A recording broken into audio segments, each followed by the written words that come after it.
There, there. There. It will be all right. Birdman, I need your help. I hit somebody on the way to work. Oh, yes. Were there any witnesses? Ah, yes. Or bus full of school children and a nun. Hmm.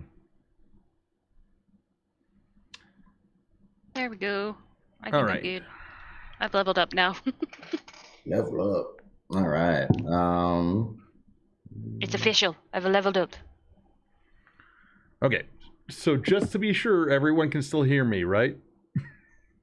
Yup. Yeah, Okay. I can definitely hear you. And you can definitely hear me. Does that mean I'm too loud? No. Okay. No. Okay. So, just as I started having my problems, my our good friend Error was saying I should have told you guys this earlier, but and then you cut off, and it's just like, oh, that's always ominous. What happened? So, Well, I should have told you earlier, but no, I'm just kidding. but I'm totally kidding. I am going camping next weekend, Okay. so I will not be here. Okay, we'll miss you, So. but sounds like camping sounds like a lot of fun. So It does. It does. And a loaded, needed, yeah. It's a necessity. this is sounds like it. So It's gonna be it was a busy week this week. It's gonna be a busy week next week. I need to relax. yeah. Not that this isn't relaxing. Oh no, that makes sense. Trust me. No. If I had an opportunity to camp, I would definitely take it. Okay. So it seems like it's actually working now a lot better. I was trying to get some things going on with my microphone and everything else that my old computer just can't handle. So at some point I've got to start moving over to my new computer. Anyway, Hammer decides that it's getting way too hot outside. He's got clothes underneath, but they're probably drenched. So he pulls off his armor willy-nilly, and he leaves it on the cart. All right, so let's see. You came up to this castle. Kind of got a weird invite in from the castle's wizard. So you doff your armor before that. Yeah, before we go inside, I want to look less intimidating, so I doff my armor and I just make myself look a little less intimidating. So. All right. Are we taking everything in, or are we leaving the cart out with someone again? That is a good question. The four of you when we last left off were all invited to the spread. So you guys are in castle proper, and they have stables in the castle. So the cart can already go to the stables, and it would be fine there. Okay. Yeah. And you guys would be kind of led to this side hall, basically this kind of wisp of a man with a single orange glowing eye.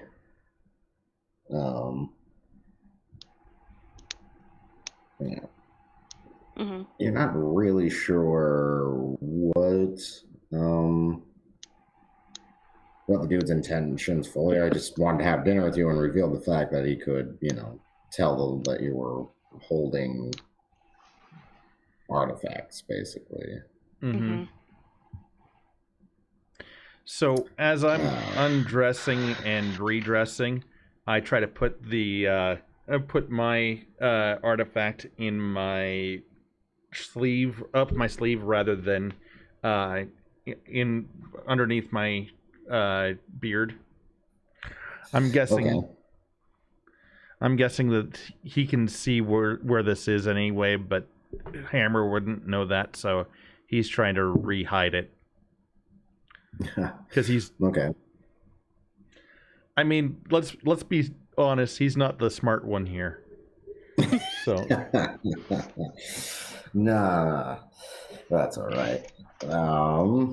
Let's see. Okay, so yeah, you take it from under your beard and stick it up your. Oh my. Your sleeve. Wording. Okay. Wording. Take it behind your beard and stick it up your sleeve. Just saying, wording. Okay. Sometimes leaving that ominous gap is totally worth it. It is, okay. Oh yeah, I'm not saying it's a bad thing. I'm just saying wording. That's all I said. Yeah. Being as I kind of got an audio situation going on here, do you guys want to kind of introduce your characters? Yeah. My character is. So you're having more audio issues? No. I finally have my thing actually recording the way it's supposed to. So I'm doing audio episodes of this now. Okay. So my character is named Hammer. He is a miner. If he ever got the chance, he'd want to become a builder and a master artisan. But for now, basically, he's the dumb guy with the muscles that hits things really hard. So. Okay. That's awesome. He just took a level in. Oh, what is it called? Barbarian. Is this in memory of the loss of your guys' recent party member, the Barbarian? Bob, yes. The Barbarian? Yes. I'm sorry. Also, because fighter barbarians are mean. That's a horrendous combo, yeah. It's pretty nasty to have. Yeah. So. And he's just this stout little guy, and he gets made fun of because he doesn't drink too much enough for his clan's sake, and he drinks too much for humans' sake. So he's constantly getting made fun of one way or the other regarding that. So.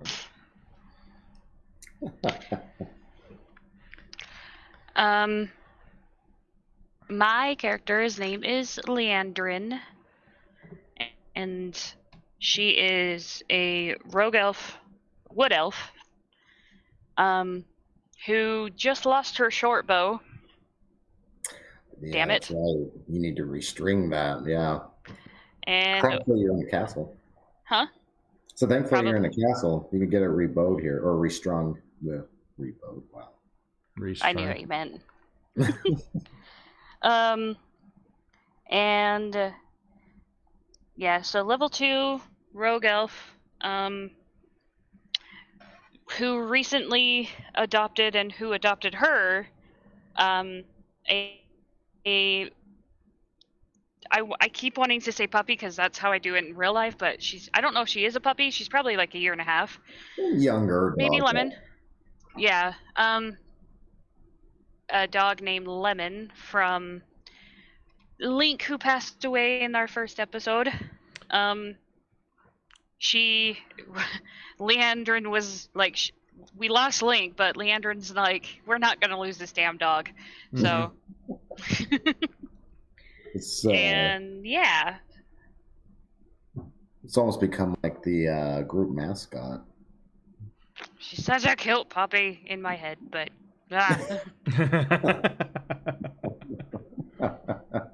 That's fine. This entire game every is in night our head. I'm assuming they're sleeping next to each other every night. Oh yeah, They're cuddle buddies. Dog's definitely cuddly for sure, especially after all the trauma. Right. But Leandrin is not complaining whatsoever. because she feels attached to this dog. Oh, we also have two goats. One is named Link, and one is named what was his name? Marcus. And in the memory, yeah, that's right. in memory of our fallen comrades from episode 1. I forgot I suggested that. Sorry, go on. We're trying to knock up one of the goats with the other, so that we can start selling goat's milk, because it's a rarefied commodity now. Yeah, now in this region, at very least, the cheese market took a hit with the town of Cheeseville being utterly destroyed, unfortunately. Mm-hmm. And this is something that we actually told to the. It was what actually got us into the gates. Was we said, hey, the cheese will was destroyed, and it wasn't this other lady's fault. We were there, and that's what got the wizard all hot and bothered over us. Yeah, well, that and the fact that you can literally detect artifacts on you, so those are rare, and you have 3 of them. Mm-hmm. I'm still keeping mine in my holster on my leg. Yeah, and part of the reason is because of the whole parlay and everything that you found. The so far non-violent siege of the castle former that you were at, and at the behest of that lady, you're also kind of here. I'm not sure if you're to just investigate or to broker peace. I'm not sure where you settled kind of on that entirely, but you are here partially because Leandrin worked out, or well, literally offered your services to a lady. Mm-hmm. So now you're kind of duty bound, quote unquote, as it were, to kind of figure some of this out. So a lot of you guys have gotten kind of entangled in the local goings on. Mm-hmm. But it's partially because, it seems to be somewhat involved. There was also that random goblin raid and attack that also happened. Quote unquote random. Mm. It certainly was more organized than you've ever seen goblins before. Yeah. Like, this was like nigh to military tactics. Sloppy still, but they were attempting actual tactics. In doing so, the attack was more devastating because nobody was expecting it, especially since they were more busy sieging each other. Right. Yeah, and that also sounds like it's due to one of these bizarre ruins that are active.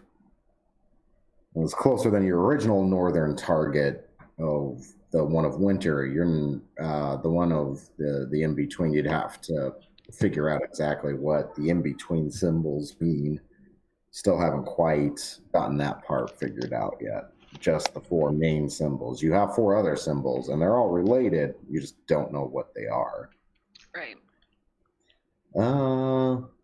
You were gathered into the Castle Adder on Lake Adder of the Lord Adder. This one is known as the Black Adder.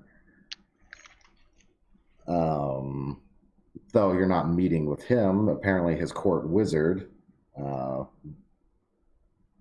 Horrorfax is what he calls himself. You're fairly certain it's a made-up name, because most people carry pretty normal names in this. So you're fairly certain this guy made this up, or maybe it's his last name or something. But he calls himself Horrorfax, and he's a wisp of a man.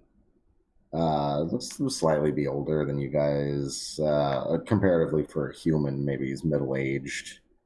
And like I said, he has this one kind of very distinctive feature other than being pencil thin, and that is an orange glowing eye on his left side, of which he's like, this is, the cost of magic, which more than likely is the truth, because Leandrin, at very least, you know that even your people sometimes have the unfortunate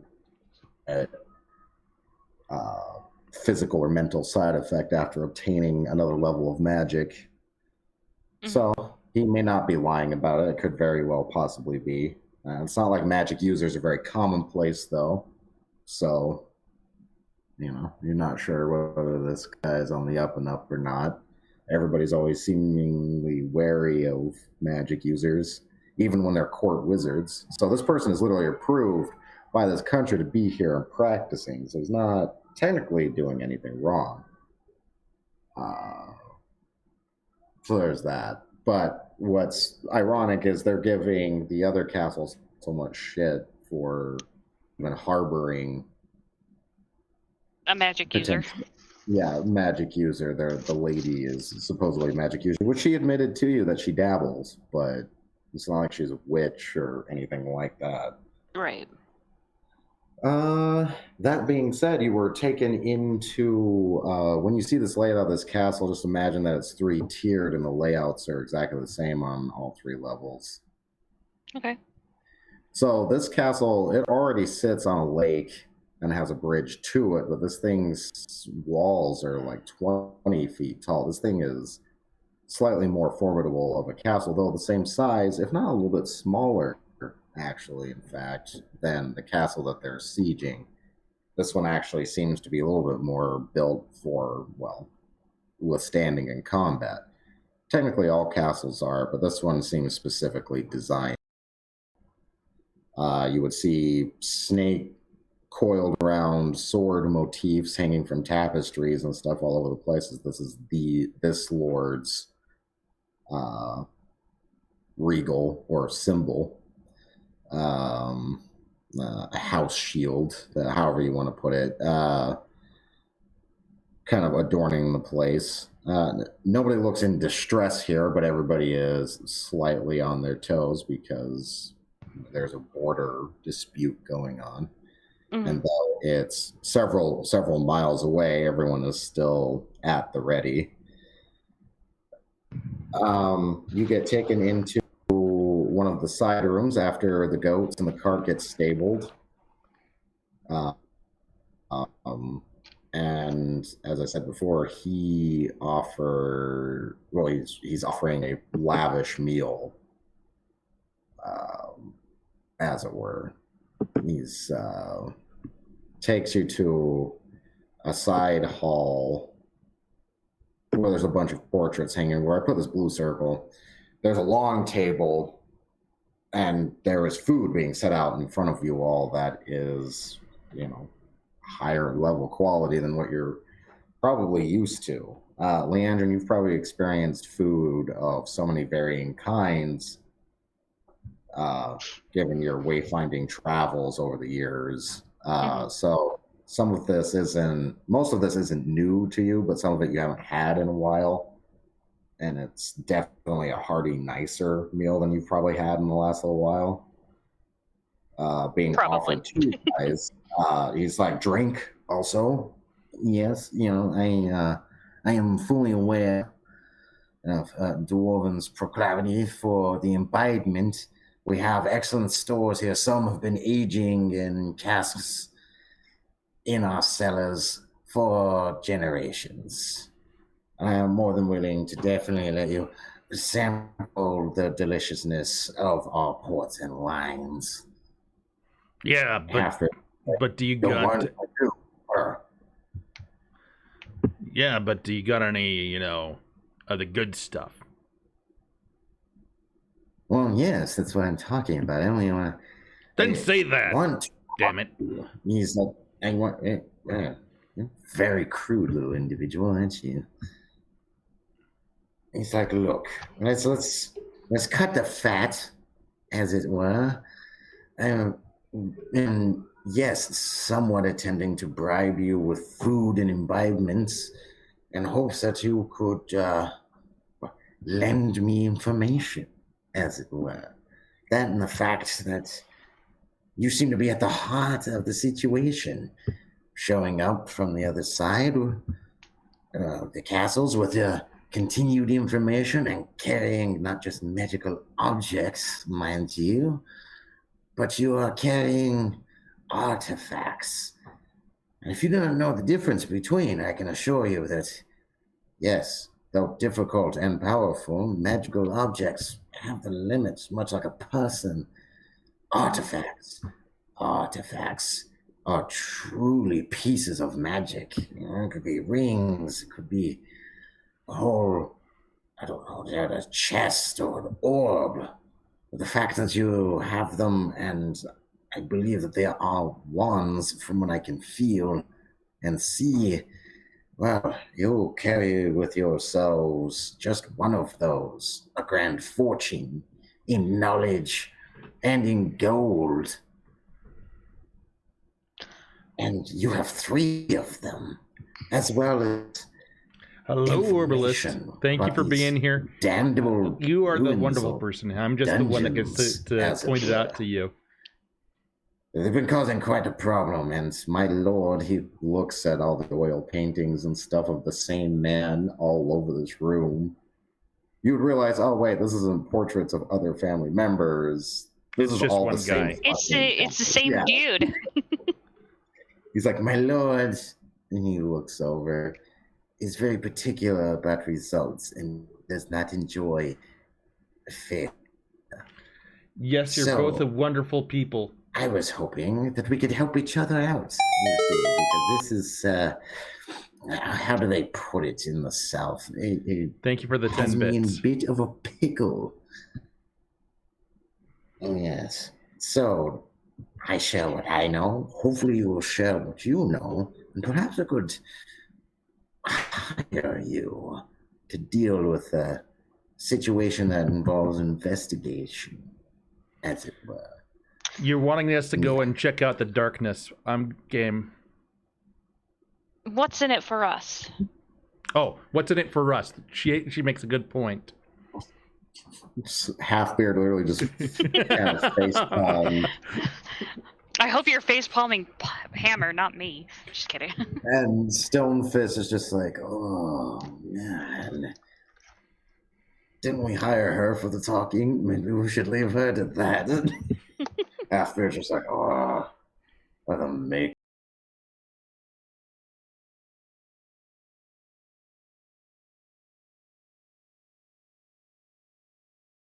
If you need to talk amongst yourselves for a moment, there seems to be some confusion. Yes, I've been more than happy to sit back and enjoy my leg of meat while you discuss for a moment. If you wish, I can stop cotton in my ears or leave the room if you want to discuss without me present. No, go ahead and take a bite of the meat. Yeah, so he starts eating a turkey leg, and while you guys Hammer discuss. takes the turkey leg because he's pretty sure that he's not going to poison himself. Thank you, appreciate that. Can I see if there's anything like by smell or I don't know? Can I tell if it's been any shape or form poisoned? What do you have? Well. What? Good point. I only take half damage to poison, so I eat my own food as well, and all the dwarves. Yeah, they were already they've already been drinking at least the alcohol while this conversation has been going on. And they're like, well. Can I see if anybody's like not feeling well, being changed in any fashion, or if I can see anything on the food itself? We're dwarves. Does she know that we're dwarves and we take half damage to poison? I don't care. I just want to know. She may or may not. I don't know. Okay. She's definitely encountered dwarves before in her travels, but I don't know how much she actually knows. That would actually be a roll. But that being said, if you have any insights, I believe this could also fall under medicine or nature as well. Any of those three, I would say medicine. Roll is. I'm gonna roll medicine and 19 on the die. Yeah, I got a 19 on the die as well. If I do medicine, it would be 19, 20, 23. Yes, nice. I had to do math out loud. And mine would just be 19, because it's a 0. Okay. With your guys' collective look, and the lemon was allowed to come in with you guys. She's. Yep. I told her. I remember telling her not to eat anything until I say. She seems like she's behaving, but she's struggling. She wants something. Yeah. I know. I know. I'm sorry. But she doesn't seem to be put off by the food. And after we're looking over it, no, it's just finely cooked food. Drink to your heart's content. What's the worst that can happen? Seasonings and spices from literally all over the 5 kingdoms. Like, some of this shit is expensive and hard to get a hold of. Because back in medieval times, salt was almost just as valuable as gold. So I'm going to kind of have that be kind of the same here. Some spices are damn near worth their weight in coinage. Wonder Mama says, drink to your heart's content. What's the worst that can happen? So I could die. Death. And I have a puppy to take care of. The alcohol and the food seem to be totally fine with your checks. Like, there doesn't seem to be anything added to it. I will apprehensively, I signal Lemon to eat, and I start eating myself. Not myself. Orbalist asks, I mean, why would someone try to hire you, poison you unless you have history? Well, it is the Black Adder. And he does have, and his people do have a tendency to do that in the TV series. So we're metagaming a little bit. Well, I mean, to be honest, it is a bit of an ominous castle. Yeah. The pictures of this man is ominous, and the wizard you're talking to is slightly weaselly and ominous sounding. So, I mean, I ain't taking. Just saying. All right. So after watching you guys do that for a minute and eating his own leg of meats just quietly in his chair. I know you said you'd hire us. Oh, but yes. First of all, for what fashion? And second of all, I didn't say what fashion, but well, I'll pay you for information, 1, and 2, if you are saying yes to the job I'm technically offering, then yes, I'll pay you even more. I'll pay you separately for the 2 different things: information, and then lending me a hand. Because as I said before, I'm a bit of a situation with my lord, and as I haven't been able to, figure any of this out. And like I said, he expects results, and he's not very pleasant when he doesn't get them. Hammer takes one of his hand axes and he slices through a particularly thick slice of ham, like he would with like a butcher knife with one of his hand axes.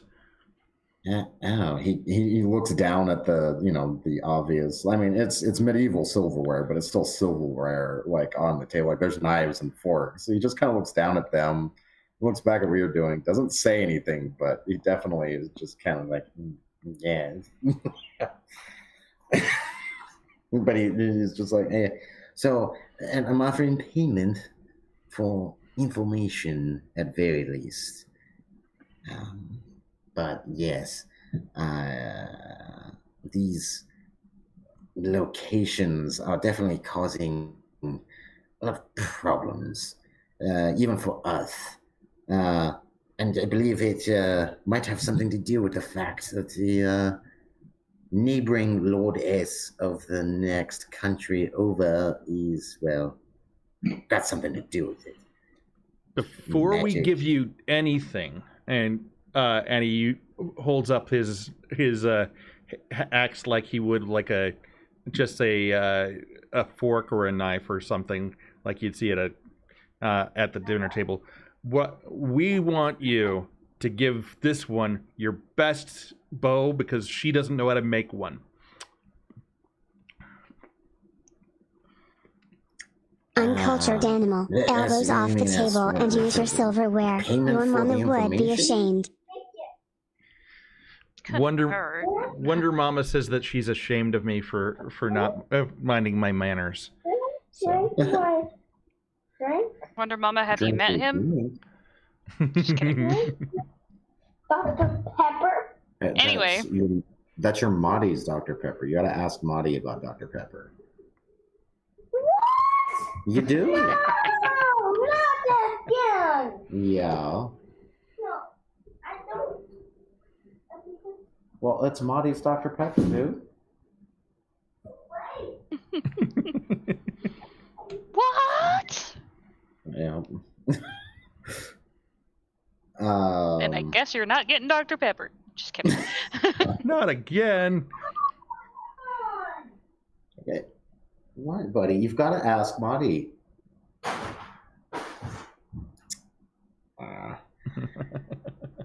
Sounds like fun over there. He's being a goof. He likes stealing his mom's drinks a lot. Oh, error.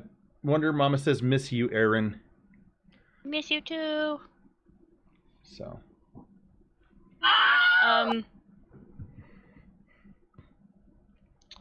I elaborate on. I broke my short bow, or my short bow broke. Try to say that 5 times fast. Right. That it broke in our last encounter, and that is why he is stating such things. So if you have any idea of who could fix it, or... So you were also at this recent goblin attack that I got a message about that happened yesterday. You were there? Mm-hmm. Yes, we were the ones who ended it, ultimately. Mostly that one, and he points at Rockfist, but the rest of us helped. Rockfist with a mouthful of sausages, half chewed, kind of smiles openly.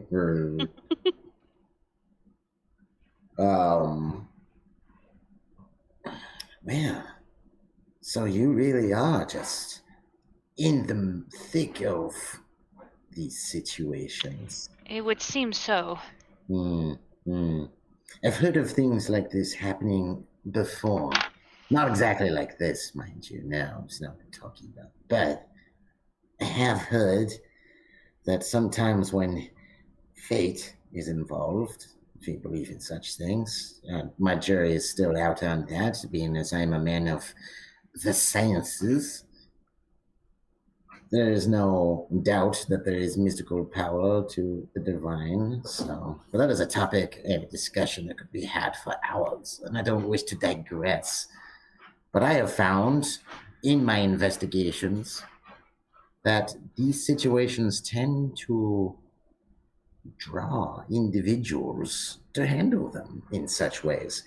This happened over a decade ago. A group of just seemingly random folk came together and solved the issues that were happening of the day back then. Technically, the 5 kingdoms were founded by 5 adventurers hundreds of years ago, or so the stories would have said. He's mid-monologue, and Hammer pulls out the other hand axe, and he starts tenderizing another piece of ham. Yeah, that would definitely make some noise, so we'd stop for a minute while you're just like pounding on, I'm assuming, steak. Yeah. Or some kind of flank. Yeah, and he licks off the axe, and then he puts it away and continues to eat. We stop talking. What's going on? This is Stonefish just like hands over like a fistful of these greasy sausages. He's like, "Oh, you go and try this. This is amazing." Hammer takes a bit more of the sausages. Halfbeard has been chugging out of a stein almost the whole time. God, sets it down, and then the little wisp of a boy that's been serving you guys your drinks comes over, refills them up, and this process keeps going every couple of minutes or so. Yeah. I'm just ignoring all of their antics of like eating and drinking. Well, he says, "You're talking. Why'd you stop talking? We're having a nice little exposition here." Yes, I'm sorry. It was just you were attacking your steak, so I was waiting until the clatter of your banging was over. I don't have a very pronounced voice, you see. Very kind of you. Just get on with it.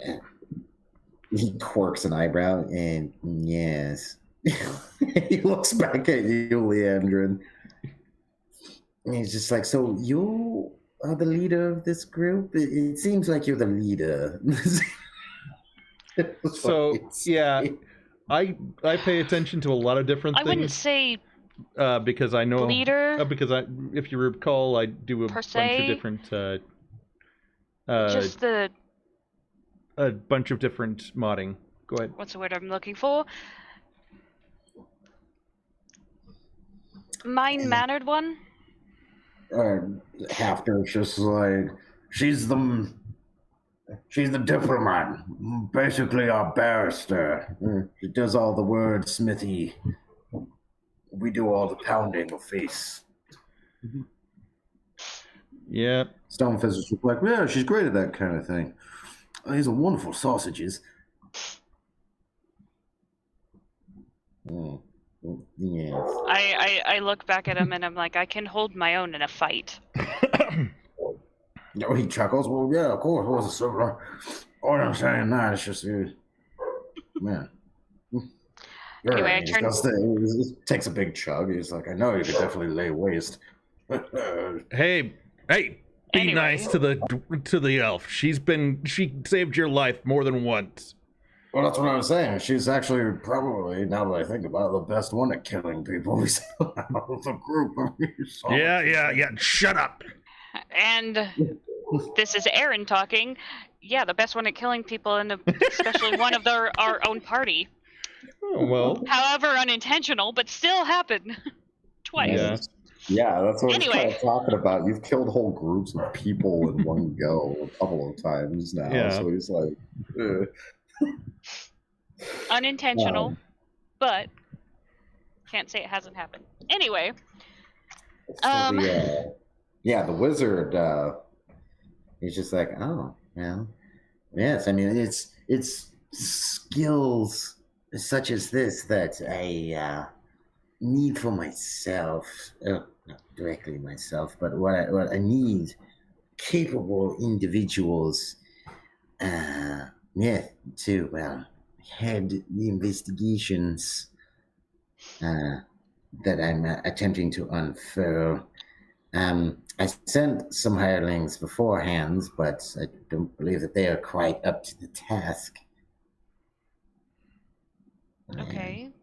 What exact information are you perchance looking for? Anything specific or just a general broadness?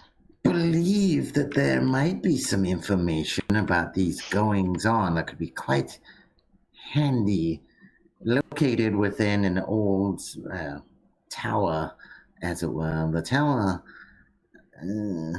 it used to belong to a former court wizard long ago of the area just north of us. I believe this, forgiving for what I've seen from his notes, that he left behind here at the stores of information in this castle, that there might be some vital evidence that needs researching. Problem is, most of my duties, especially with the siege at the border... He said duty. He would look at you and, yes. And But I'm busy here, you see. But I need capable individuals because unfortunately the tower is now located in the spreading darkness that is coming from, I'm assuming, some kind of ritual. I'm not really sure, but it seems like other areas have been affected by similar curses, though slightly different. But this is where I'm at a loss. I don't know what's causing it other than this stupid cult. And I thought that woman across the way, that Lourdes, she still very much might be involved. I have not ruled that out. She's sneaky. Of course. There's curses in her land, too. Of course there is, and especially if she's involved in them. No, it's directly affecting her land. She thinks it's you. Oh, of course, that's what the bad guys would say, wouldn't it? Yeah. Especially if they're trying to hide something. So what I'm thinking here is it's not really here. I'm full. What I'm thinking here is it's not really you and it's not really her, but she had those really weird fruity elf people, no offense to you, you're not one of them, that came through her area and caused ruckus too. So I don't think it's her, I don't think it's you, I think it's these elf assholes. They're doing it themselves because we've got some more information before I tell you about it, or more appropriately, before the elf tells you about it. Her bow's got to be fixed, at the very least, and it's got to have, I don't know, something a little bit special with it. That seems reasonable for at least a portent of information. And he like snaps his fingers, and one of the wispy individuals in the corner with jugs and stuff run over, and he's just like, "Go get me the castle's Fletcher. Yes, and be quick about it. Also, get me the Master of Coin. I feel like this is going to get expensive." And the guy runs off. Yes, go. Yes, well, that's certainly within my amiable capabilities of doing. If you require any other reward for the information, I'd be more than willing. Because as I said, a bit of a loss, and I don't want to report another big fat nothing to me lord if I can avoid it, you see. Like I said, he disapproves of bad results. Okay, well, I promise you that we have some information and we have some things to show that we're actually meaning what we mean. Okay? And it seems reasonable enough. Hopefully I don't know what else you would expect from me. I'm a dwarf. I can't lie. Like, we're worth shit. Well, I feel that's more on the individual basis, but I understand where you're coming from. Okay, do I look like the guy that would think that he could get one over on a great wizard like yourself? I honestly have no idea. Probably not. But, And yes. Hammer belches. Do I really look like that smart? Leandrin just face palms.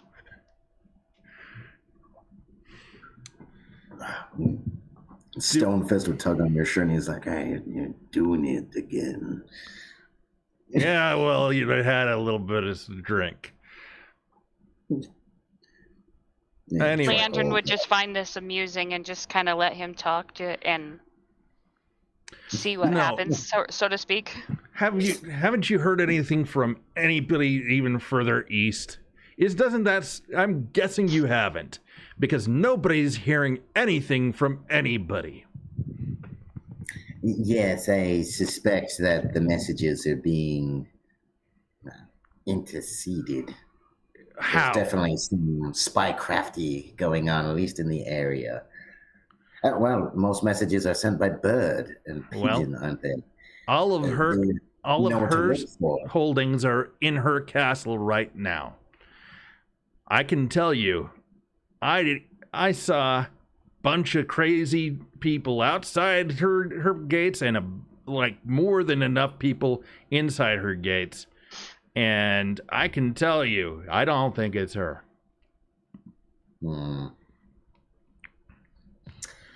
Well, I got more stuff that proves it too, but I haven't seen that bow yet. Right. Yes. Well, it is being fetched and discussed on exactly what type of bow we're talking about here. You wish for a mechanical one or large one? I don't know. That you're asking the wrong person. Which one would basically be he's best just for asking, me? do you want a crossbow, longbow, short bow? Like that's basically out of game what he's asking, Right. Would a short bow be best for me? I don't know. Short bow's D6, long bow is D8, and a great bow is D12. Yeah, but which one would I be most proficient in? You would be proficient with any of them. Yeah, any bows. The one that you may not be with is actually the crossbow. I don't want a crossbow. People don't really use them anyway. They stick to bow. When it comes to range, they stick to bows and spears and stuff. Is great bow 2d6 or is it 1d12? I'll look it up. Great bow is a D12. Longbow is D8, yeah, and short bow is a D6. But you should be proficient with all of them, as you're a rogue. Yeah. Rogue and you're an elf, so you technically have advantage.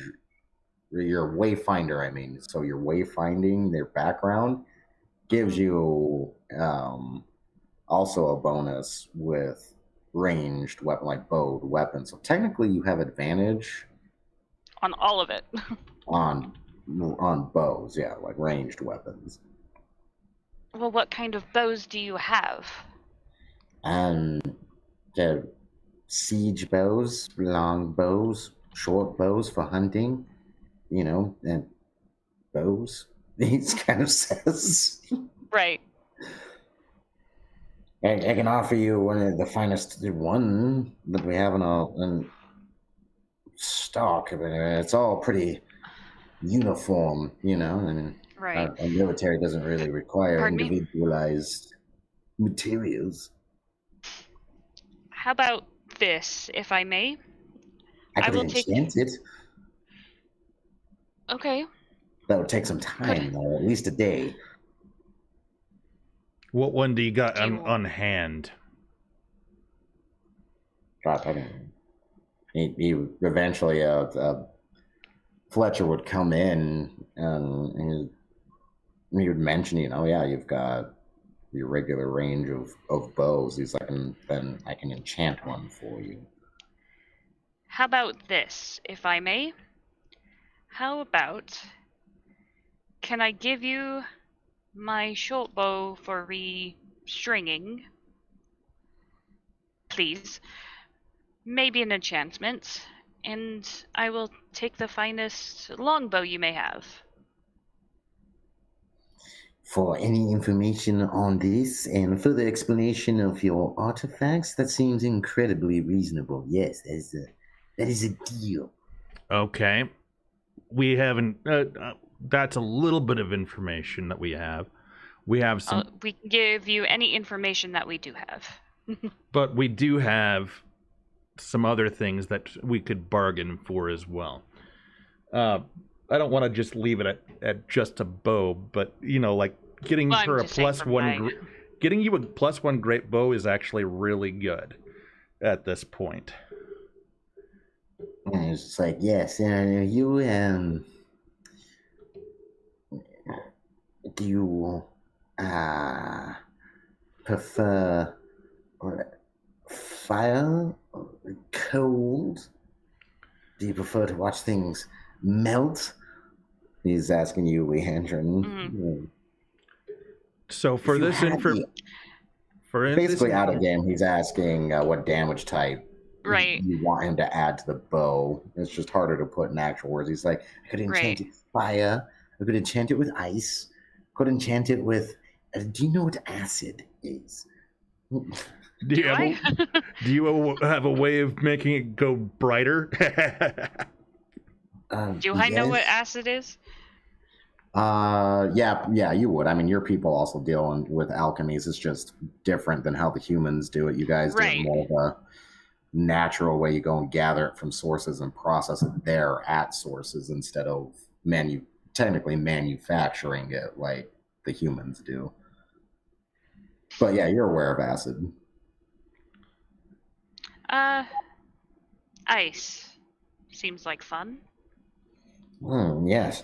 Well, it'll take me a couple of days total, but I'll be able to put my best efforts into fixing and enchanting your bow. Do you have anything on hand right now that you can use while we're heading out to run your errand? Yes, and she can select any bow from the castle's armor as she wishes. Okay. Now we're getting to brass tacks. Now, I need you to get someone with a world map. What does this have to do with taxes? He would say, what does this have to do with taxes? All right. Oh, because brass tacks. Yeah. You think they might be targeting the brass mines as No. well? It's an expression that dwarves use. Oh, I see. Yes. Okay. Sorry, I'm not versed in your dwarven humors. Okay. Go get a map for the whole world, and give what do you want to drink or what do you want to eat? Is there anything here that's not here that you want here, Leandrin? No, I'm good. Okay. All right. Well, I mean, Halfbeard kind of like clears his throat. He's like, well, I mean, if we're enchanting things, I mean, can I get? The axe could use a bit of a treatment. Also, can I get my axe? The lot of us with enchantments, I guess, and I'll leave my great axe here. I pull out my great axe. Our first payment will be enchantments, if that's okay. We've got plenty of money right now. Enchantments are. This is out of game. We've got plenty of gold right now. Enchantments are what we want and need. Well, that and enchantments. I know, but if he's willing to pay. Enchantments are also expensive. So in value of gold, what you're getting is So I'm leaving I pull out my great axe and I plunk it on the table, and I say, "Can I get some fire on damage on this one?" Yeah, sure. Enchanting all these, like I said, will take a couple of days, but definitely within my capabilities of doing. Yeah. So, and then Hammer, from a technical standpoint, because he understands like maps and everything else, so the only thing that he understood and remembers is basically everything from the map that we got from the last cave, and where all of the different points of interest are. And this is without showing him. I'm assuming you guys are not showing him the journal. You're just giving him the information secondhand, or yes, you let him look I'm keeping my journal to myself. No. Okay. Yeah, Hammer's keeping that a secret because he doesn't want that to be just taken away. So Hammer got a 17 from history to remember everything. All right, you give even And I mean, Leandrin, this would even be a little bit surprising, the amount of detail that he's accurately being able to give. I just give him a wide-eyed look like, holy shit, dude. Wow. Yeah, you probably get the same from Halfbeard and Stonefist, too. They're both also kind of just looking at you like, kind of almost like, where the hell did that come from? And Hammer goes on to say... Are you sure you're not drunk enough yet? No, I'm just kidding. Sorry, go on.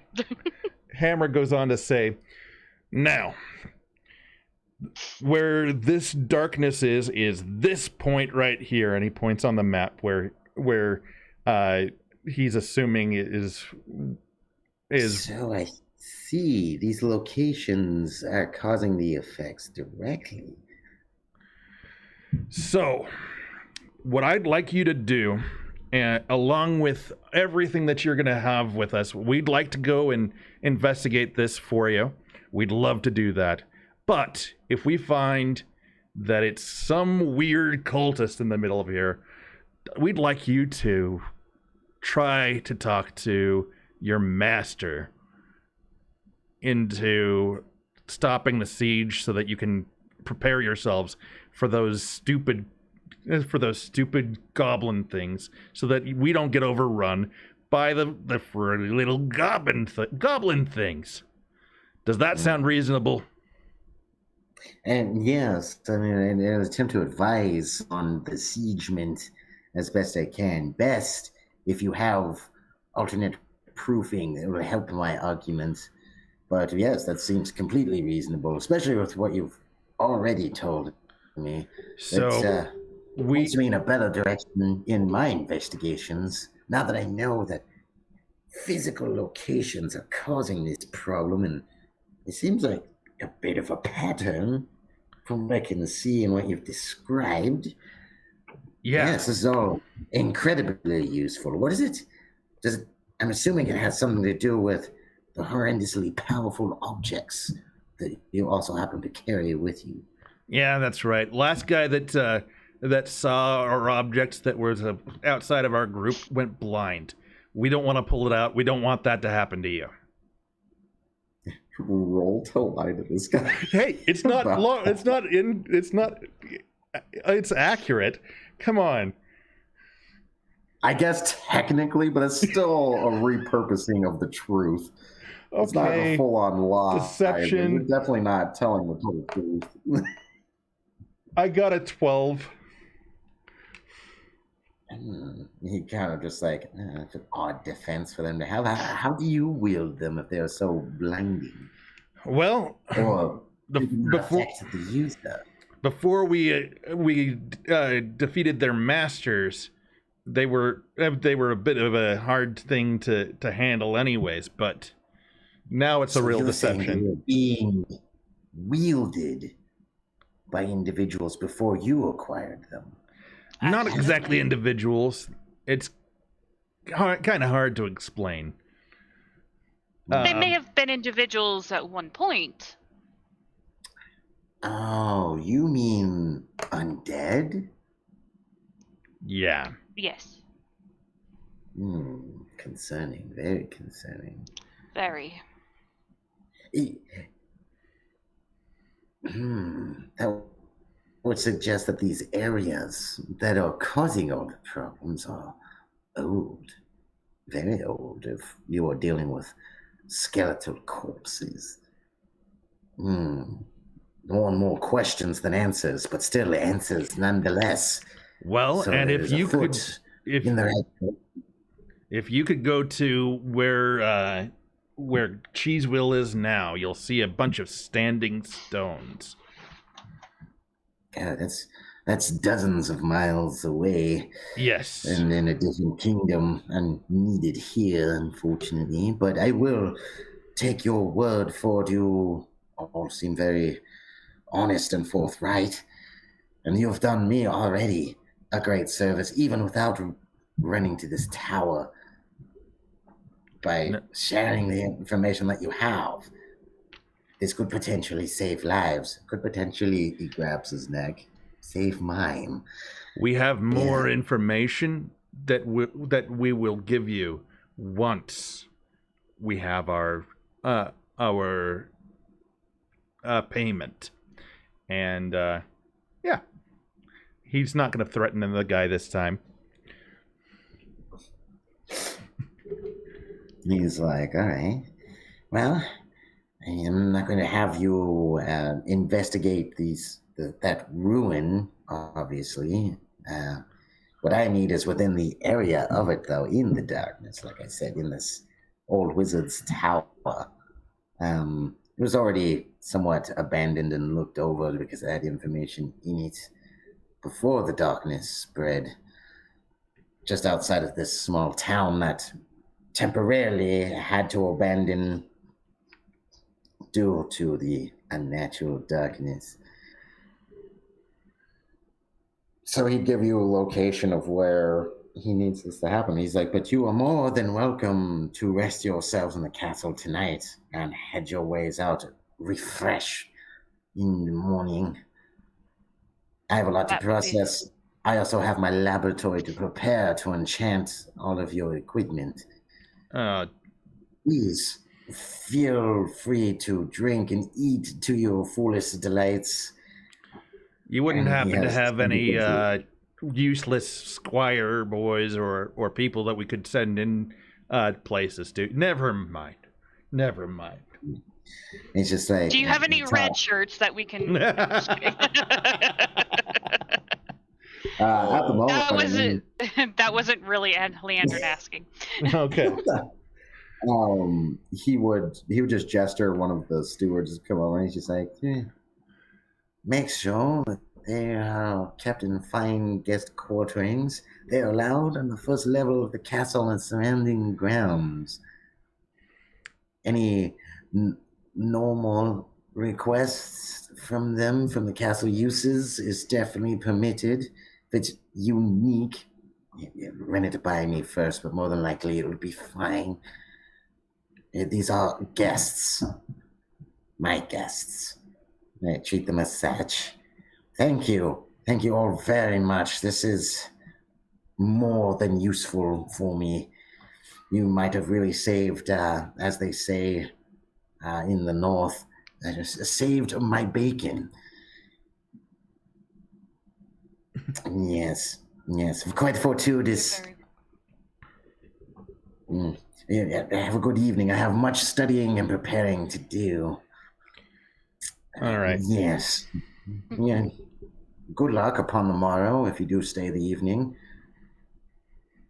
And he kind of dawdles off after that. So you just kind of have this castle steward just there in the room with you guys. But other than that, the room he clears out with his handful of accompaniment. So it's just you guys and the steward. So how is that for being diplomatic? Can you? Okay. Can't out of it, and can't be all bad, right? You did well. Not bad for a dwarf. I suppose. Right. So Stonefist is just like, so wait, so they're saying that the lady across the way, the Lady Moonflower, is the cause of all the problems. But he was saying almost the same thing about them. Are they both wrong? I'm so confused. Yeah, they're both wrong. The potential of them being both wrong is very great. They may have had many dealings with the past where they just blamed one another, and to the point where it's like no longer. After it's just like, yeah, it seems like there was some bad blood between the two castles before any of this started, and they're just convenient. I saw the signs because it seemed like they were arguing about things just like you two do whenever you get a little bit overly drunk. The kingdom's drunk on paranoia. Yeah. Instead. But we can't rule it out either that either of them are telling the truth. Yeah, you might be right. So it's probably a good thing that we're employed by, well, Not quote unquote employed with both, and maybe we can find our own truths along with theirs. Are you saying this in front of the steward? Loud enough for the steward to hear? I figured we were having like a conversation, kind of whispering. Oh, okay. And the steward is kind of just standing off in the corner of one of the rooms, just kind of standing there like he was before. It's kind of just their job. He doesn't seem to be overly interested in anything you guys have to say. He's just there. Can I make a perception check of making sure they're not listening? Yeah, sure. Okie dokie. That is a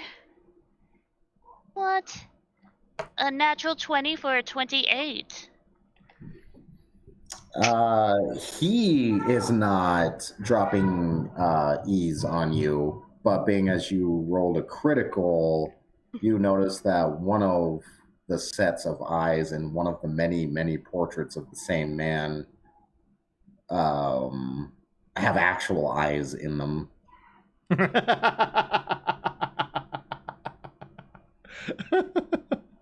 Oh, it's like a. That's uneasy. When your eyes meet, that pair of eyes immediately leaves out of the little cut holes, and the painted eyes get closed back on.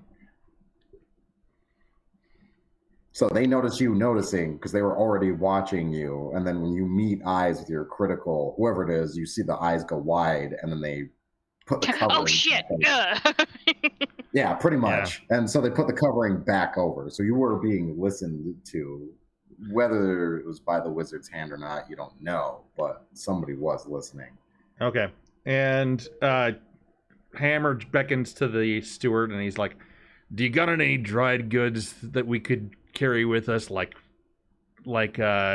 some jerky or some hardtack or some pocket stable ale or anything like that?"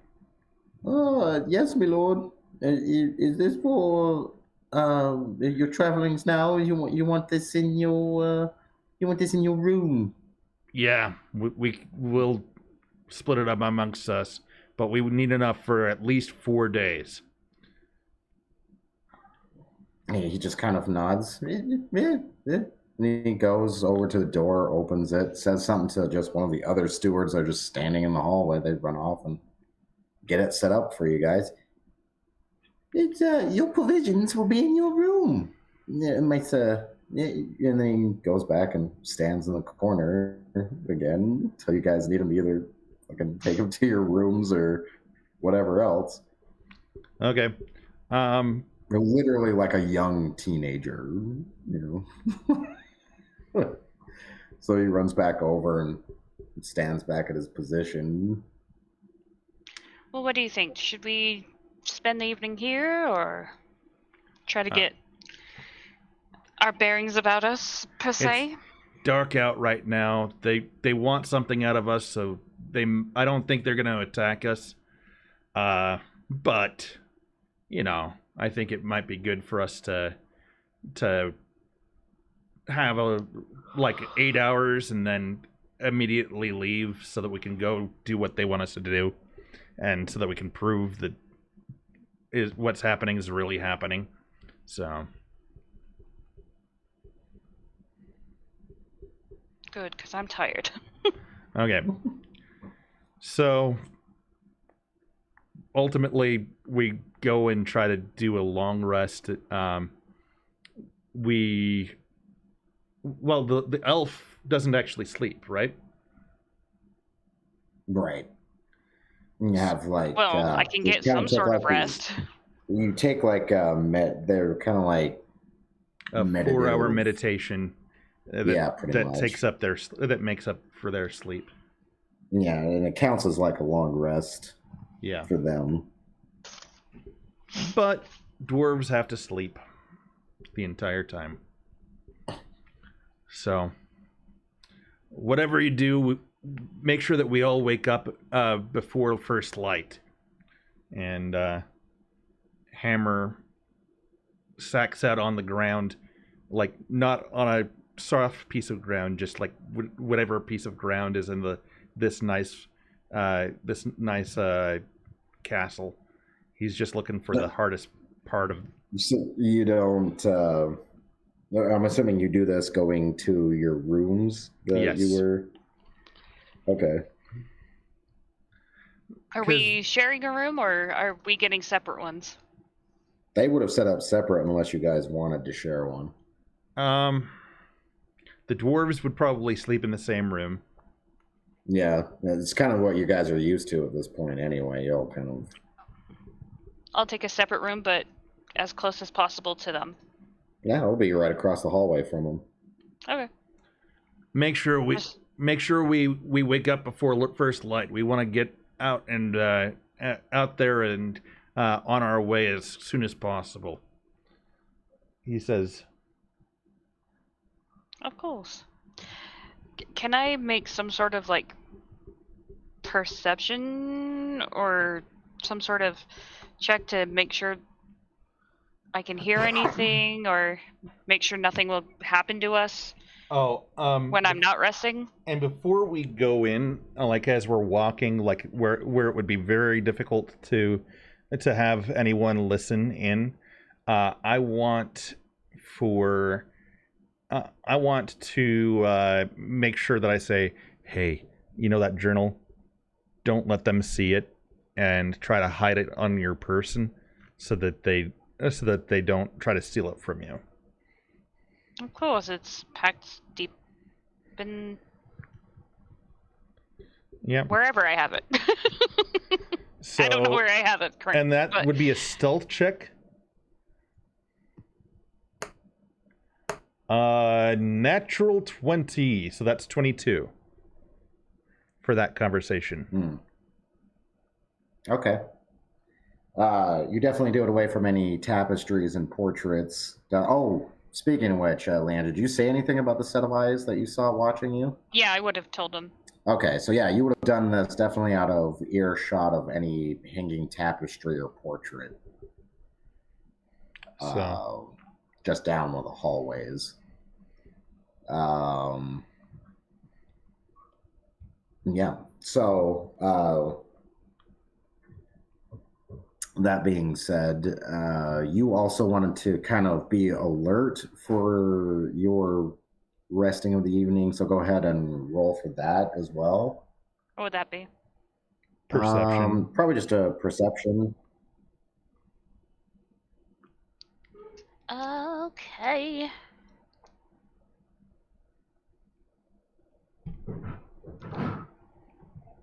Someone crash over there? No, somebody's getting something in the kitchen. 22. Okay. Throughout the evening, you would hear nothing directly around you, but you hear a lot of movement for a castle. Yeah, 1 minute, buddy. I'll help you just a sec, okay? More so than I guess kind of regular castle activity in the middle of the night. It seems like a lot of the servants and what have you are busy during the evening. I just told the wizard where all of the wands are, didn't I? Damn it. Well, I said wait. All right, just a second. I'll be right back. No worries.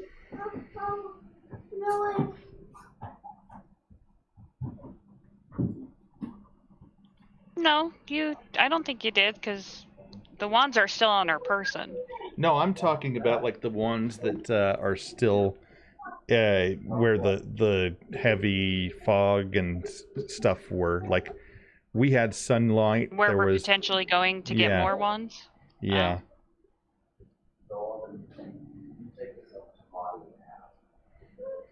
Yeah, we've told him. I mean, spilled milk.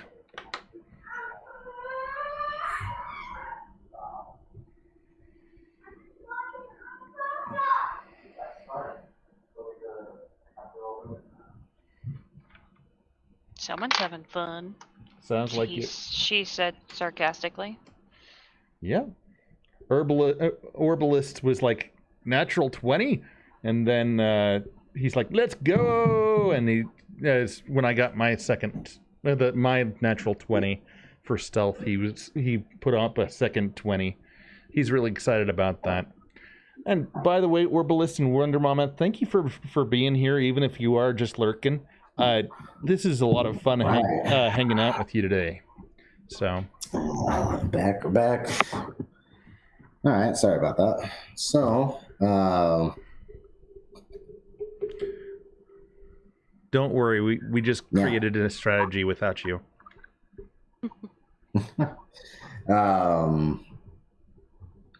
Let's see. So, I don't know. Let's do anything else throughout the rest of that evening. Like I said, the castle is slightly more active than you'd expect in the evening, or literally through the middle of the night. It seems like a lot of like message running and things like that. Nothing to be too concerned over. No, it just seems like the people positions in the castle all seem to be doing a lot of their dealings at night. Okay.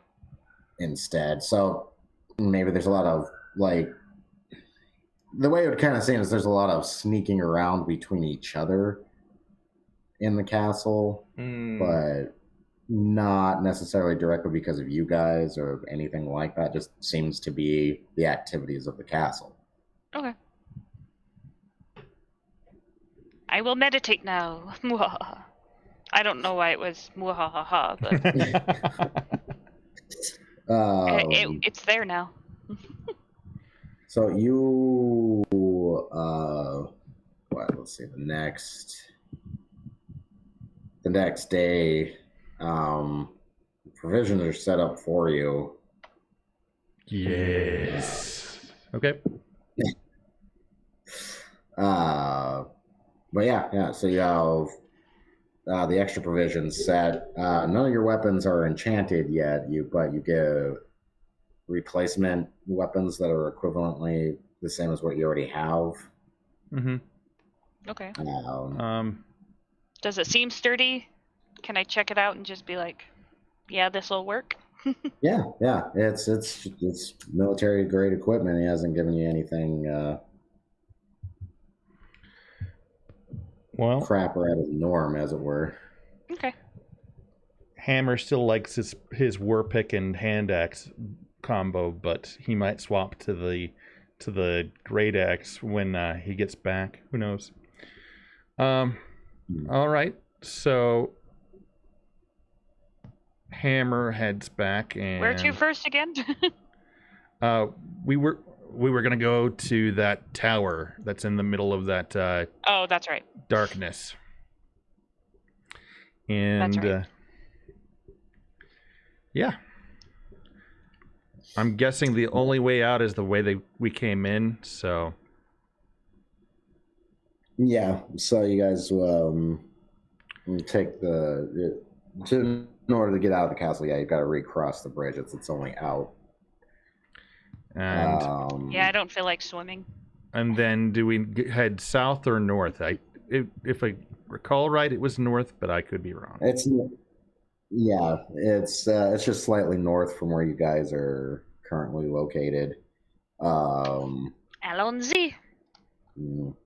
That's me saying it, not Leandrin. Although she probably could speak French if she wanted to, if French was an actual thing back then, but... Right. Let's see. So you would, just heading further up a little ways. Ooh. Oh, hey, a camp.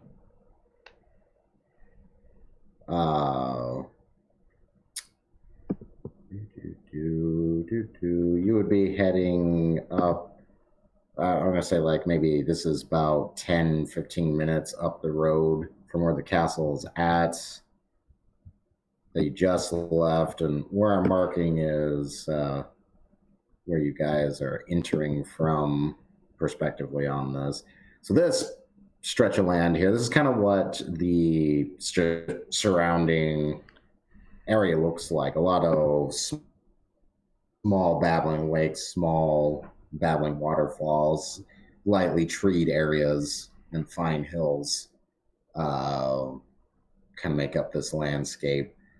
The weather's decent. Once you hit this spot, though, you can see the bordering darkness just north of the tile that I currently have up, and it is pitch blackness, and it seems to go up quite a ways as well. Bordering darkness sounds like a metal band. Almost like a dome. It really does. But yeah, and you can see it. It's now spread it's a couple of miles now. So much like the Dead Forest a few sessions ago, but even further spread than that. More of an area of effect is, affected, as it were. I pull out my wand. By it. It doesn't take up the whole horizon or anything, but it certainly eats up a big chunk of it. And unlike before with red ominous glows and everything, this has no glow to it. This is just what looks like pitch blackness. So I fire a volley of my ruby wand into the darkness to see if it has any effect. Clear across the way from where you're at. I was going to say, are we close enough to it? Each one of these squares is going to be 20. Okay, so when we get close enough to it, and it feels like we're encroaching upon the darkness, that's when I cast magic missile on the darkness. Just kidding. Most of it. Magic missile at what? The darkness.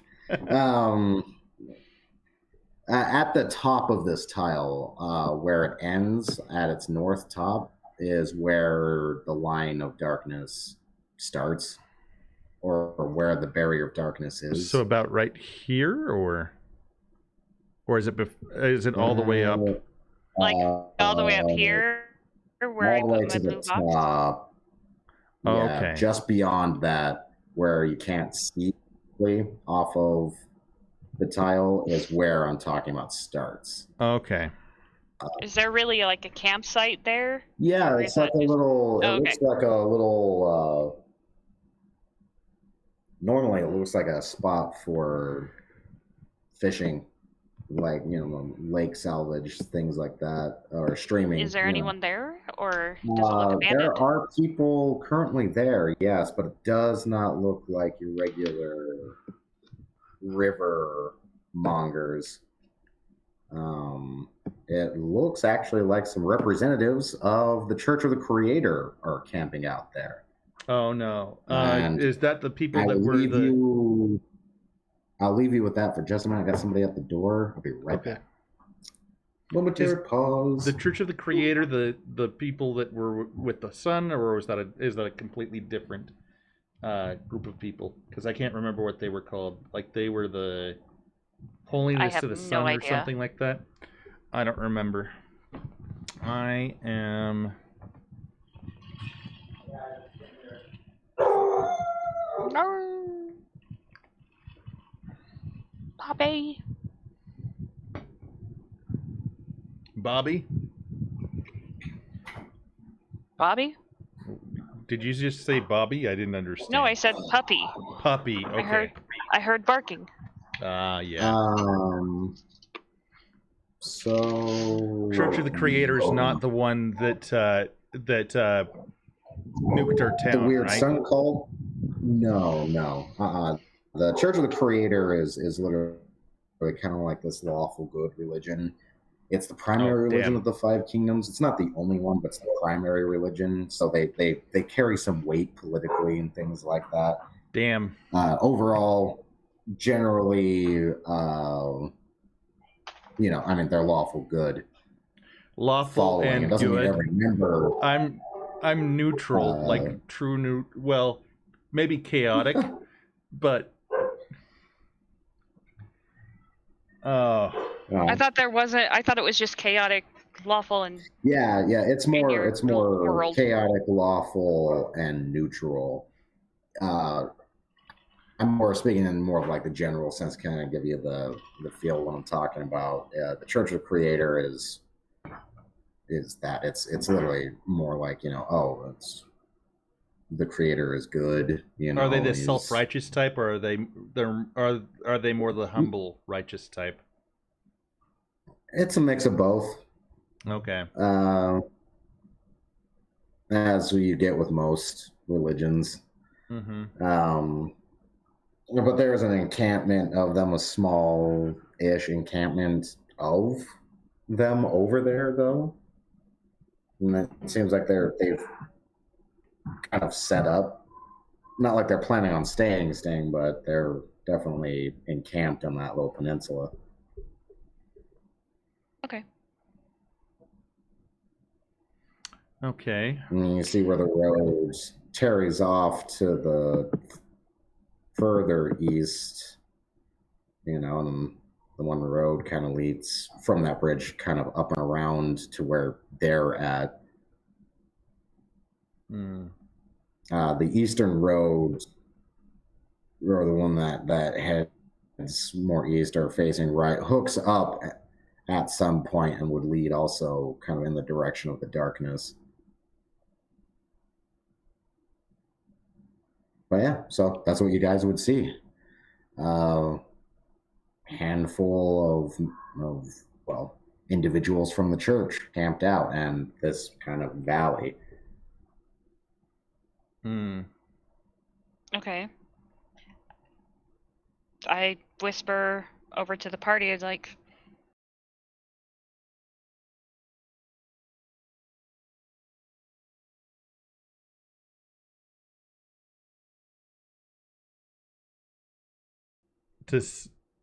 well, my passive perception is 12, but I roll a... My passive perception's 18 now. I roll a 9. Oh yeah, that went up. Yeah. A 9? What were you... I was gonna see, do they seem like if we approached them that they would they would be welcoming to us, or like do we see any dwarves or people that are not humans amongst them? Yeah, you'd see a couple of it's mixed when it comes to races with their grouping. It's mostly human, just because you're in mostly human lands, but they do have a couple of dwarves and halflings. Okay. I think we should... No elves, but that's not necessarily surprising given that they follow different religious followings, most of them. So I think we should go and check in on them and see if they know anything about what's going on here, because they seem like the religious type. So you've definitely seen them throughout the years. Like I said, they're the primary religion. They believe, the Creator created everything because he was good, and he just wants everyone, to be happy and at peace in his creation. Kind of believe. They believe that there's, a dark one and things like that. It's your kind of like standard good evil tale creationism kind of religion. It's just a primary one, and you have seen it actually wield power before. Like it's not like it's a quack religion or anything in your travels, Leandrin. Especially through the human lands. Yeah.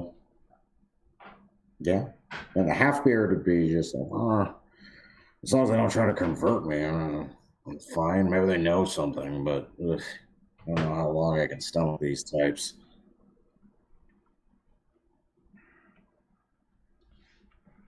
Okay.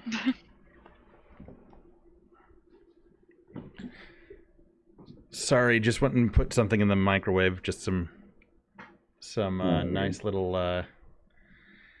Costco hot dogs. So Oh, nice. Yeah. Um, All that talk about eating made me really hungry. are you guys? Do you guys need to take a quick bio at all? No, I'm good. Can you grab some food or replenish? I can still hear. I'm good if you guys need to.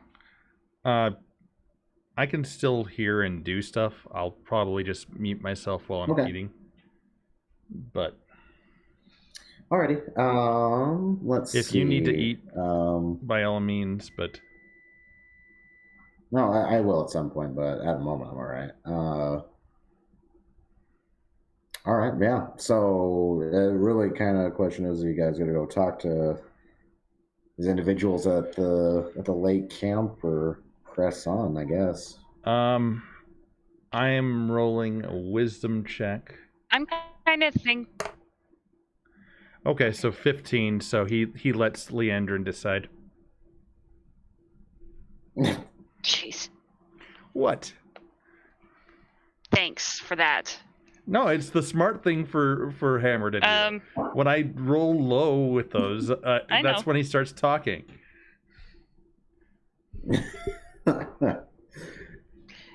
Anyway, I don't know. Let's go talk to them for a second. Yeah. Sounds good to me. And I kind of want to... I'm going to question on whether or not they know what's going on up north. Because I'm assuming they can see it as well. Yeah. Well, I mean, you guys are really close to it now. It'd be kind of hard to miss at this point. Oh, my cat. But yeah, that's what I would like to do. All right. So there you guys steadily make your way around a little path there. They have just broken, not just, but they are just breaking essentially camp, so they're there kind of, some of them are eating, some of them are taking care of just equipment, things like that.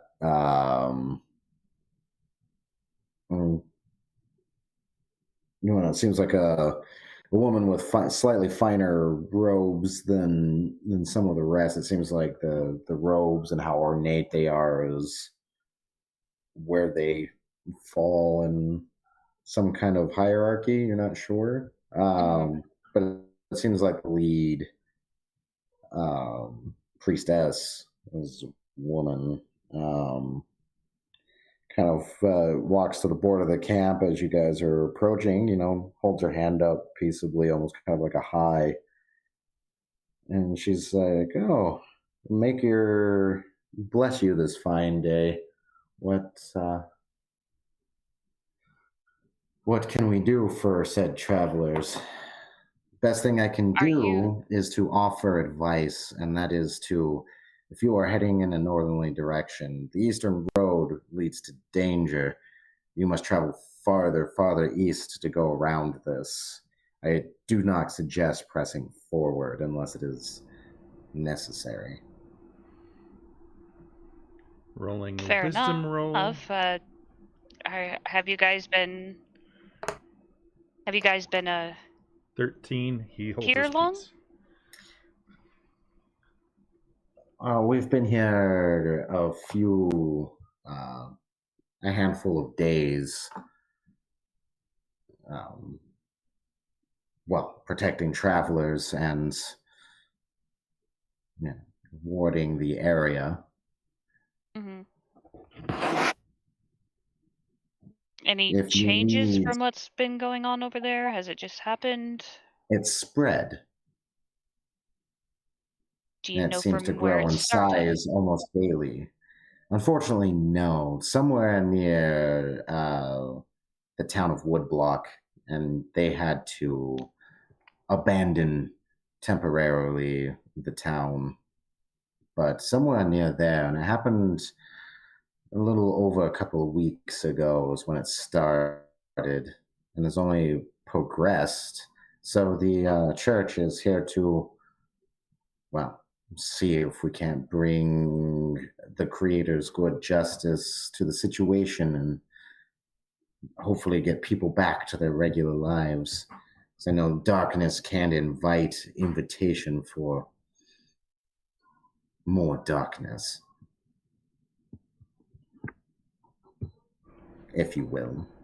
Darkness invites darkness. We are here to make sure it doesn't get completely out of hand. Have you seen anyone go in there?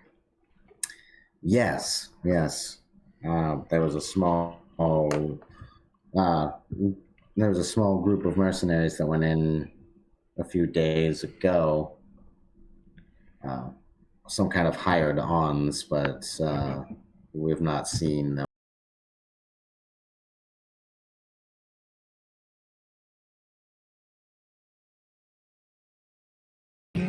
We were attempting to send more individuals of our party to investigate and to potentially find signs as to what is causing this great darkness. Okay. Do you know what happened to them? If it anything happened to them immediately upon entering, or just has not returned? There doesn't seem to be a direct effect, no. I am curious, though. You seem very interested in it. Do you require aid, rest, or healing? And I must ask, why so interested? Are you taking up cause of your own, or is there more? We're here for revenge against the darkness. Let's just say we've had dealings of our own. With similar yet different So the rumors are true that this parties. The rumors are true that there's spreading curses. Yep. We already suspected that they were interconnected, but this only reaffirms the church's suspicions. I apologize for my line of questioning. I just merely want to see if it's similar, the same, exactly, or maybe what differences between each curse, as you put it. The curses vary, but they are similar in the fact that they slowly spread over an area given time. Right. Understandable. Again, I pardon my questioning. No, that seems only natural, especially if you are investigating. I, too, have my questions. So, sure are you another hired group? You could say so that. to speak. Ah, yes. Do you come from the Castle Adder, or do you come from the near, or for the further but next nearest castle that belongs to Midland? I come from... Yes. I come from Claudeville. I'm just kidding.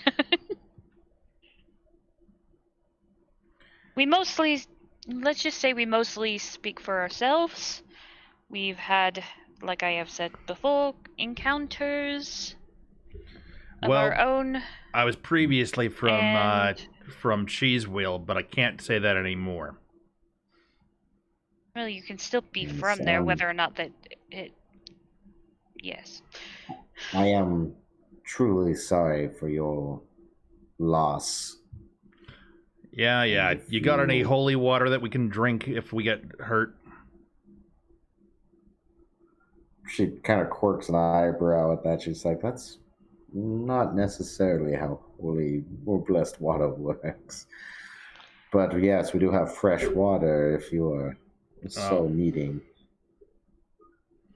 Do you happen to have any potions of... Okay, Aaron asking right now, do we have any potions? No, you guys used them up. The only thing I have right now is that I heal automatically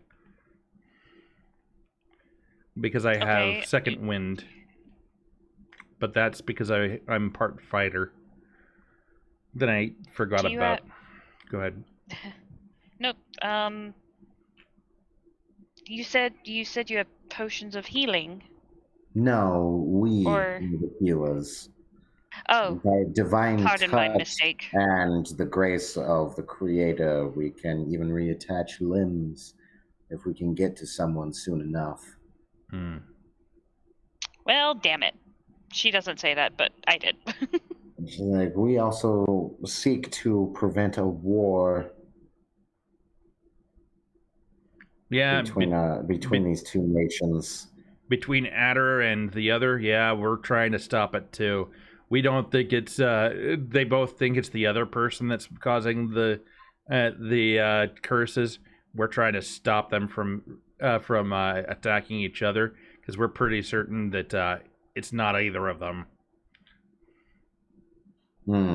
Yes, we. No, when I say we, I speak for the church, but when we believe that there's much more at play, yes, than two warring factions. Though the situation could compound everything if it were to break out into open conflicts. Creator knows we certainly do not want that to happen. Can I do a perception check on? Can I just do a general perception check on them just to make sure I see if they're saying anything truthful or they're truthful but not trying to lie or anything? No, sure. Or you know what I mean, right? What kind of? Yeah. And while she does that, okay. Hammer asks, "What kind of provisions would you? Do you have any sort of provisions that you would be able to send with us as we're going into that darkness now?" We could part with a sensor of divine light to help potentially light your way through the unnatural darkness. I must warn you that torches and regular sources of light have no effect on it. Okay. We would be much obliged. Would you hand that to my associates, Rockfist? So essentially, they hand over basically a blessed candle. It's got some religious symbolings scrolled into it and what have you, but they basically give you a couple of these, literally blessed candles. I got a dirty 20, by the way. Yeah, they're being completely straightforward and everything. They're not planning anything close to the chest or anything like that. So what they're saying is, from their end, factual. That they're literally here for those reasons. And okay. So far, they only know as much as she's really said already.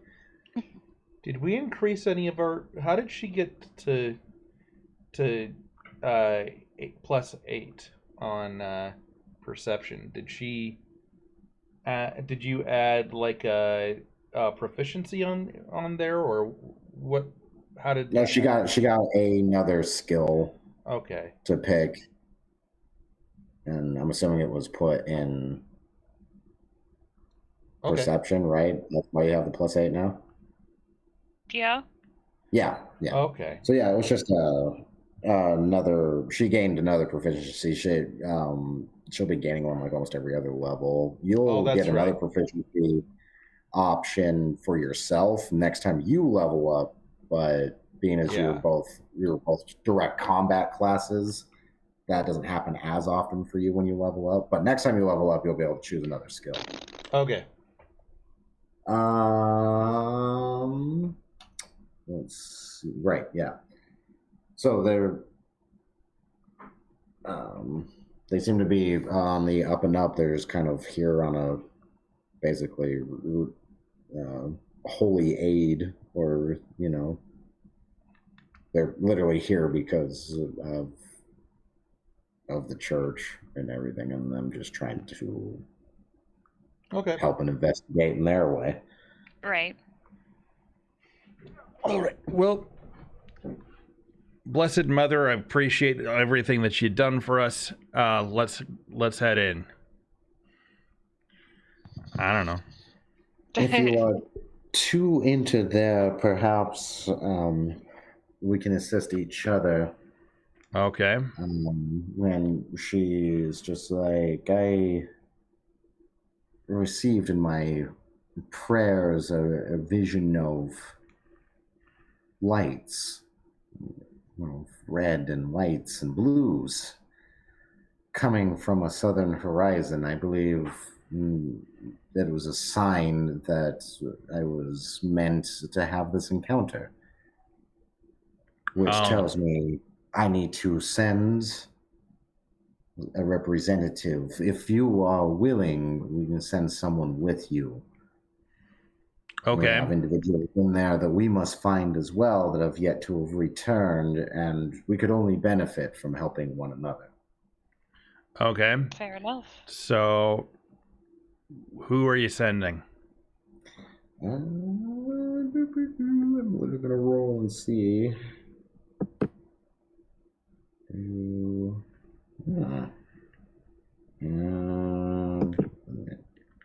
Okay.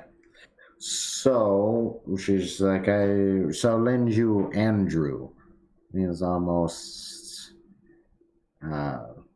talented paladin. Okay. So kind of a younger but stocky, well built, healthy looking, human male. Like kind of comes over, chain shirt, the religious symbol of the creator on the jerkin that goes over it, and symbolings all over everything he's wearing. And a sword and a light pack and a shield. And he comes over and she gestures at him. It looked like he was already getting equipment ready.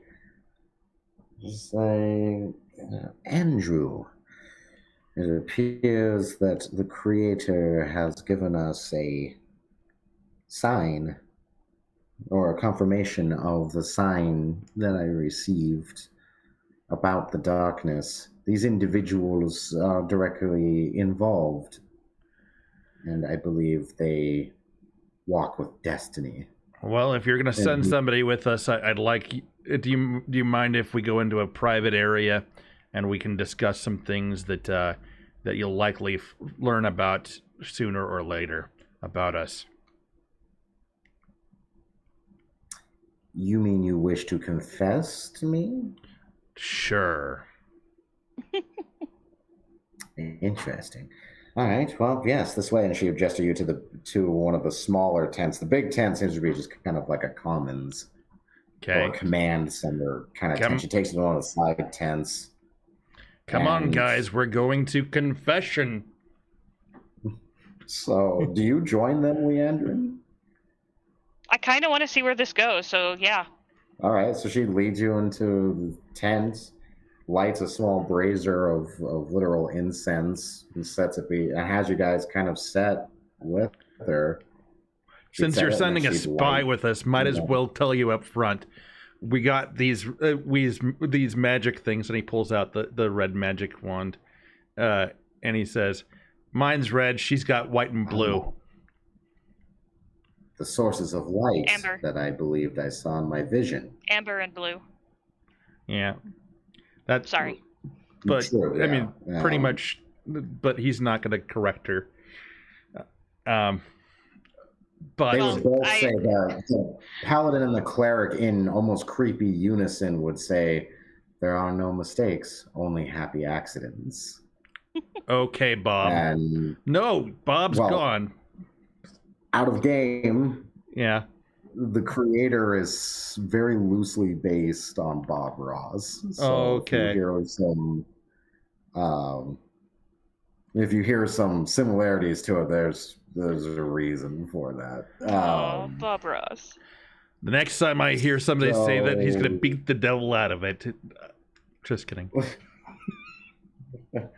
I mean, it's also a model they have. It's like sometimes you just got to beat the devil out of it. Yeah. All right. So. All right. So we've got Bob Ross as a God here. Okay. Well, if you think about it, he's the creator. He put happy little trees and some happy clouds, and put a lovely mountain over here. And so is the symbol of the creator like a afro on a white man? No, I didn't go that tongue-in-cheek with it. It's generally just represented by the sun. Okay. Also, which is ironic, but all right. Okay. It's the sun, and generally a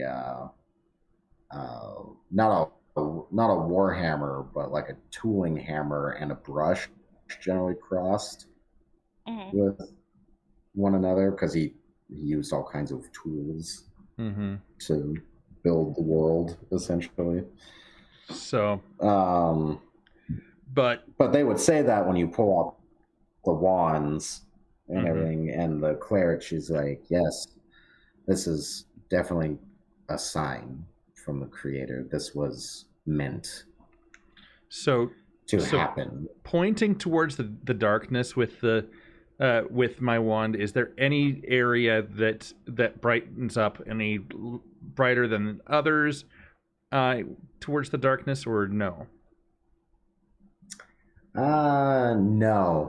No. You just kind of point at the darkness, and the wand is just being the wand. Okay. I'll pull out the blue wand and do something. They would light up in the directions that they are aligned to. Right. So yours, but not in that particular darkness. No, beyond, kind of slightly beyond it, north. It still glows when you point it in that direction, so it's still pointing to, I guess, its correlated symbol or its correlated dungeon, which, and you would see with the red one, and if you try it out with the amber one, the ruby and the amber wands, it's kind of the same thing. It's right. None of them are indicating where this, from your journal and everything, you pretty much have a fixed spot for where this in-between ruin is with its symbol, but they do not seem to be detecting it directly. They only seem to indicate where their intended locations are. Okay. So and is that intended location potentially in that shadowy area that we're just... Well, you know that one of those bizarre ruins is in there, but they don't indicate that, no. So it might be that curious. Each wand only indicates and leads to its own dungeon, per se. Yeah. So we just haven't found that particular dungeon, but it's okay. He goes on to explain basically the light. He goes on to explain, the light area, because he doesn't want to confess to pretty much destroying the other town yet. This is out of, and I'm not talking about anything here yet, but he talks about how basically once the dungeon was finished, the danger seems to be over, and this is the reason why we're heading in that direction. So. But he's omitting a bunch of stuff where we are culpable. So. Okay. While he's doing his talking this entire time, I would like to be doing checks of on the person or around to see if anyone's listening, or if there's any misdealings coming from them, if that makes sense. But finally, Hammer comes to the point. We've had many a person be able to find that we're holding these. Do you have any sort of magicry or blessed item that would be able to hide these from the eyes of the enemy that are trying to destroy us? Or do you know of anything of that sort? Because if you can't trust a nun, who can you trust? Especially a nun of Bob Ross. She ponders for a moment. Let me see.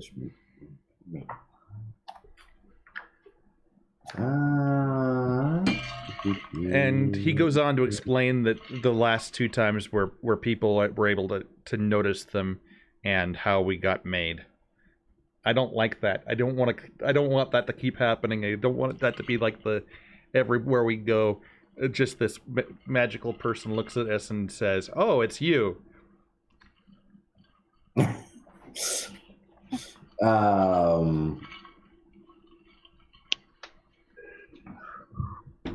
Let's see.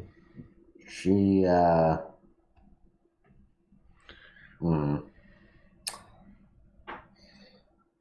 see, looking at it, I'm not sure if they have anything that would obscure them.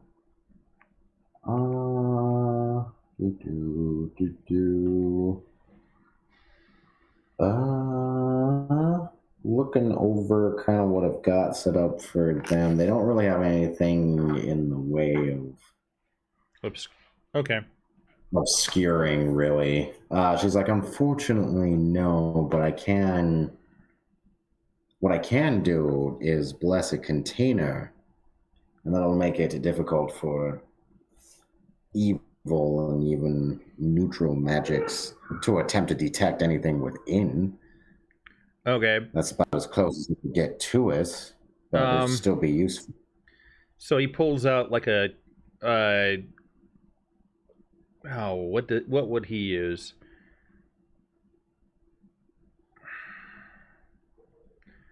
He pulls out one of his a sheath that he's been holding on to from a long lost knife, and he says, "Would this do?"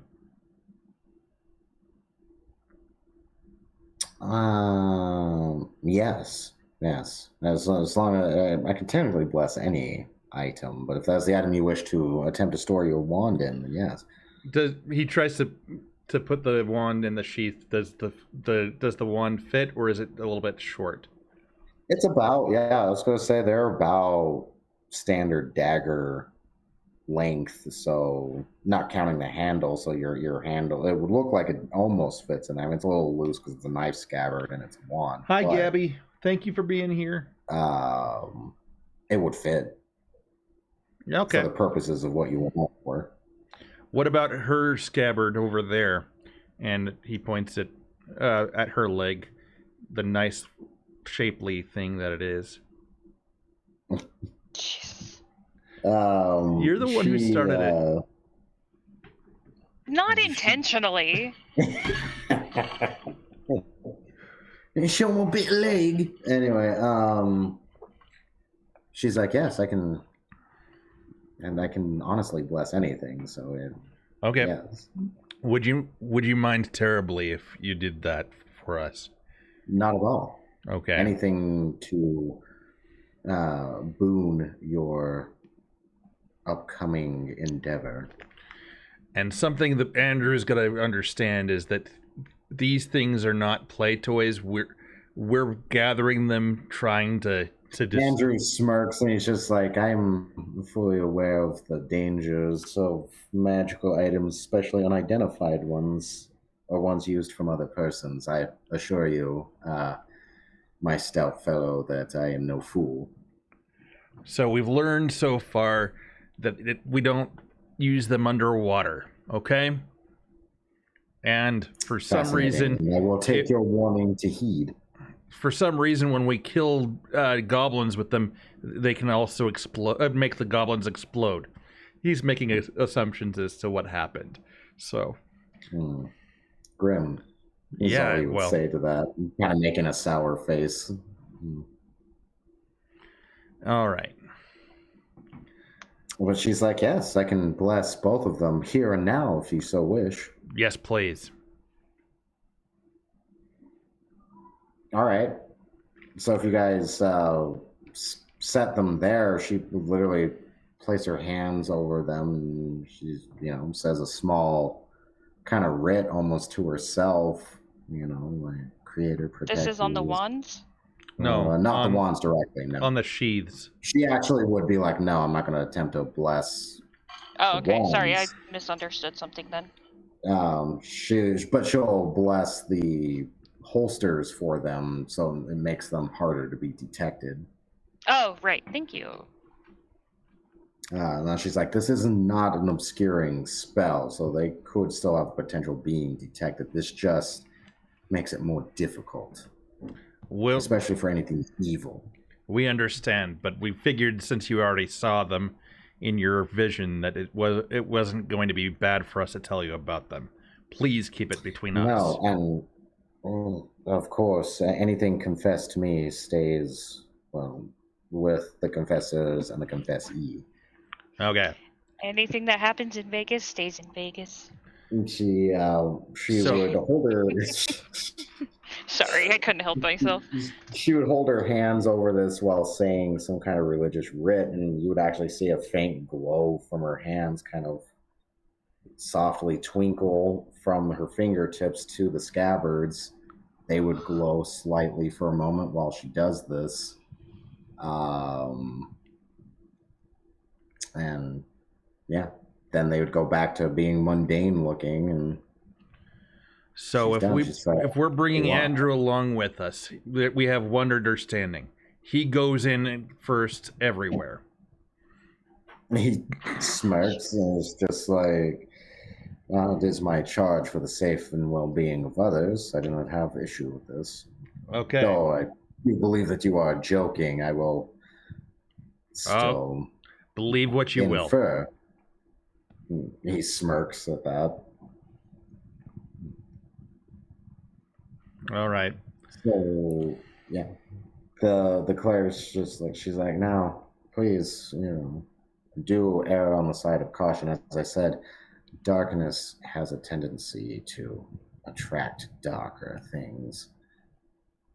Yeah. The goblins may not be the only thing taking advantage of the unnatural darkness in there. Okay. And of course, there are the evils that made all of this possible in the first place. They may be in there as well. Go with the Creator's blessing, and I wish you a safe return. Unless there's something else that the church can do for you. Not that I can think of at the moment. Rockfist asks for a lock of her hair. Yeah? Rockfist asks for a lock of her hair. Her golden hair. Just why kidding. It's be doing that? I don't, because Hammer wouldn't do it. Hammer? No, Hammer wouldn't do that. Because of Gimli and never mind. It's a Lord of the Rings. Oh, I got you. Okay. Yeah, all right. Now, Stonefist and Halfbeard have actually been kind of quiet for the most part in this meeting. They seem not necessarily nervous, but they're like, well, a lot of good things to talk about ourselves. We're just going to be quiet. Okay. So. kind of vibe. They're just kind of both like, not uncomfortable around these church folk, but they're not at ease either.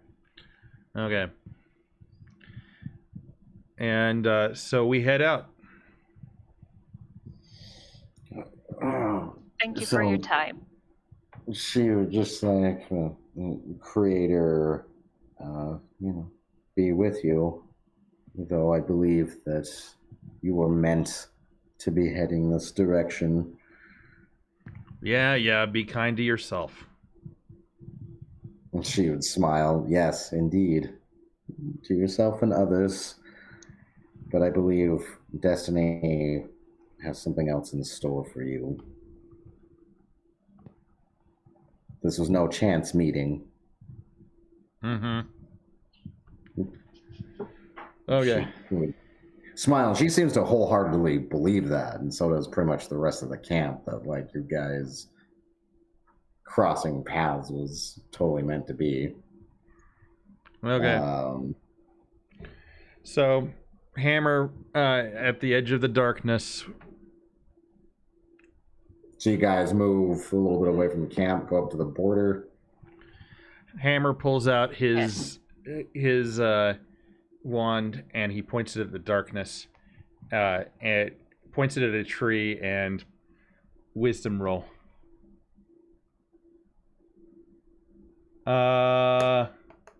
19 on the die. All right. Yeah, you'd blast in, hit a tree. Does it affect the darkness at all? Kind of like the amber. It pushes it away, but only from where the beam crossed, and then it would go back, and you'd probably have to illuminate. Okay. So I illuminate the wands. I illuminate the wand, and I... That does seem to push it back, but it doesn't clear it away. It just clears a barrier. Kind of makes almost like a barrier of light, kind of like what the Amber Wand was doing in the Crimson Mist. Yeah. Back with the other dungeon. And if Leandrin, if you pull your wand out, I mean, it does the same thing. As far as the light reaches, it pushes this darkness basically back, but right after its range of effect, it's all pitch blackness. Even with those of you with dark vision, cannot see through this. So there's nothing that I can like detect or anything moving within the darkness. Like I did with our first dungeon with that shadowy do I know maybe if it's the same shadowy stuff as that first dungeon? Yeah, it's similar, but way more intense. Right. A little more powerful. So, unlike before, no, this is beyond your spheres of light, which are pretty decent. Like they're 120 foot glowing ranges to these wands.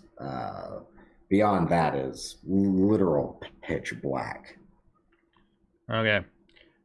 Hey, Andrew, you want to get all the way to the end of the light? Don't go any further than where the light touches? Yes. Yes, he draws his sword. And we're a shield at the ready. He's just like... You and I are front guard. So... If you keep attempting to follow the directions that the wizard and the cleric gave you, you guys should be able to head to the town that's temporarily abandoned in the darkness, which is roughly near where this wizard's tower is that you were looking for. Mm-hmm. So, but that being said, you are still exposing areas with light. You're still going to have to navigate a little bit because you can't see all landmarks and features. Mm-hmm. Right. But thankfully, you have a wayfinder with you, where your towns would definitely come in handy. Well, and she's gonna be in the middle, and Hammer wants the other two dwarves in the as back guard or as rear guard. They don't have to follow his directions. Yeah, just like you wanting us to take up the rear, you old bugger. You laugh. I told you several times before, there isn't going to be no buggery of my rear. Okay. And Stone Fist would laugh and everything. They both are like laughing at that.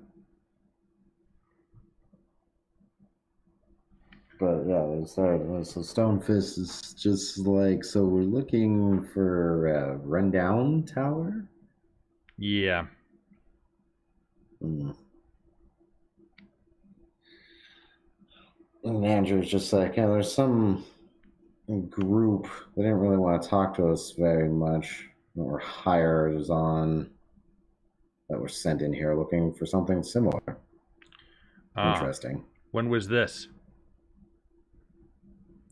Days ago, like we said previously, they're the only travelers that went in besides the acolytes that we've sent before. They seem to be some kind of mercenary group. So... Would this potentially be the same mercenary group that came from Blackadder before? Or they probably wouldn't know. They didn't say much, but they did come from the same direction, yes. Okay. So Stonefish was just like, is that the group that little wispy guy said he had sent, you think?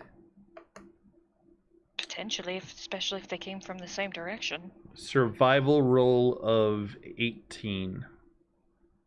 To see if I can pick up their tracks. Oh, their tracks? Yes. All right. So it was days ago. But with an 18, you find... Now, these are expensive and generally require materials from deep mining to make, but a rod of sunlight Okay. has been used up. Mm-hmm. Its charges are gone, unfortunately, but you do find the remnants of one near some hooved tracks, as well as a light, the remnants of a light camp with what you rolled. Any further detailing? I mean, again, you've got an elven wayfinder with you as well. If you see that, you could point that out to her. Hey, Leandrin, I got something here for you. What do you make of all of this? Okay. What do I make of all this? Well, Sorry. They're rare and somewhat expensive, but not unheard of. Rods of sunlight can be bought from generally wizards and stuff when you can find them, or shops if you're lucky enough. So that's probably what this group was using to navigate their way through the darkness. But you'd have to give a roll for more detail beyond that. Your people are famous for making these. It's one of your exports, as it were, from the Enchanted Lands. What kind of roll? You can either roll a nature for tracking with advantage because you are a wayfinder, or survival if you have it, or investigation. Survival and nature will have advantage to them. Nature and survival, you said? Either. And what's that? Just doing 2 rolls, taking the higher one? So I will do a survival of 23. Nice. Natural 19. Okay. With that, you pick up that it was 4 individuals precisely on moderately, given the weight of the horseshoe indentations and what you saw of the remnants of what camp they did break off the side of this path. They are decently equipped, carrying a decent amount, so they're used to long traveling, which fits mercenary description, and had enough coin and or knowledge and wherewithal to have obtained a sunrod. Human, from what you can tell, possibly a dwarf with them, given the footprints and the weight. And they were only briefly, they were taking a short rest only. Like, this is brief break. And you can definitely follow their trail from there.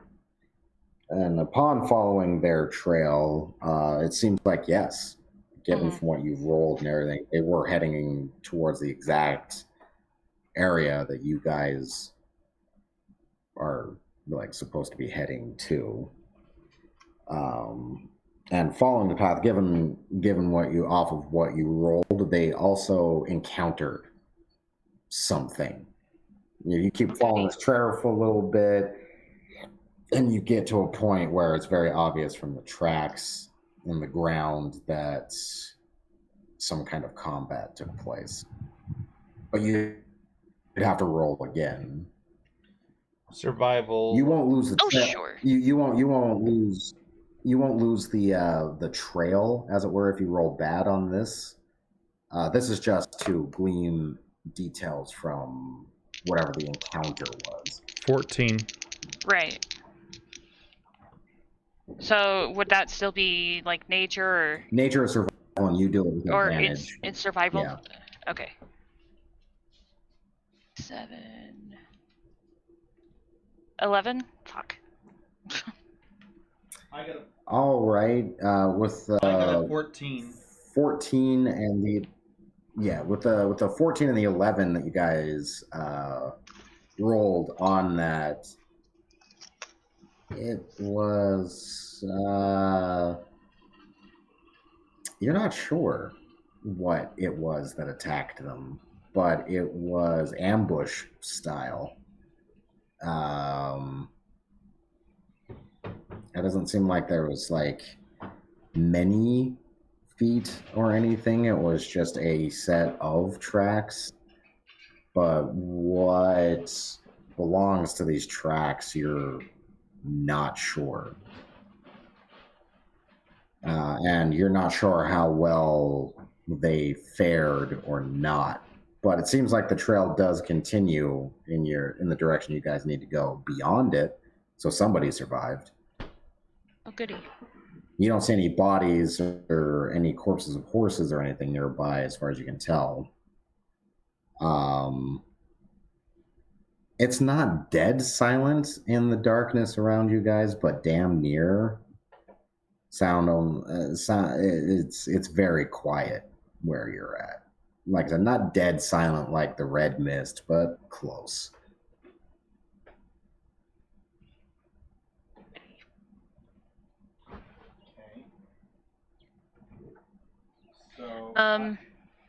They were attacked by something, and you're not sure how it went.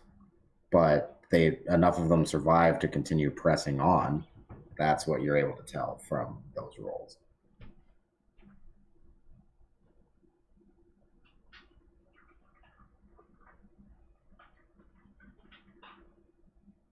Okay. So we're able to track where maybe that person or human or person survived? Or yeah, it keeps can we tell going in the it's same going direction. toward? Can we tell it's going toward where potentially we know the tower is that we're going to? Yeah, that's what I mean. Is that like it continues in that direction after that? Okay. So Andrew, if you haven't been able to tell, look out for ambushes. He's looking down and at the ground himself and around. He's like, yeah, there was. He picks up the dirt a little bit and kind of breaks it between his fingers. He's like, there was the presence of evil here. And he gets up and looks around as well. But yeah.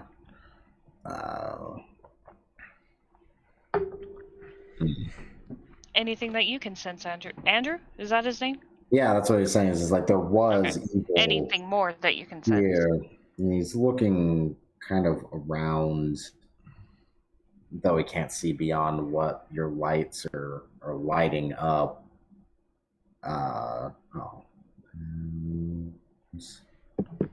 Let's see. I'll move you guys to actual. Now, this is the details that you see on this are only like within the circumference of your lighting, basically. We'll say you're at the I'm keeping it simple again. You've only moved in slightly from the southernmost portion of this. So you guys entered. Yeah, you guys like entered here where I put this, but within 120 feet would expose this kind of terrain around you. So you're moving through this kind of woods that are, well, enshrouded in.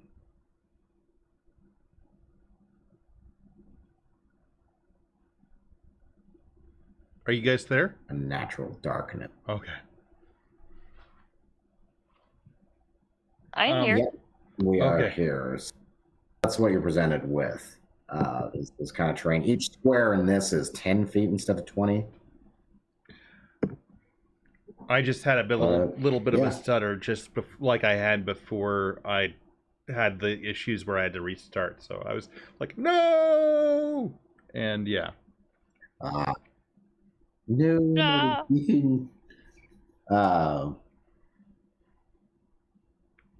But yeah. Okay. I continue forward. Yeah. All right. You guys press a little further forward. Being as you now have a trail that you can follow, plus the survival rolls are made before for. Have we gone past the town? Are we already to the town, or are we okay? No. Okay. No, it's just this forest that you are currently moving through in the darkness. The town is in somewhere. The abandoned town of Woodblock. Mm-hmm. Well. Okay. And me without my great axe. Oh no, I do have my great axe. I do have a replacement great axe, but it's not my great axe. Let's see. I have a. You have a loner. I never did find out what kind of. I have a loner bow. What kind of bow did you get for a loner bow?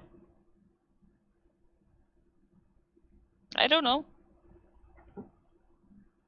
Yeah, you would have had choice of either short, longer great bow. I'll test out the great bow. I don't know if Leandrin's ever had a great bow or had the chance to have a great bow, so she'll give that a shot. Great bows are definitely a human invention.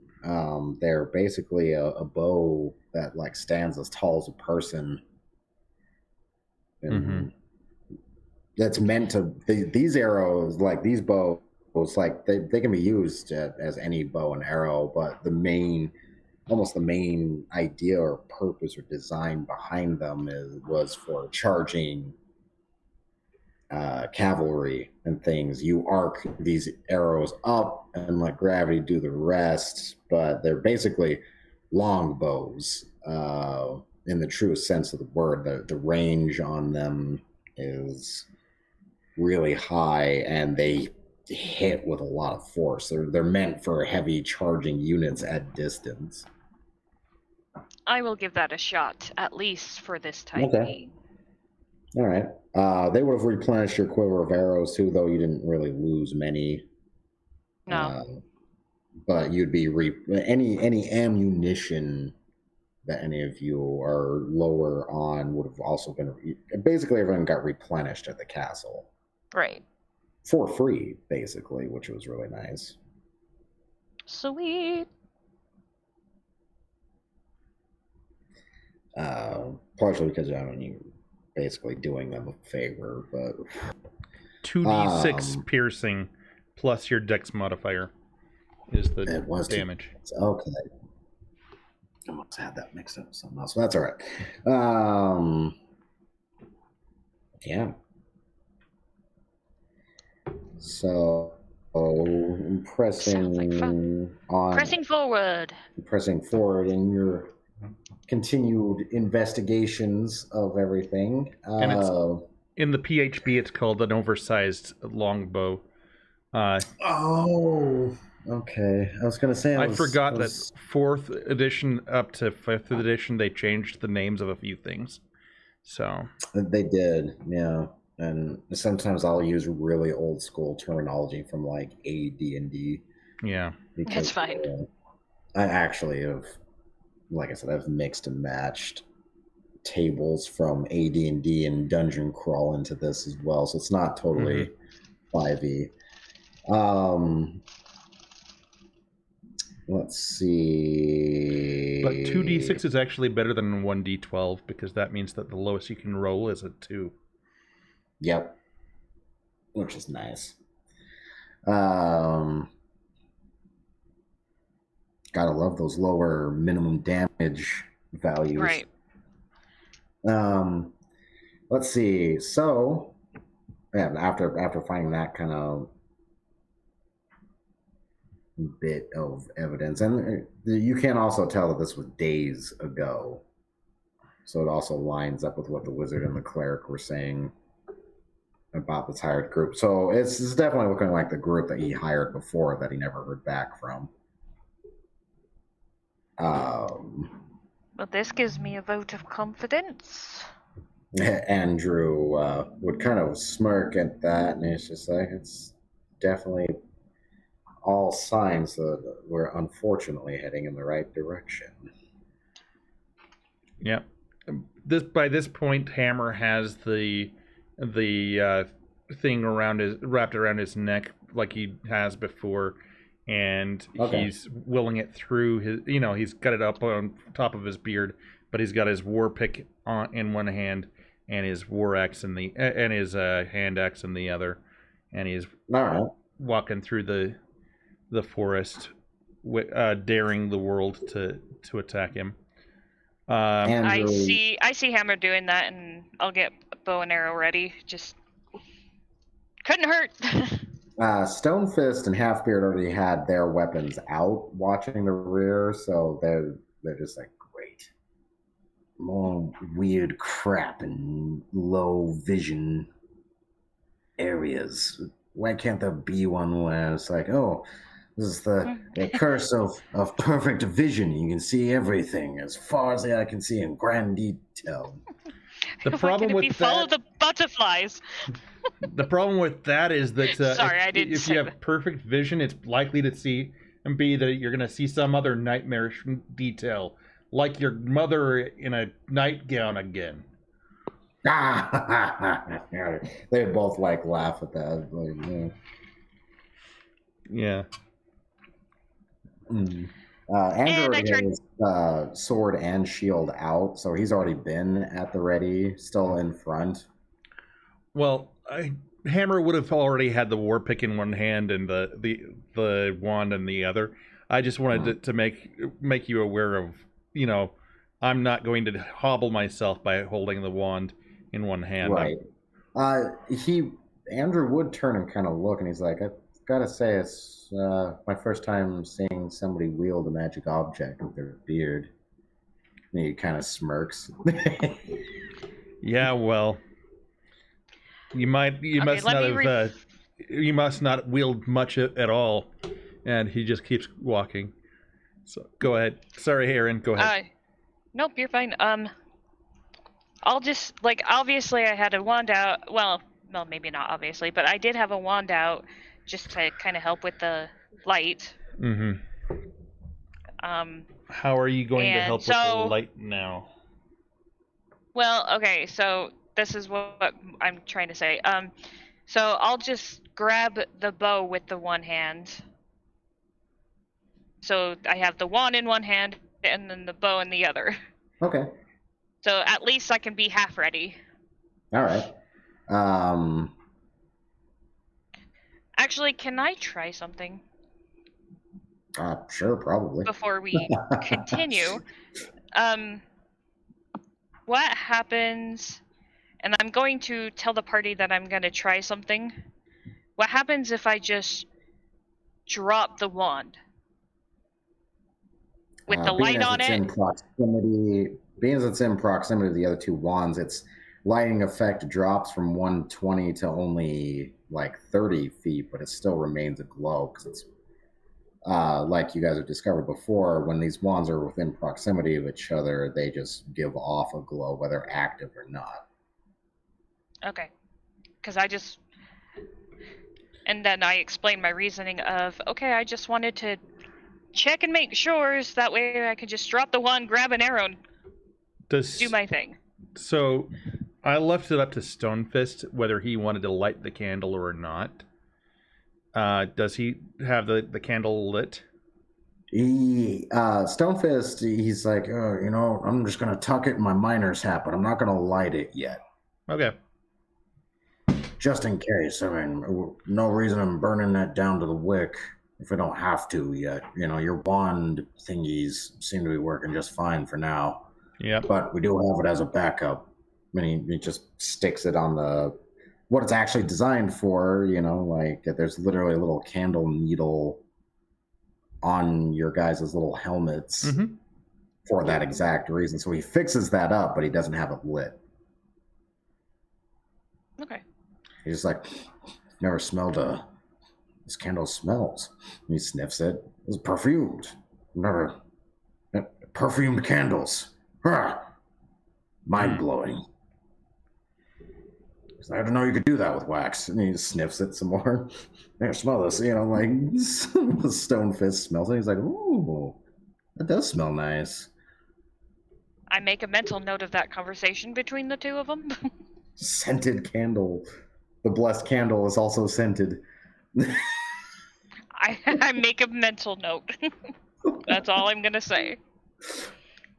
It's kind of blowing their mind. They've never seen a scented candle before. And honestly, I mean, they'd be hard to create by medieval standards. Creatable, but they wouldn't be easy to make. You probably have encountered them before, but they certainly haven't.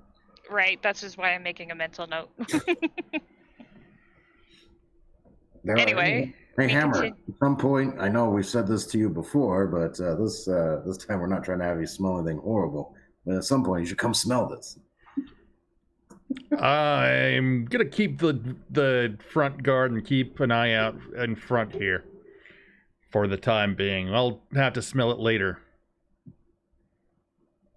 Smell you later. Indeed. Just kidding. I said that, not Leandrin. All right.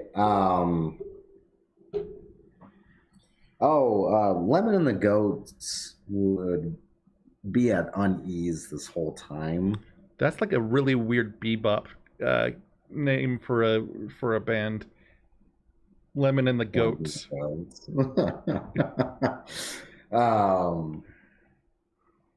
But yeah, they're uneasy the entire time you guys are in this darkness. Mm-hmm. I'm assuming that the Lemon has not left my side as soon as, especially as soon as we entered in the darkness. Yeah. That's my assumption. So the order is Andrew, Hammer, the cart, and as well as Leandrin, and then the Rockfist and Halfbeard, right? Yeah. Okay. Is Leandrin riding, or is she walking alongside of the? I'm walking. The cart. Okay. All right, so the cart's not actually being manned by anybody. It's just being led along at the moment. Everybody's kind of almost surrounding it in this lineup. I'm directly behind it, kind of manning it that way. Okay. If that makes sense, but... So yeah, I kind of want to keep us as straight line as possible because of lighting reasons. If that's the case, we would need some sort of lead for the goat. So I'd have some sort of rope around the harnesses for the goats. Okay. And I'll lead it that way. So you would continue on, kind of following these people's trail a little bit. I feed the goats a little bit of oats, just to keep so that they're not eating the grass. I don't want the goats to get sick from whatever is going on around here.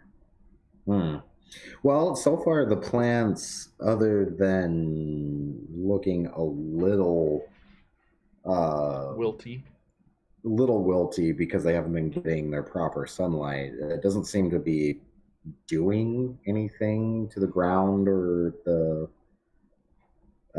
flora around you. Mm-hmm. That's good, at least.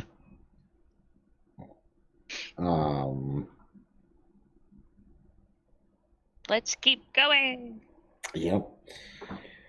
So, as you guys are doing this, let me roll real quick. I'm just seeing encounter die. Okay. Sweet. All right, so it's mostly just an eerie, dark, kind of quiet trudge through the woods as you continue on. That being said, natural 20 perception. Each of you 22. Make just Jesus. Is that what you were going to ask? You're nat 20. I'll get back to that in just a second. Okay. Was anybody were so okay? So putting a pin in that critical. Go ahead and make just wisdom checks. Okay.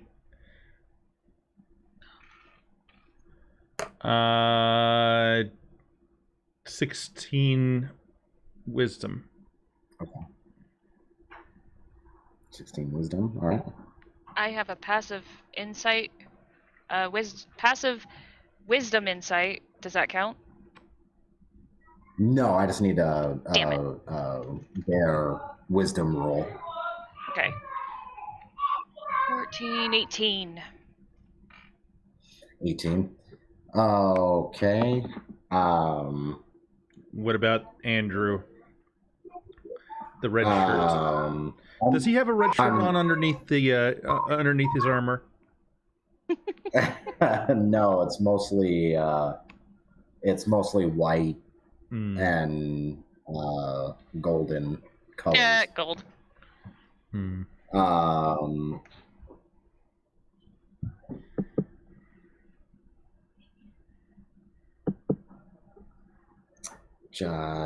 Just a moment. Yeah.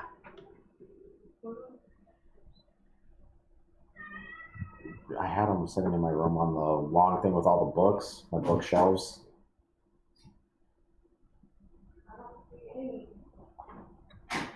I'll be right back, you guys, just a sec. Okay. No worries.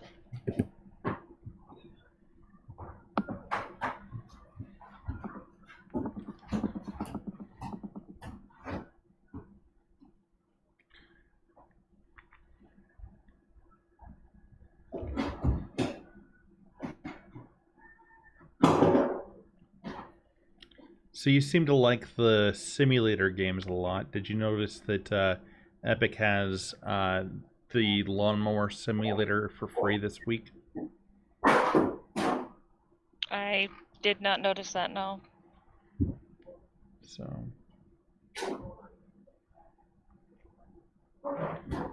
did you get into like the pressure washer or? I have it. Yeah. You have it? Okay. I was watching I haven't played it in a while. I was watching some friends doing the grass mowing simulator, and it seemed like it was much the same like that, except for like keeping some people's gardens up and stuff like that. Nice. So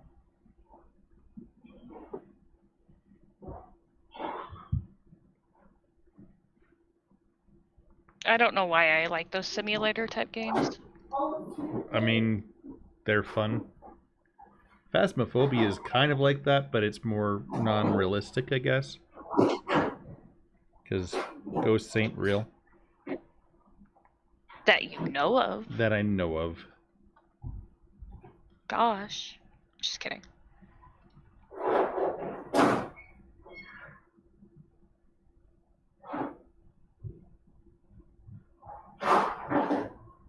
So do you know where you're going to camping next week, or?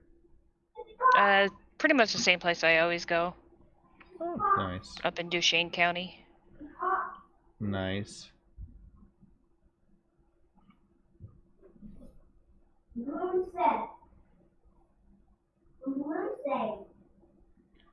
Get away from it all. Just relax. Absolutely.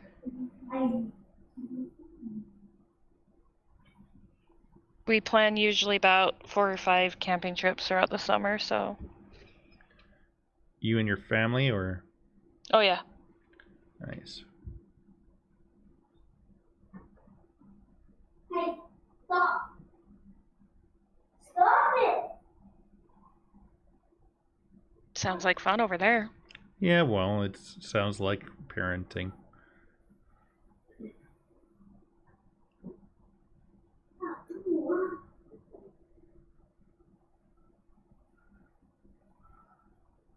Why are you looking at?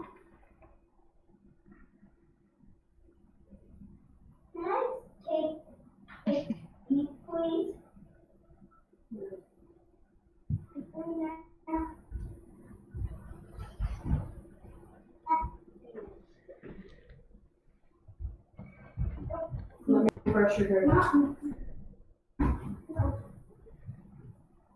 It is, I think it's 4:14 there, so. Oh, is it? So I don't know what's going on. They might be getting ready for dinner or something.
Roll initiative for parenting. Yeah, Right. that's basically what's going on here, Wonder Mama.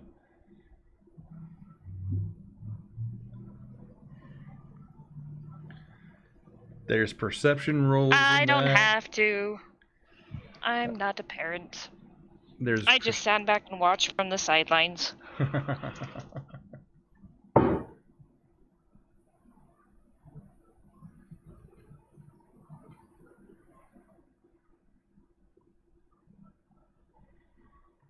I mean, parenting has plenty of D&D things. Like there's athletics where you gotta wake up and, juggle kids and try to get them to school. Yeah,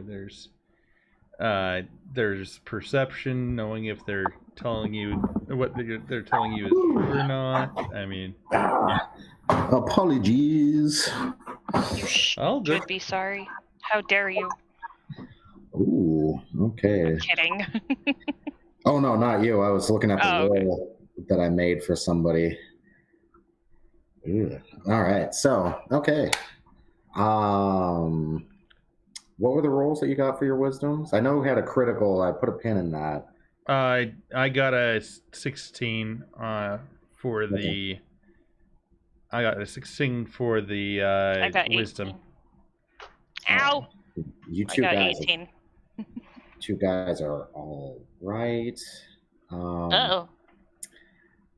Andrew stops. He's like, I detect. And he looks around. Ready yourselves. I feel the presence of evil. Okay, and I had As he's saying that, half-beard, Sarah? You have no idea what he's talking about. Sarah! Almost like weeping, almost instantly. Sir, it can't be you. Hmm. No, I'm so sorry. Sir, and it seems like he's about ready to break away and into the woods away from you guys after what seems to be nothing. Stone Fist seems to be petrified in horror. He's also looking at nothing, but he seems absolutely horrified to the point where, like I said, he's petrified, like gapped-faced, almost in shock. So the both of them are not having a good time. Speaking of which, I gotta make a roll for something else. That's a critical fail. Okay, so Lemon starts snarling and like freaking out, but she doesn't run, but she's kind of like turned and snarling at the group and barking at the group ferociously. The goats are also freaking the absolute hell right out. So the cart has a potential of running off. The dog is freaking out. Stonefist and Halfbeard are also both freaking out. You're not really. It seems like they're seeing something that nobody else is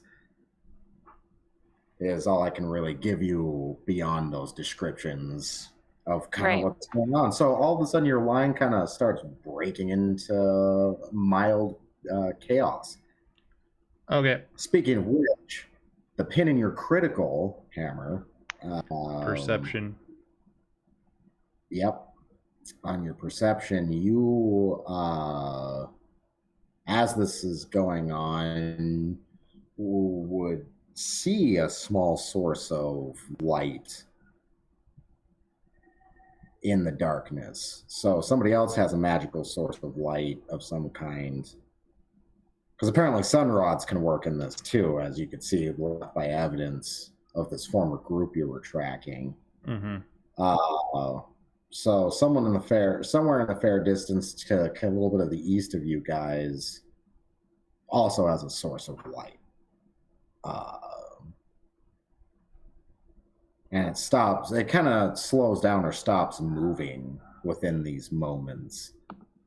So can I see this as well? Well, I pointed out and I say, Leandrin, there's light over there. Kill it. Now you can, given your passive perception and your whatnot. Andrew is just like, no, wait a minute. We shouldn't just immediately attempt to kill it is. It could be somebody just traveling and investigating, maybe even a survivor of the group we were tracking.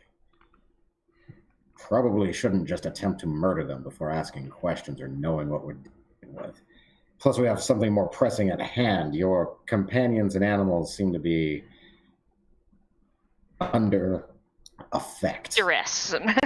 Okay. There's a presence here. You gird your minds. That source of light we may not actually be seeing either. Okay. Whatever this evil is, I believe, bewitching our company. Okay. Let's see. Not much can I can sense do anything else out there in the darkness? You can roll a Arcana perception of your own. Arcana or religion. Yeah, do you have either of those? Are you talking to me or? Wait, what was Hammer saying? You said. Well, you could roll an Arcana or religion to see if we sense anything that way. Which one should I roll? I'll roll religion. Do you have it as a talent, or are you doing this with a minus?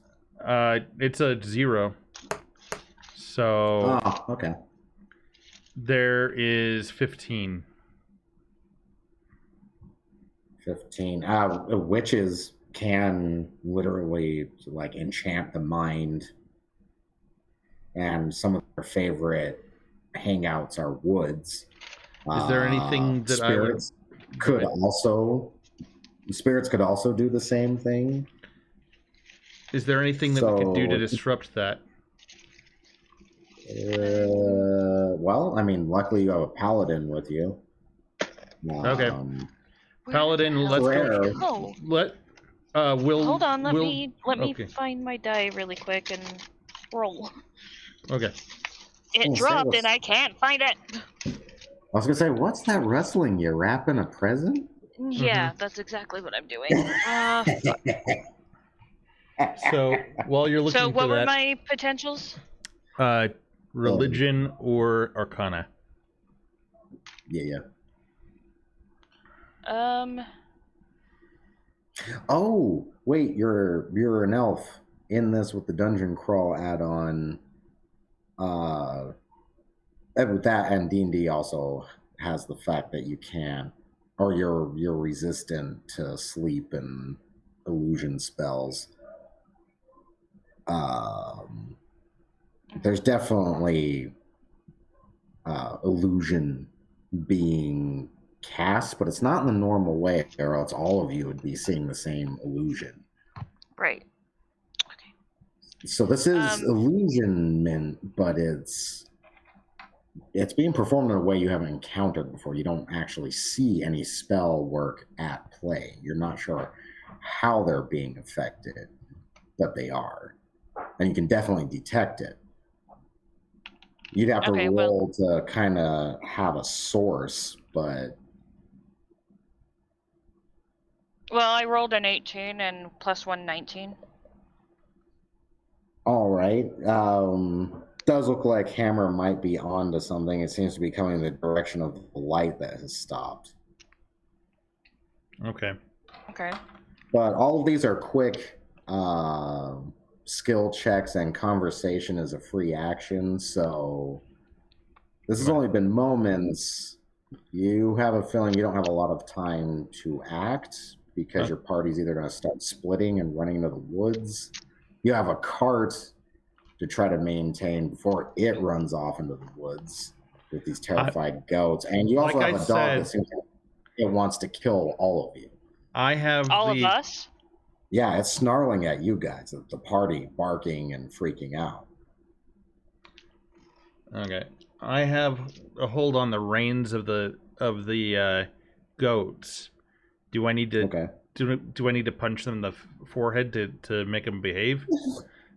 Possibly, or you could either strength check on the reins to try to just keep them in rein, or you could attempt to handle animal by punching them. Anything I could... Athletics. I'm sorry, that's... Words you've never thought you'd say?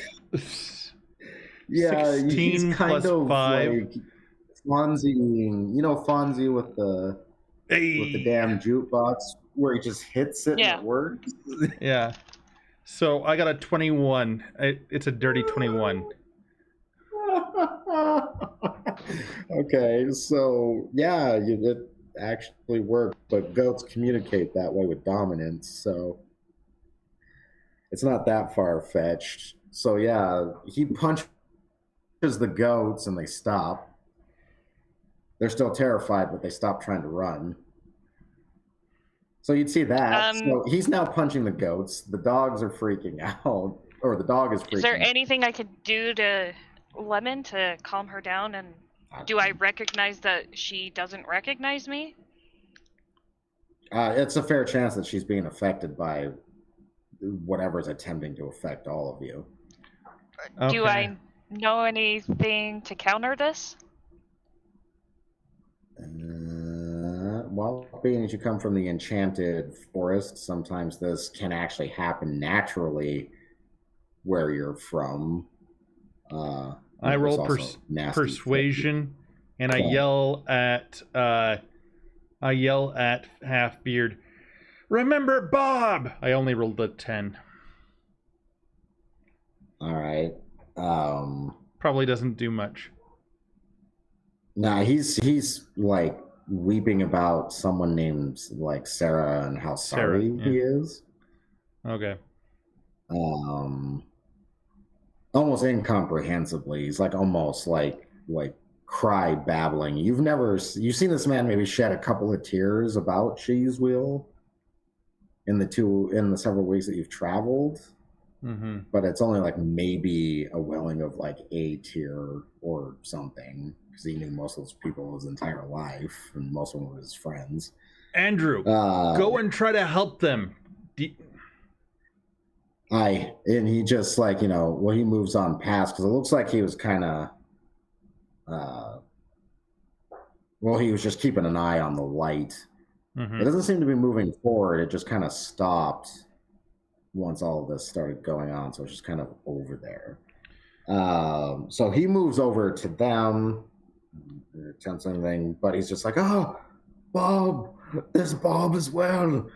Bob, Sarah, gods, by the forge, I failed you." Okay, Leandrin, what can you tell me about the light? Does it die? Hold on. Is there anything I can counter this against? For shock Lemon. sometimes will break people out of it. Not actual electric shock, but like right, and dogs too. Like punching the goats. Sorry. You don't have to punch the dog. I'm not saying that. No. No, I know. Is there anything that I can think of that won't harm the dog? If you blow, you have that dog whistle. You could either attempt an animal handling with the dog whistle as a calming, or like a "hey, come here" call, or you can sharply blow into it, which would be more of the shocking attempt. Okay. Well, for animal handling, that would be a natural 20 with a 4, so 24. Oh yeah. Okay. Hammer would be so proud because he made the whistle. Right? It's almost seeming like all of your decisions are seeming to carry over and affect what's going on now. Maybe fate is involved. So, because there's a lot of talk of that but it's from religious types, so your characters can take that as it will. Or as they will, I should say. So, yeah, no, you're or not sharp blow the whistle. So did you try the command whistle or the surprise one? I'll try the command first. And okay, with that, she's kind of like, oh, well, whatever it was that she was seeing wouldn't have made that noise. So it kind of shakes her of it a little bit. She's hesitant to still come towards you, though. But I'm assuming she still sees what she sees, but she heard something different. Well, yeah, or she seems like she sees you, but she's still nervous about approaching you. She seems nonviolent now, but she's also like, oh, she still didn't come to the summoning. Hey, buddy. Okay. Vincent. So what? All right. I'll just tell her, like, you don't have to come immediately. I just need you to let you know that I'm still here. She whimpers. You guys still technically, this isn't like direct combat or anything, so nobody's following a turn scale. What do you guys do? I try to hand the reins over to Andrew so I can go and deal with the other two yahoos. Can you hold on to these real quick while I go and beat some heads together? Okay. Hammer goes. Make wisdom rolls again. Okay.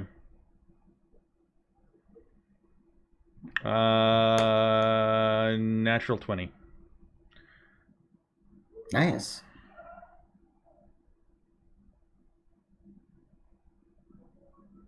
Did we lose you? Error. Me? I'm making one too? Yes, everybody. Yes. We're trying to make sure.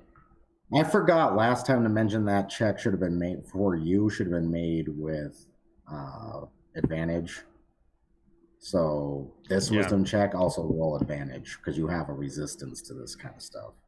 Okay. So wisdom. I'm assuming it's a saving throw?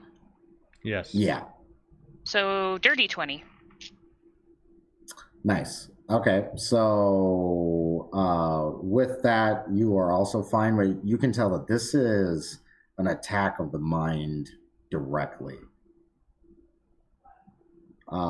Being as you are from the Enchanted Lands, this would narrow it down for you. You're like, there's pretty much only one or two kinds of things that do that.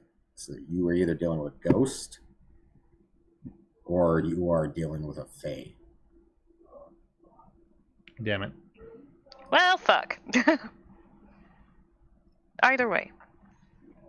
Okay. All right, so what, you head down, which one do you head down to? Bob seems like he's steadily or not Bob, wrong person, damn it. Stonefist is seemingly getting more and more horrified, like he's like heavily breathing, and anyway, he doesn't seem to really be able to move. Okay. So I hand the reins over to Andrew, and I...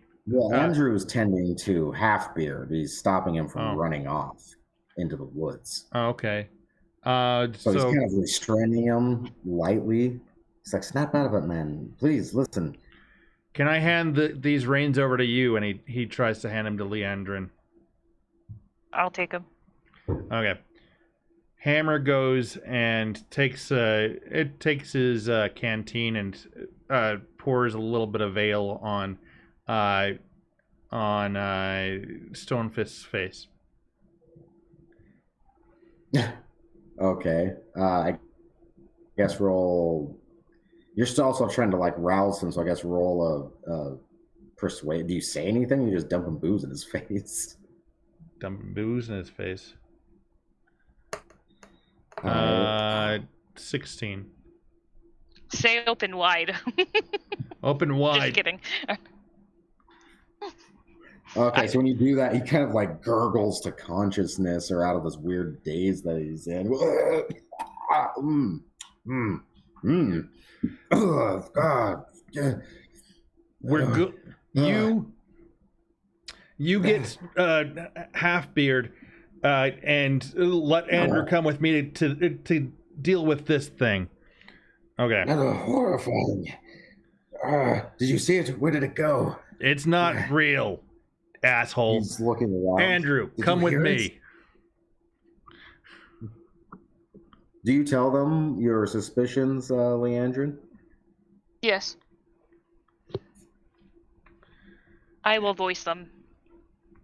Andrew, come with me. And he rages and he runs towards... least amount of words as possible. He rages and runs towards the light. Yeah. Surely shouts that at you as you're running towards that light. It's either a ghost or because I'm also tending to the dog and I'm trying to... Yeah. Yeah. And like... Hold on. And also while he's doing that, I'm also like...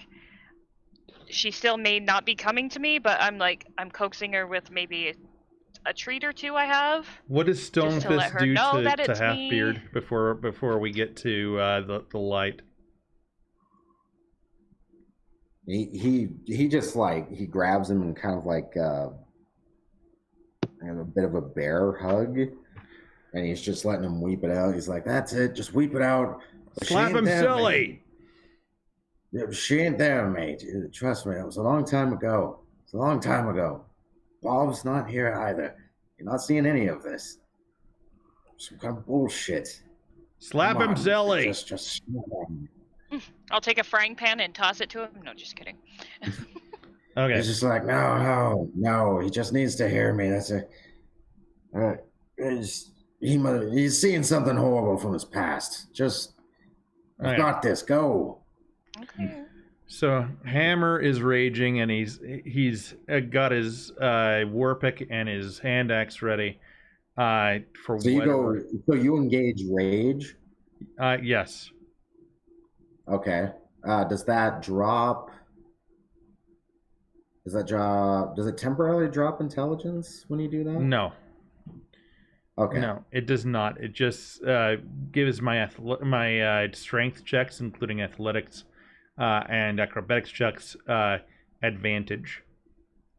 That's right. That's right. And it also adds 2 to my damage rolls as well as attack rolls.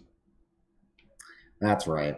All right. So yeah, you rage out, and because that this means you run basically wildly towards it, right? Yeah. Yeah, Andrew's just like, wait, we need a plant. And so you just as he's saying that, and like, we need a plant. Nope. It's too late now. Well, he's running after him. No one makes me bleed my own blood. I don't know. Just you haven't been injured. I know. So yeah, you go running towards it.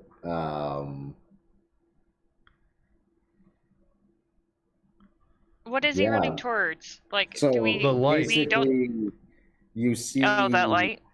You see the light source. It's as you come up to it. Yeah, it is a ethereal. Jesus, cat. Anyway, it's an ethereal woman floating there. She is the light source. Okay. If I were to run 2 with my wand, would that leave those 2 in the darkness? Yeah. Yeah, please don't. Because he's got the wand tied to his beard right now, glowing. So, yeah, he ran off with the other light source into the woods. I'll look back and say, hey, can you carry him, or can you bring him with him somehow? Can we get him on the... No, Hammer's pissed off and ready to go. Like Hammer. That's fine. I just need to worry about the other 2. Oh, okay. And can we get him on the? Yeah. I'm trying to get him in the cart already, but he's struggling with him because he's weeping on and off about Bob and Sarah and. All right, Andrew immediately follow me, or does he help with half beard? Because no, Hammer didn't. Andrew's running with you. Okay. Okay, so while that's going on, then I'm just getting sick of this. I take my bow and I smack him on the head with it, like not really to do damage, but to do the shock to him. He's yeah. Do you want me to roll for that? No, I'll roll for him. Being as he got conked in the head, so he just freaks out some more. It's just like, no, Dad, the trolls are back. The trolls. He starts freaking out. Sarah, no. He's just like, oh, now you've done it. And Stonefist says, he's like, I said I had it. I said I didn't want to hit him for a reason. He's having, I think, like some kind of flashback or something. Okay. And he just grabs some booze from the cart and like dumps it in his mouth, kind of following suit from what you did with him, Hammer. 17 for the war pick. Okay. That would hit, but your swing and yourself passes right through the woman. Okay, that's fine. He doesn't pay attention. That would be a 4 piercing, and then hand axe, which would be slashing damage, would be a. Okay, so no, you 20 to hit, and yeah, that hits, but it's just passing through her. That's fine. And that is... He's like rage fitting against a ghost. So he's just like swinging through the air. 7 slashing damage that doesn't do anything.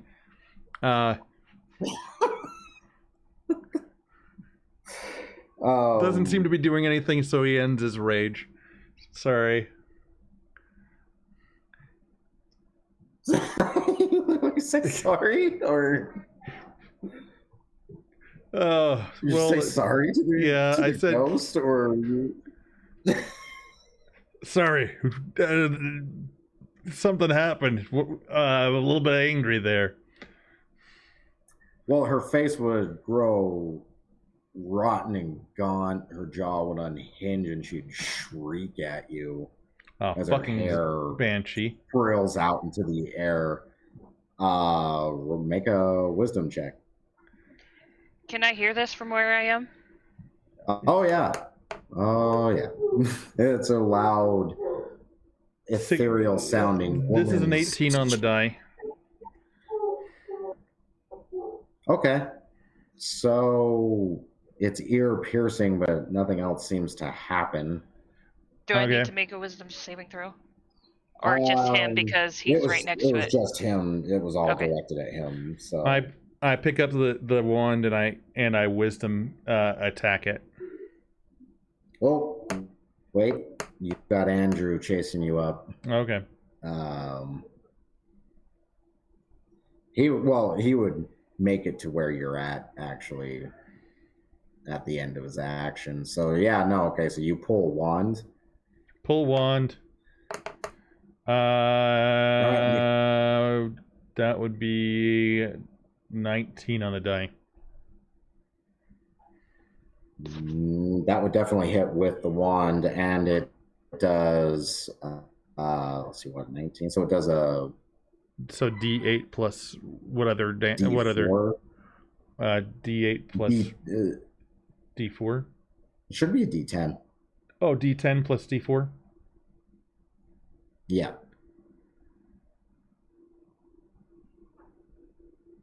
Come on. Big damage, big damage. All right.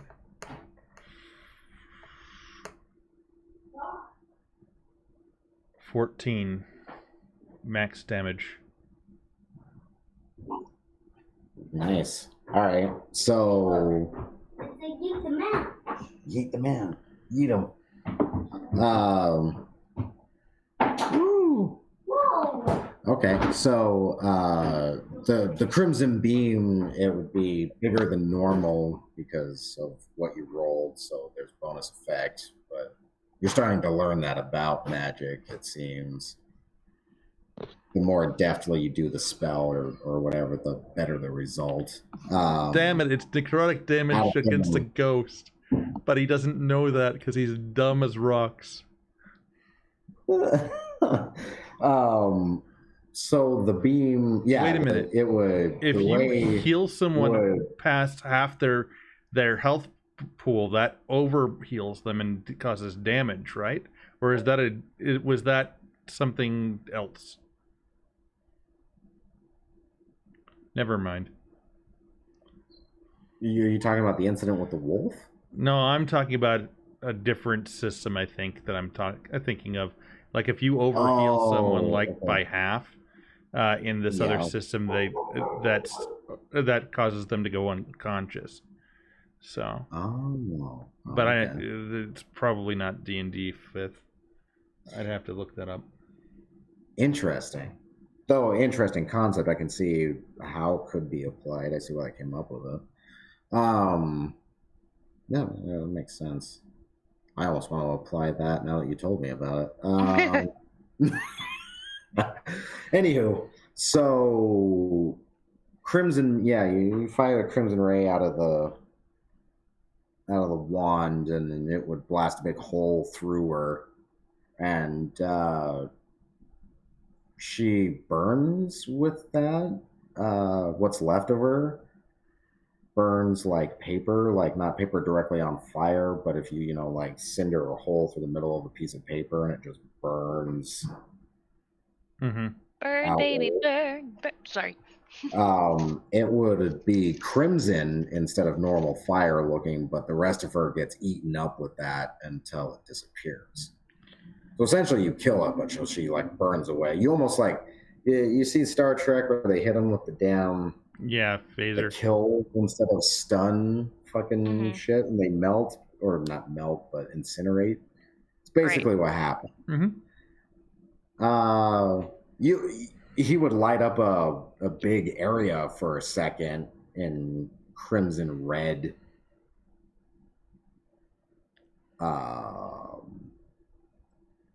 Light when he does this, because she was kind of floating in the air, so he was shooting in an upwards direction.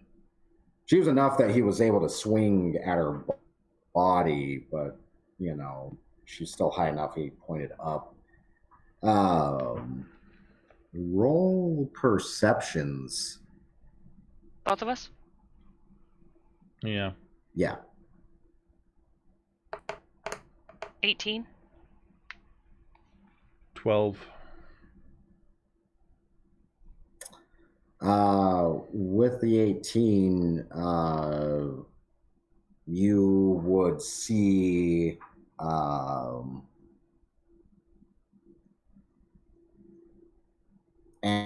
animals, not all over the place, but you'd see animals and people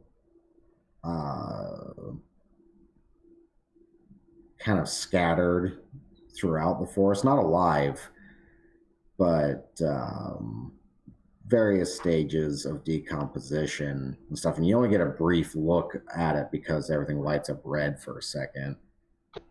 But the forest Are they walking? No, but okay, just dead. Okay. Appear to be horrified, all of them, like with frozen expressions of terror or dread, as if they died of fright. Okay, I understand. But it's only brief with the lighting up of his attack, and then it would go back to darkness, except for what your guys are lighting up. Great. But you're the only one to catch it. Sounds good, I guess. And that goes for the rest of you, you freaking spooks. Okay. So how's this dwarf doing over here? Is he still, like, breaking down about Sarah and Bob? He stopped after that.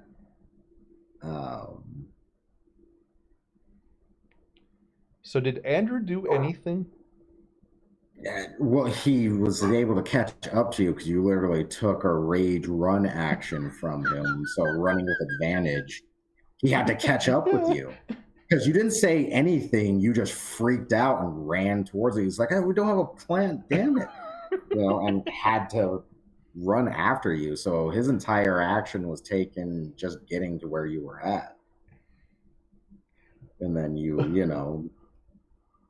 like attacking So them. essentially, no, he didn't. Not this time But around. it's not that he could or could not. Well, he couldn't because he was too far away from you. It's because raging warrior barbarian. I'm sorry, raging fighter barbarian was raging fighter barbarian. Sorry.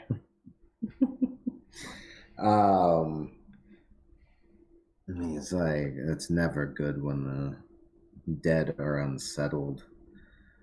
Though that was quite malicious. I'm assuming at this point we have, like, gotten back together because Hammer gives him a disgusted Halfbeard is basically almost, well, no, he kept giving him drink until he passed out. Oh. Yeah, that's our medicine. Can we put him on the cart? Anything that ails you, you gotta have a little bit more alcohol. Yeah, he was doing this with him already loaded on the cart. Okay. So Andrew's just like, I still feel the presence of evil. It's almost atmospheric. He's just looking around. How's Lemon doing? she's now like come over to the cart and has taken something like from you. So it seems she's kind of she's willing to be around you guys, but she's very anxious. The goats are staying in. The goats are staying in line, but they're also still shaken and agitated. I put my hand out to Leanne. I pass Leandrin some jerky. I hold my hand out to Lemon to see if she does come to me. She would hesitantly, because you had fed her something a little bit before while everybody was. Does she know Does she still know it's me, or is she just like?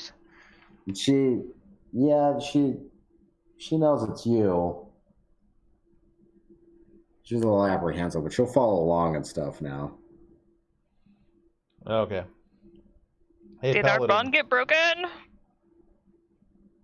No, not necessarily. She could just still be affected. Okay.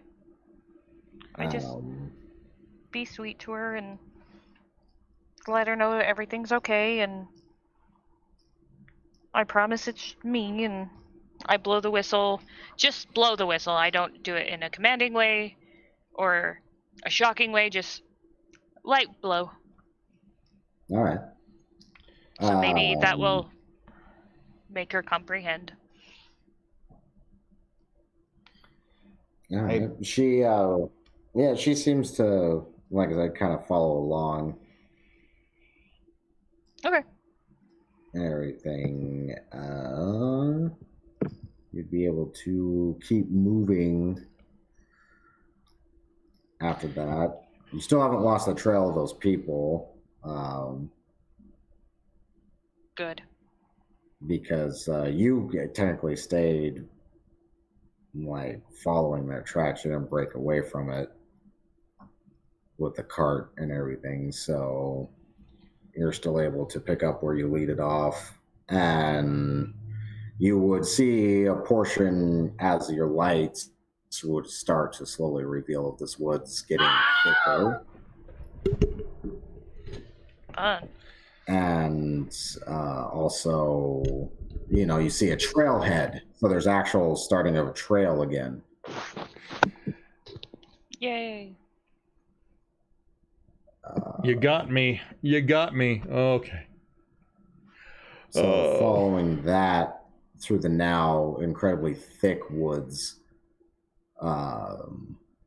very much denser, very tall conifer trees that start taking up more of it. You'd see a small trailhead, and then you don't have to roll for this. You can just see light sources in the darkness up the trailhead as you start following that. Do I sense any, like, evil or maliciousness from that, by chance? Or can I try to detect? Can I do that? I don't know. I can't. No, it's more just like an illusion and stuff, and you haven't been able to shake that whole walk. Like, so Wonder Mama says that she's excited about that light whistle blow.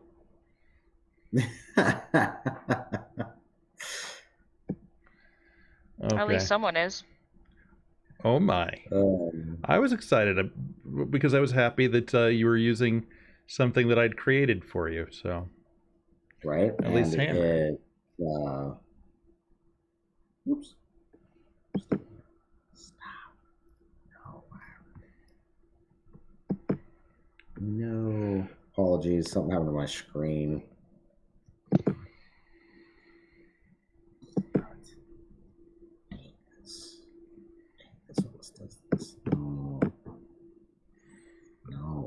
No. Wonder Mama also did the Wilhelm scream on me. Yeah. All right, so you guys would be approaching from... This stream just got hot? How did it get hot? Well, I mean, we are talking about light blowing. And somebody liking it. Oh, okay. Understood. So you guys would be entering from this direction where I placed the circle, but the light sources aren't these lit torches or anything. There's no sources of normal light coming from this town, or what's, you know, from what you can see of it. The light sources I'm talking about are moving throughout it, kind of in a listless direction. You can roll to take a closer, or you can roll perceptions and everything to see if you can make out what these light sources are that periodically expose parts of this town. And this is the town that you're looking for, that the tower should be near or in. They were kind of vague on its exact location. Right. And I got a natural 20 for 28.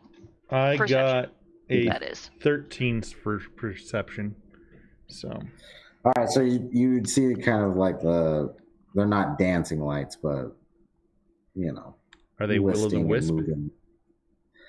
No. All right, with the critical, you would notice that some of them are, yes, ghosts, but you would recognize something else. I'm going to have you make, like, basically it's not full-on horror check, but it's almost like it's a trauma check, basically, because this is something you've encountered before, and it's tied to something terrible. So go ahead and make a will roll, Leandrin, when you see these, but you recognize these... Wisdom. Yeah, it's a wisdom save. Okay. Sorry. And this one not with advantage, this one's just a straight wisdom save. So that would be 16? 16? All right, so it's upsetting, but it's not... you're not going to, like, enter a state or anything like that. But it is upsetting. So I kind of keep track of your guys' mental health in this, too. It's important. Yeah, so... At least someone's keeping track. I should... Never mind. So... Yeah, some of the light sources are like the ghosts that you saw in the woods before, but some of these other light sources floating around are not the flaming skulls as in like the monster manual, but the flaming performer skulls. Oh. Like from the performance? Yes. Back in Cheese Wheel? Back in Cheese Wheel, yeah. They're not on fire, but they're performing. Well, no, they're floating. They're just the flaming floating skulls. They're just not flaming skulls. Okay. Two different things, because that one's an actual creature from Monster Manual. This is something I've made. So they're flaming floating skulls. Like, oh my gosh, they're flaming? Sorry, let's move on. So there's a handful of the ghosts, and then there's a handful of these floating around, but those are your light sources in it. But that's what you see. Nobody else can see this. They can just see the light sources. Okay. Does she tell us about it? Not yet. Okay. Andrew's definitely like the presence of evil feels more concentrated in that direction, but let me guess, unfortunately, that's where we need to be going. And Andrew, I have this feeling that you might want to hydrate. He chuckles, and actually I will do that, in fact. Coffee. Coffee's kind of the opposite of hydration, but okay. I'm just kidding. I run off of it, so it's hydration for me. I'm kidding.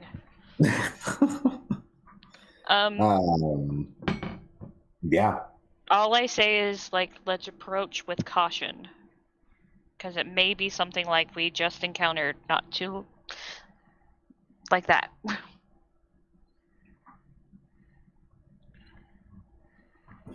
No raging yet. Okay.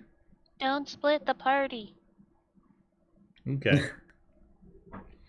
Well, that's not always bad. Sometimes no, I know, but as of right this second, let's not split the party. Well, Hammer... you mean in the dark, horrible enchanted woods? Yes, thank you. Yes, please. Hammer wanted to get done with that encounter as quick as possible, so that's why he... That's fine and dandy, but... Yeah. Let's not split the party again and potentially kill others. Or each other. Will do. So Andrew's just like, so this, we're looking for like what, the base to a wizard's tower? Yeah. Right? It was a. Right. Do we see the tower? It's got to be in that town somewhere.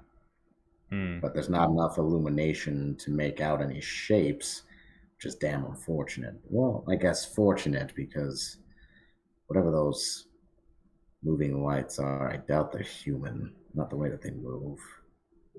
Like I said, I also sense a great deal of evil over there.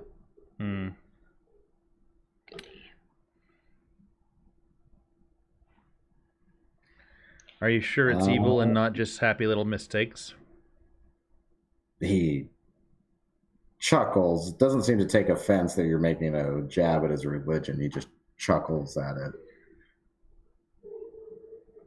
I smack Hammer across the head. Happy little accidents.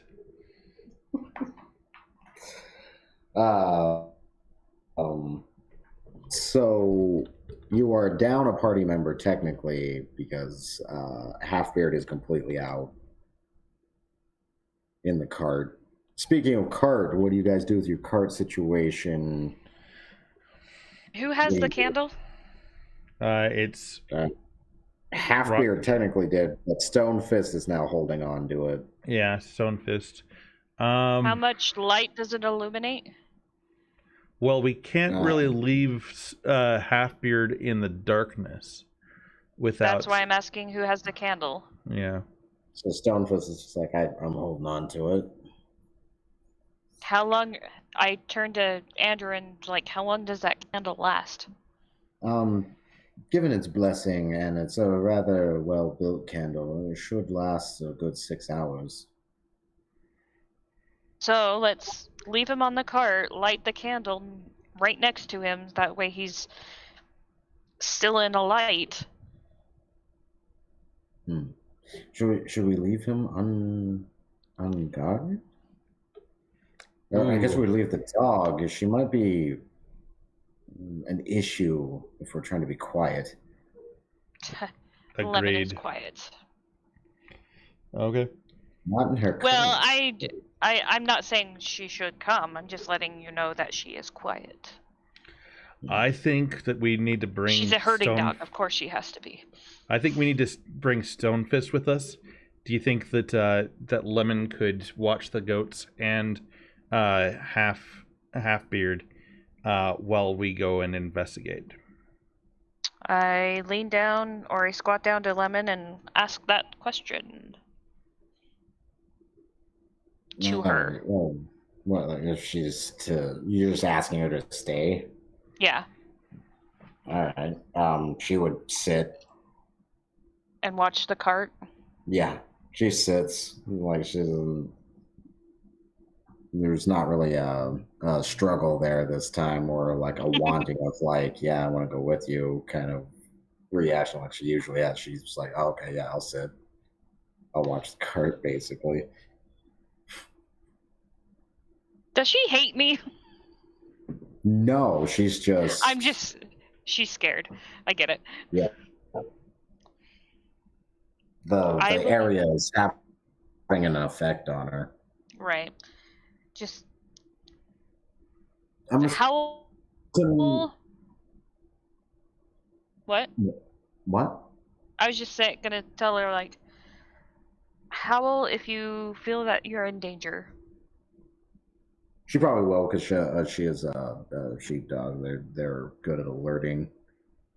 Right, but I'm just... She's space. I wish there was a way I could mentally, like, connect with her. So in case she does howl, I could definitely hear it in my head.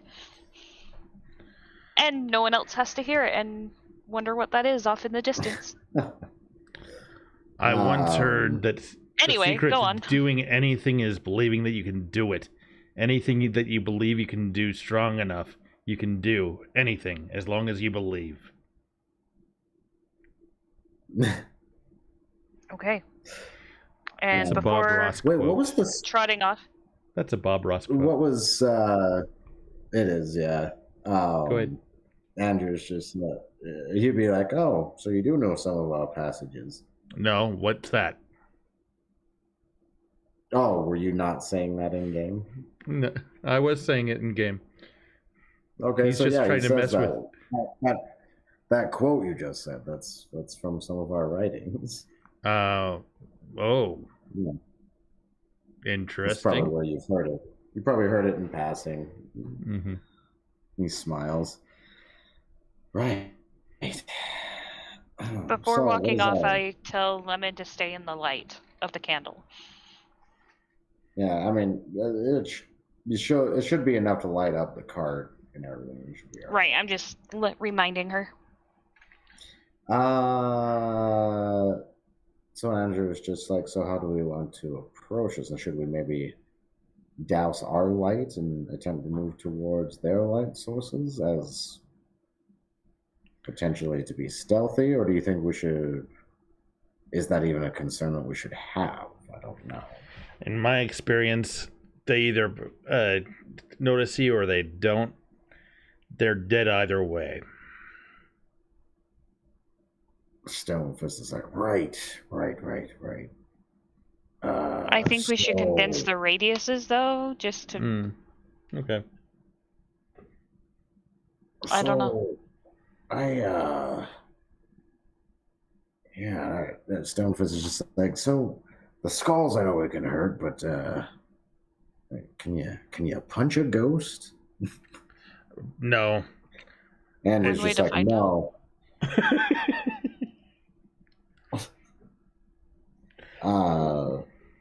But Andrew is just like, I can attempt to bless our weaponry. That would do the trick. Okay, get to it. And he presents his war pick. I'm gonna make a roll for him really quick. Nice. Okay. So, yeah. All right. So yeah, he would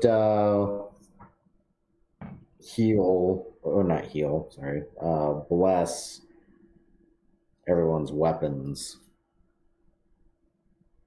as he's sitting there and would take an extended action, but he's sitting there and kind of praying over everybody's weapons in a pile, or go ahead and make wisdom checks. Checks or savings? Savings. It's or essentially the same thing. 15. Yeah. Okay. 20, dirty 20.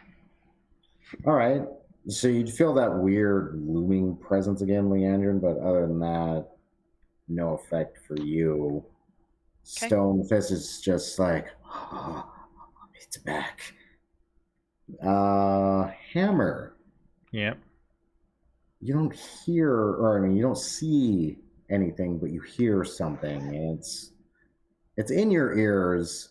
As if someone's talking to you, but it's also like your thoughts.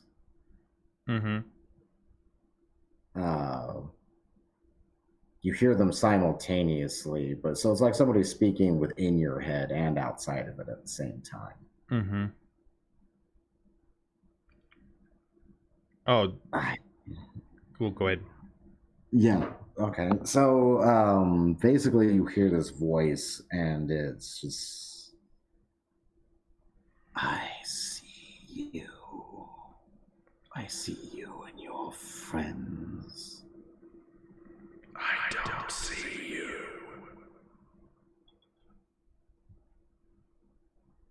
That is irrelevant. I see you. To yourselves. The blessing will do you no good. This man follows a weaker path. That's fine. I feel your presence, your rage, your anger, your pain. Mm-hmm. I also sense power. Power with you, but it is not with your churchman. It is something you wield. It is something your friend wields and carries upon her. I can tell you much. I can tell you very much about what you carry. I've got some ominous, weird voice in my ear. Can anyone else hear it? Stonefist is just like, it's in my, yeah, I can hear but he's looking around. It's everywhere. It's talking to me. Yeah. Stonefist, I need you to do me a favor. Can you punch me in the face?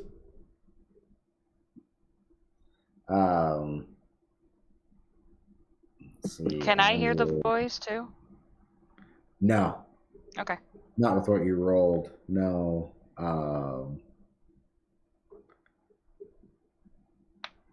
Andrew would immediately pop up from blessing. And he's just like, I hear you, wicked voice. I shall cast you from my mind. And he just starts saying a prayer to himself. I'm not the one who's so far away when the snake... Oh, sorry. So he starts saying a prayer kind of like to himself, but it is somewhat out loud.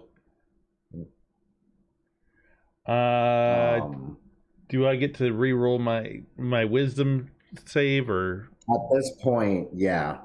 Okay. But it's still trying to talk to you. I got a 19. Just... All right. Oh my gosh, there was realistic Nick knocking in my ear. Thank you, Wonder Mama. Oh my gosh. I'm like, how is somebody knocking at me from my daughter's bedroom? Nobody's here. Oh, thank you, Wonder Mama.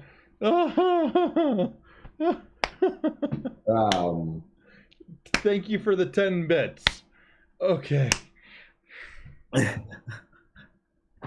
Go ahead. Oh, you're good. So, you would, I don't know, you either go to just a spot in your mind, or you, I don't know, just shout or something. You use something to basically mentally push it out. Okay. So, I don't know what that is, but yeah. I shake it off somehow. Shake it off. Shake it off. It seems like Andrew kind of recorrects himself, and then he like turns to like Stonefist, who's just like, what do you mean, secret child? I don't know, secret child. I don't know. I don't understand what. What? Secrets. And he's just like, and he starts like trying to pray over him. To attempt to assist him. as best he can. Hammer picks him up by the beard and body slams him. Just like beard check this guy. Athletics. 19 plus 5, that's 24. All right, you definitely do so, and it would snap him out of it. My face. Thank you. He gets up. It wasn't your daughter. It wasn't your child. It was mine. And he moves on. What? No, damn thing was talking about that lady having some kind of secret child. What lady? The one we're working for right now. Okay. Andrew's like, anything it was saying was probably not to be believed. Agreed. Too bad Andrew doesn't have a beard. He turns and looks at you. He's just like, I was able to withstand. Definitely don't need assistance in that regard. Oh. Beard checking. Interesting. Right. Okay, continue on with your blessing if you don't mind. And well, it's just like, no, he finished. But okay. This is so you guys are able to take your weaponry. Do you have anything that we could bless that we could put on our heads to get to keep this out, or do you think that would be beyond your power? I'm afraid I don't wield the divine energies required for that. Okay. Beard checking seems to be working now. We'll figure it out later. Essentially, out of game, he's a paladin. Clerics are more of the rebuking type, that's true. Also warding type. He can do some things, but not much. All right, so we head toward more of the actual fighting of evil things. Okay, so we've got, and I'm just putting these down just so that we know where we're at now. We left the cart here, and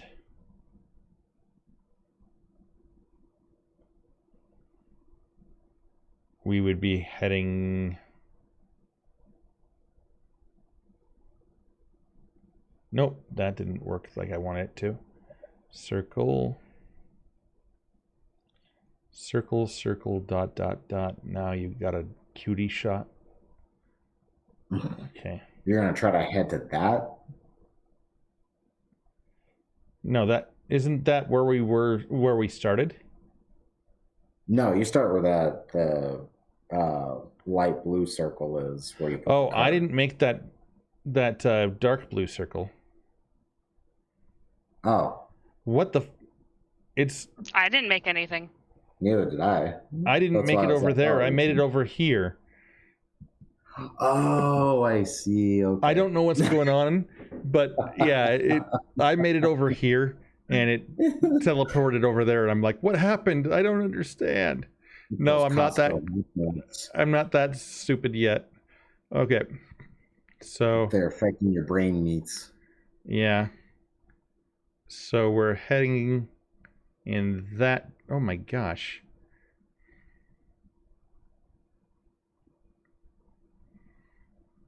Okay, I'm gonna make it bigger, or else it's not gonna let me move it around. It won't let you move the time. Oh.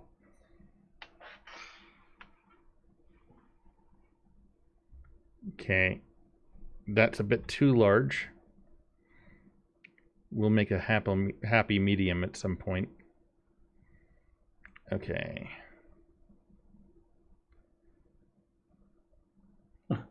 All right. Okay. This is just to give us an idea of where we are as a group. So we're about there.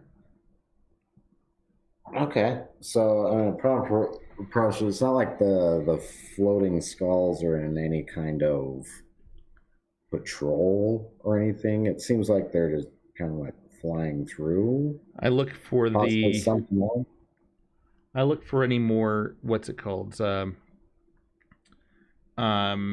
Of the banshee or the spirits around us. Yeah, there's a handful, not around you, but you can see through the open gates of the wall that there are some in the city streets floating around.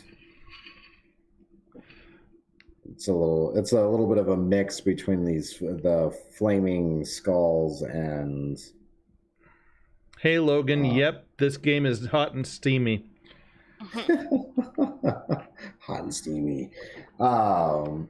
So the yeah, it would be some ghosts from what you can see through the open gates at ground level, and then some of the flaming skulls dipping between buildings. From what you can see, though, only what they're lighting up, which isn't much detail because they only give off a certain radius of light. Mm-hmm. So that's the other problem you're having. You're really not seeing any detail beyond your sphere of light, pretty much at all, except for what they light up, which isn't much. Mm-hmm. So, if that's the case, I don't quite rage yet. I just stick with the crowd. I'm gonna hold on to my second rage of the day for an actual boss battle. Okay.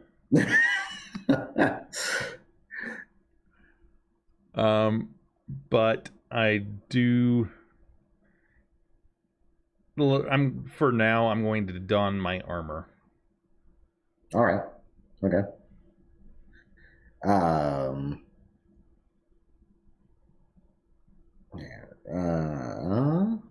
Because essentially that means that I'm working more as a fighter than a barbarian at the moment, but yeah. All right. So Andrew is just like, any suggestions on how we should approach this, given that we know very little of our layout without exposing ourselves? Run in wholeheartedly. No, I'm just kidding. Okay, here we go. I did not say that as Leandrin. Oh, okay. Stonefist would say, though, expose ourselves. I mean, flash our willies at ghosts? What the hell good would that do? And Andrew just looks down at him, kind of like wondering if he's joking or being serious, and realizes that he wasn't joking. Logan wants me to do Leroy Jenkins. No.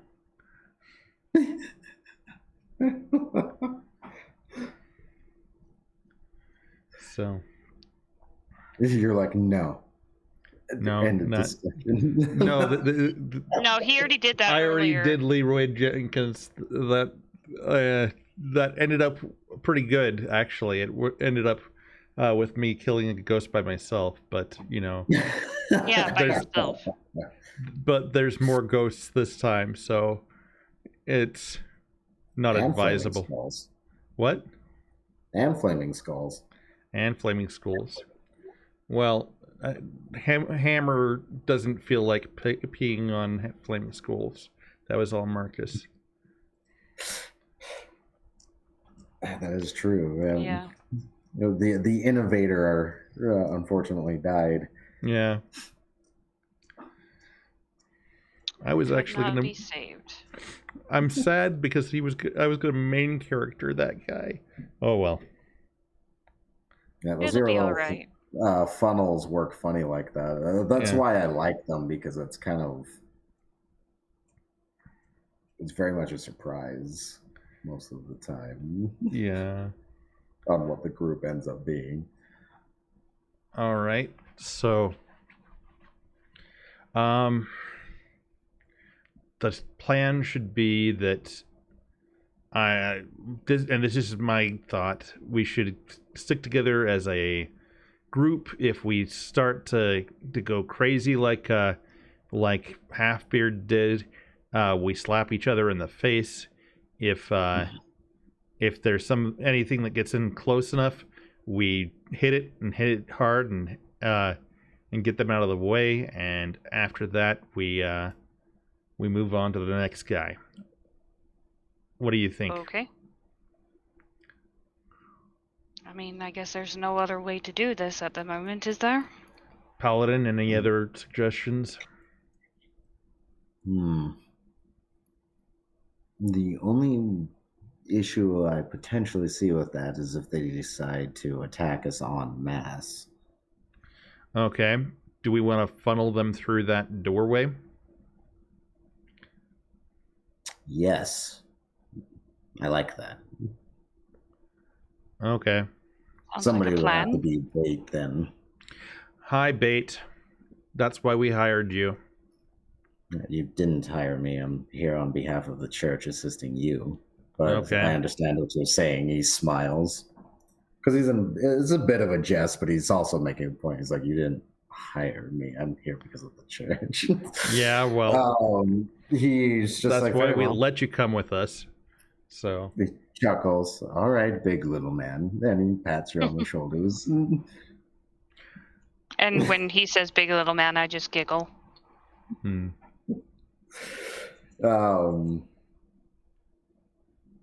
Yeah, so he goes basically trouncing in there. Not full run or anything, but he goes in and attempts to make his way in without, like stumbling or anything like that, because they are only giving off so much light. And it's not like they're clustered together. Right. So he runs in as deep and best as he can and starts clanging his sword on his shield. He's not saying anything, he's just making a bunch of racket.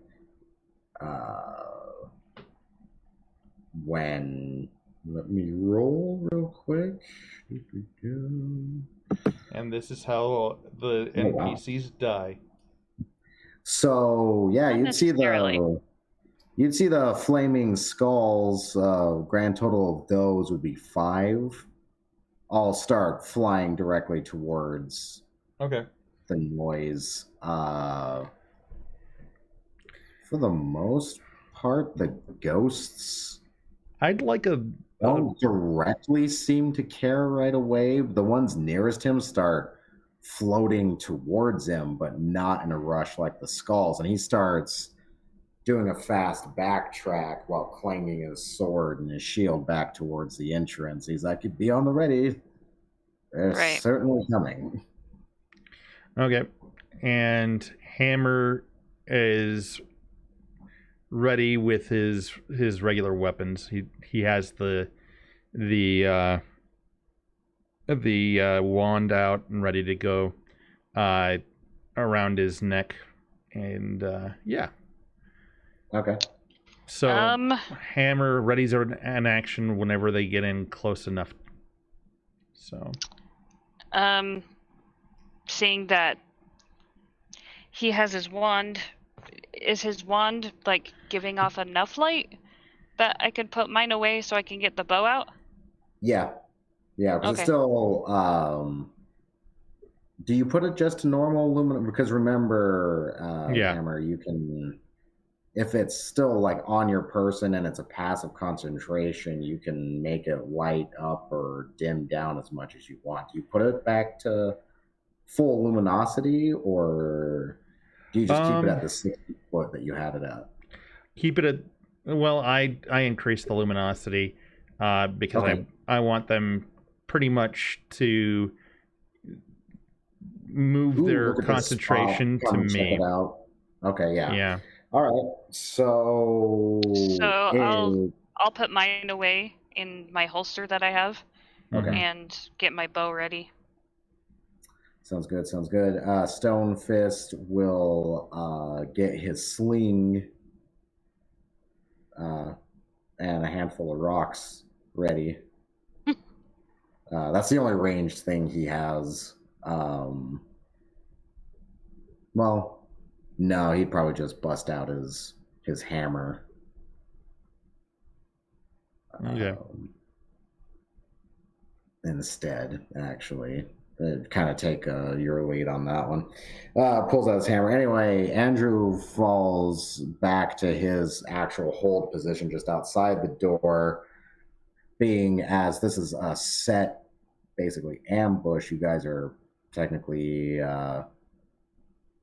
first. So being set up in this way, some skulls would start flying down towards him in his defensive position with his shield in front of him and sword peeked over the top of it.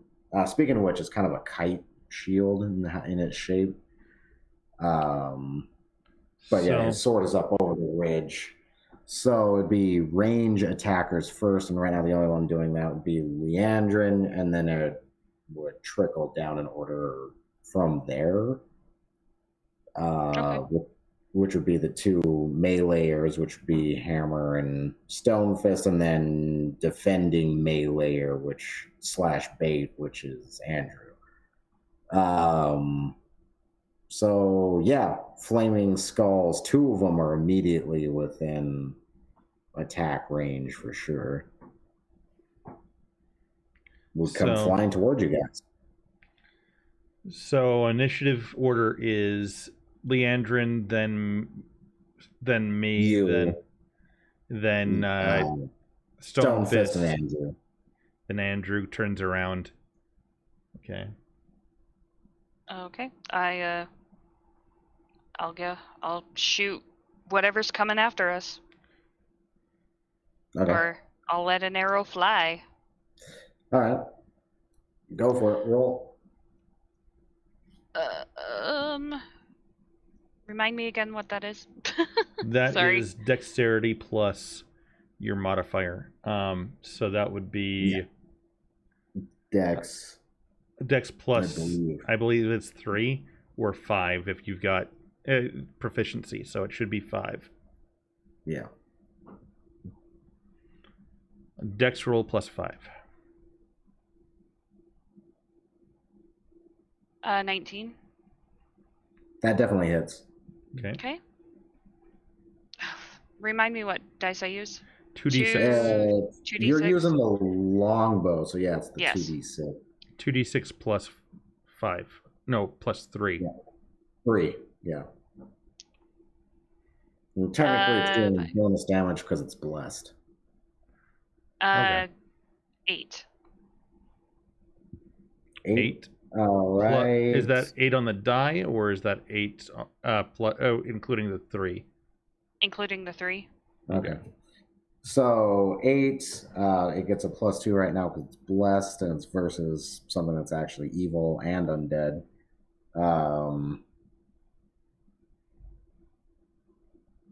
Let's see, 10. No, it would be a +3, so that would be 11. We roll for that, so that's definitely over. That's almost all of its health in one hit. Oh darn. Roll for it. All right, yeah, no, that one you literally just pierce it to the wall of like one of the buildings in the darkness, and it just extinguishes.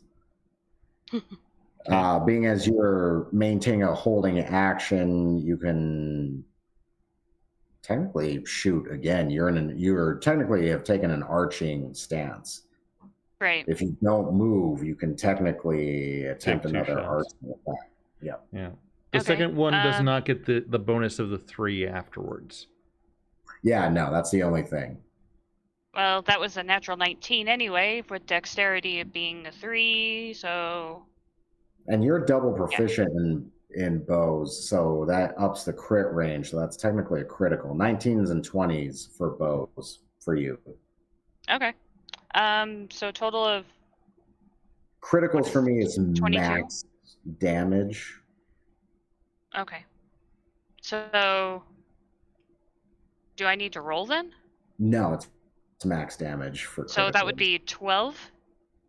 Yes. Because if it's 2d6. Yeah, 12 plus your 3, so 15 total. 15. Okay. Yeah, that one shatters almost more like pottery upon the arrow impact. So yeah, Okay. yeah, you'd make one explode as it tries to come through the gatehouse. I turn to Hammer and I say, "You're welcome." Thank you. Two more come flying in, or Okay. you have two more on the approach after that. So Hammer would be you next. Okay. First one, crit.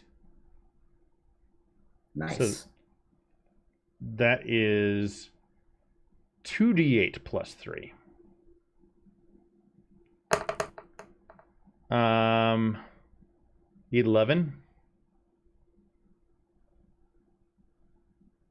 11. Oh, and it's blessed. Yeah, no, you would smash one also like a pot as it tries to come flying in. It was crit, so it was 16 plus 3, so that would be 19 plus 2. Yeah, well, definitely. So instead of like pottery, this literally explodes like hot ash because I mean they're still on fire. Yeah. So this one explodes into hot ash when you slam into it with your pick. And then hand axe. That is 15 plus 5. That's 20. So 1d6 plus 3. That's a 6 plus 3. That's 9 plus 2. So 11 damage? Yes, 11 damage. Plus the blessing, so that's another one downed, but you just break this one basically. Okay.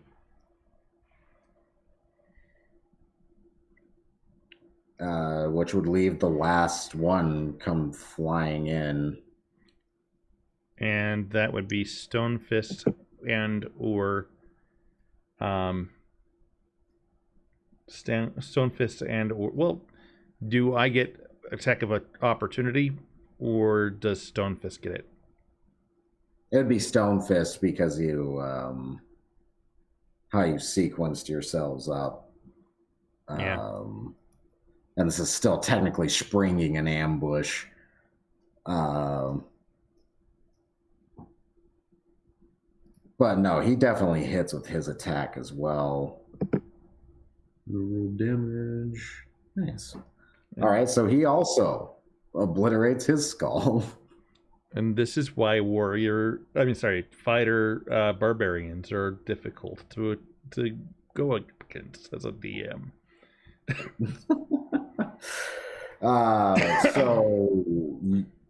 So he's like, so Andrew's just like, well, it's the skull's taken care of. Looks like more intangible friends are on the approach. As you would see,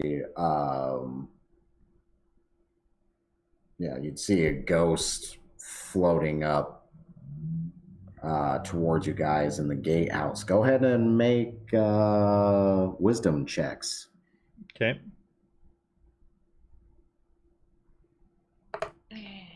19 on the die. Right. Wisdom.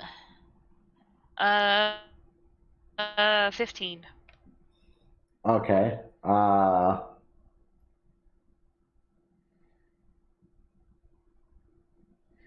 I'm seeing you've got the resistance also, so yeah, so you're all right too. So okay. So you kind of hear disembodied whispers kind of about, but nothing. Yeah. Other than that, like nobody else seems to be directly affected this time.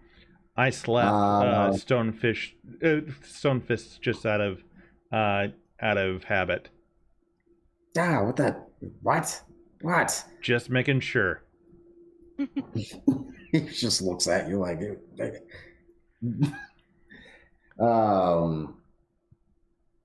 So Andrew says some kind of blessing at his shield. You're not sure. He whispers something to it, and the holy symbol on it lights up a little bit.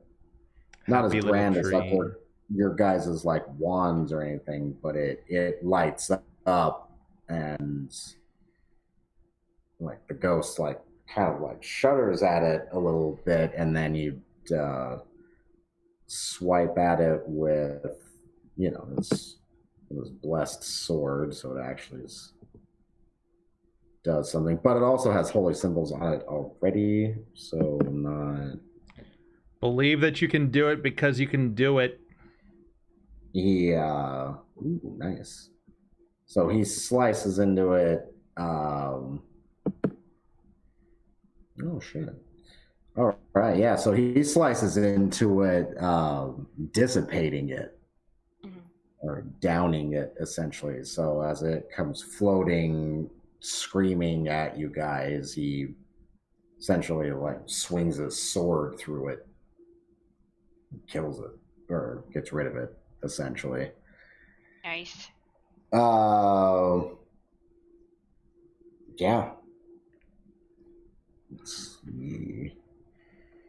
It does not seem like the rest of the ghosts are like funneling towards you guys or anything. They're just the ones that are at distance continue their aimless floating. But other than that, you seem to be clear combatants other than that.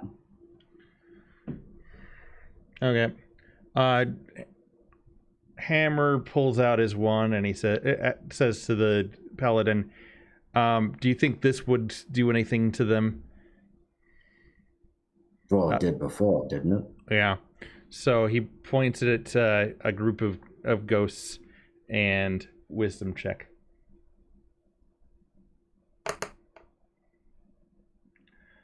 $15 on the die.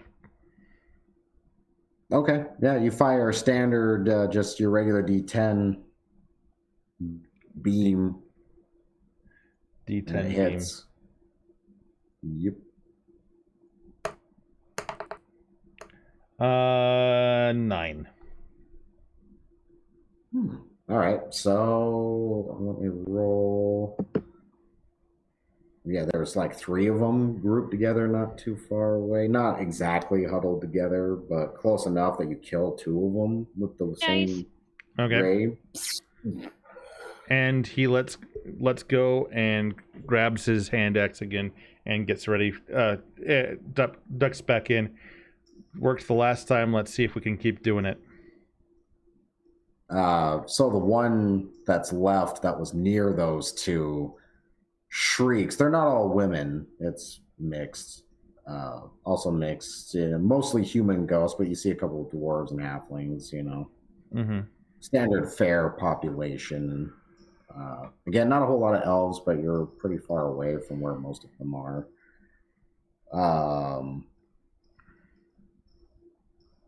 Yeah. Okay. So that ghost would come floating in a hurry, screeching toward your guys' area. I'm just laughing about something in my chat. Oh, okay. I guess Leandrin, it's on you as this ghost is trying to close distance to the I will.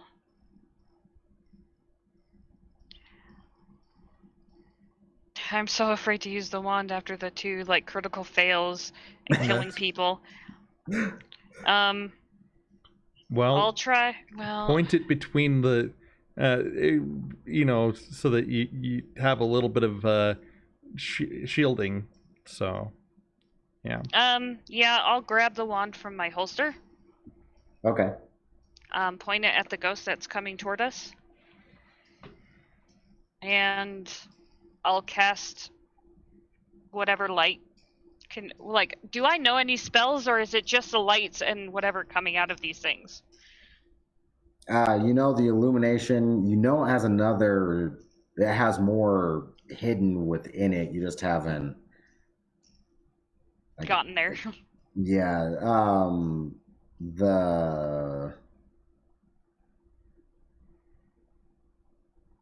But you do know that it also has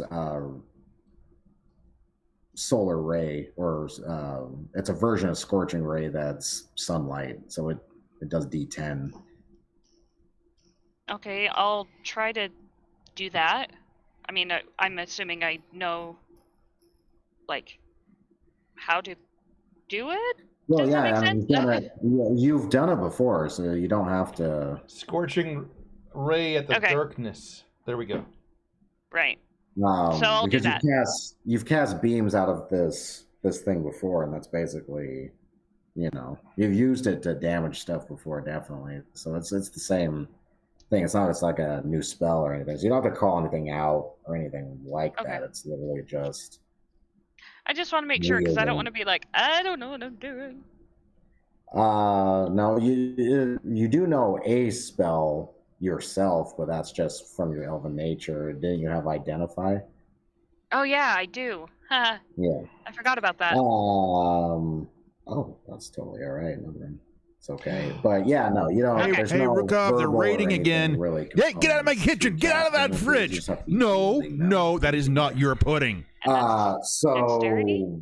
Thank you for the raid, Mrs. No, Cookie. don't 95. say anything like that. Oh, We're already in the middle of a fucking fight. Raid. Hello, All Cake right. Crafter. Thank you for being here. Welcome, Raiders.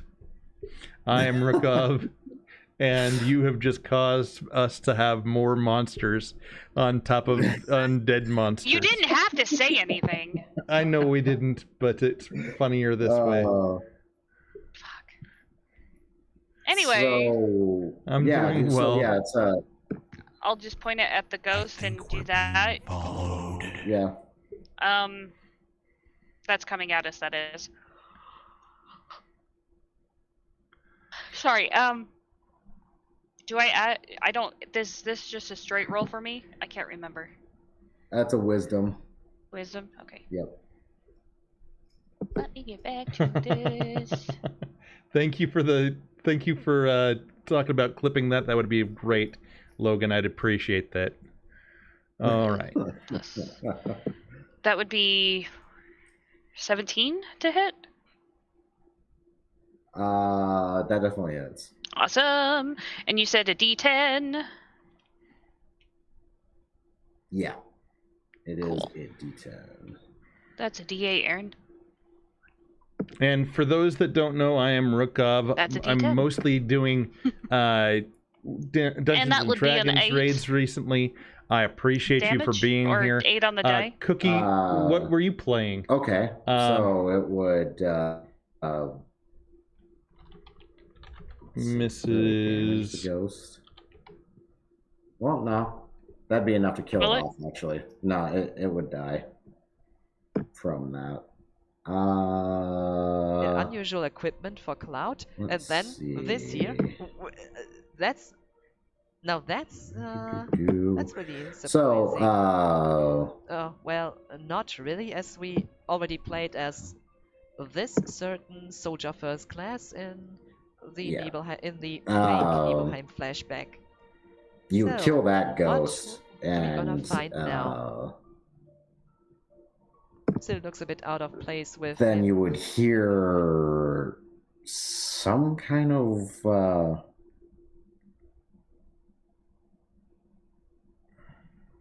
I don't know. Yeah, the best way, I guess, to put it is you'd have to roll nature, because I'm not sure if you've ever actually seen one.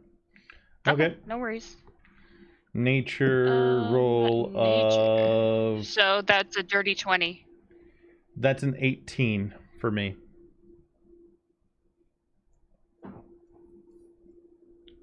Okay. Yeah. All right. So yeah, you've heard it before. Maybe you've seen one at distance or something. You've probably never seen one directly up close, but you know what they sound like. It sounds like a dragon. Oh, fun. But you would also hear familiar horns accompanying it. Okay. We would or we do? You do. We do. More goblins. More claim jumpers. Uh-huh. Because someone had to fucking get a raid and say something about it. Well, let's hope that they aren't very friendly with one another between the skulls and the goblins? They probably Whatever, are, but they will be.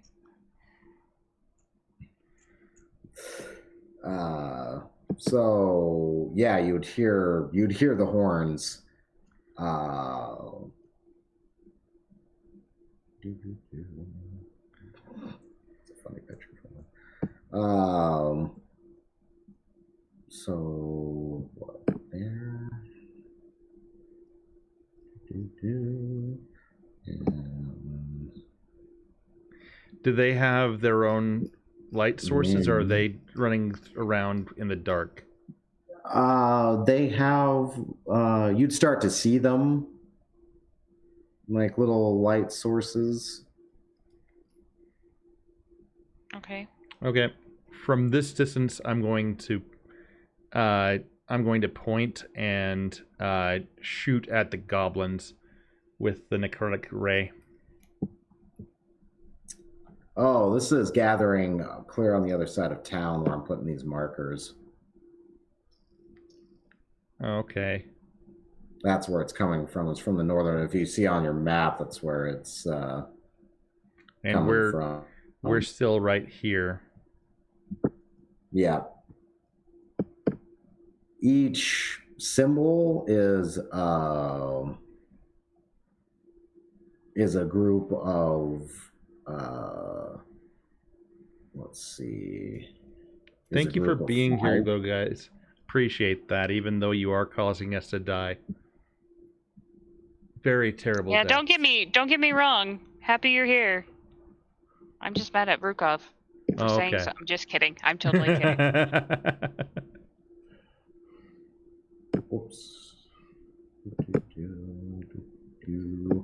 Yeah, all right. So you can just see the little sources of light. Somebody can roll a perception to get an exact count, but you can see where the approach is coming from, but you don't have exact numbers. That's why I'm putting the markers 26. there. Okay. I got a 17. 17. Okay, so you make out that there's little daggers, or there's like daggers and swords that are giving off this light. Okay. And it is each one of those goblin symbols, the ones holding up the little swords or shards. Mm-hmm. Each one of those is a group of 5. In the middle, the little casting-looking goblin, there's their sources of light are giving off the same kind of light, Mm-hmm. but they have little janky-looking wizard staves. Mm-hmm. Or they may not be wizard staves, there's some kind of staves with glowing sources at the top. Mm-hmm. And then you would see there is a kind of, it'd be almost like a lavender, dark bluish purple kind of glow coming from like either a necklace or some kind of ornate something from around the neck of a dragon. Okay, so the dragon has the artifact. We've got to kill the dragon. I aim my wand. Is the wand not going to reach from here, or? Well, you're only making out some of these. Mm-hmm. It could potentially, yeah. It's rough detail, though, is what you would have. Hmm. So I'd be at disadvantage, is what you're saying. I don't think I'd give you disadvantage because they're giving off enough little light sources. It'd just be a roll. Okay. I will roll at the darkness. I got a 20 on the die.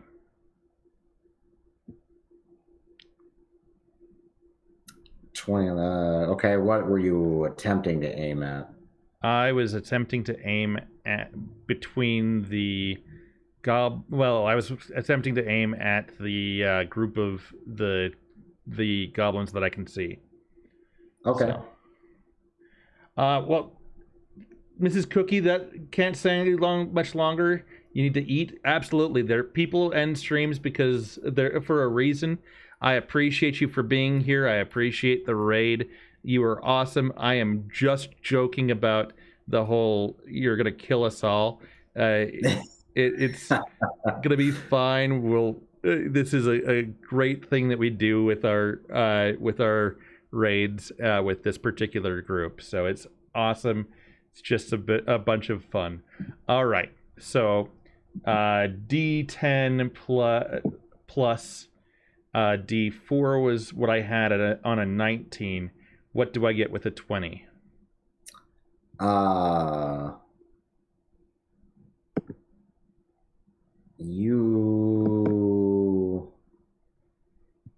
Wait, what was the direct question on that with the 20? I got a critical on with my wand. With the 19, you gave me a D10 plus a D4. What I'm asking with now, 20, you would get, so it's max damage from the regular dice, but you also get a D6. It increases number of targets, and so it's basically like maximizing and it's almost like applying meta magic feats. I got a 6. Well, you don't have to roll for that. It doesn't max because it's critical. So it's 6 was 10 automatically. 16 plus your. Do you have? Wisdom. Yeah, wisdom bonus. Okay. All right. Yeah. So it would fire off, and the beam, like I said, it covers more of a target. So the beam is fatter. It's almost like in Dragon Ball Z. If you ever remember watching that. Oh, I'm firing this off. Well, I guess I got to dump more energy into it, so it goes from a thin beam to this one of those huge cones.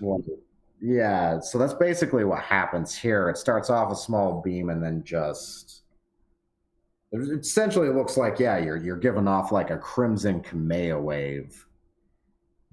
So you would see this like when he fires this thing. So it takes off. That covers a big area.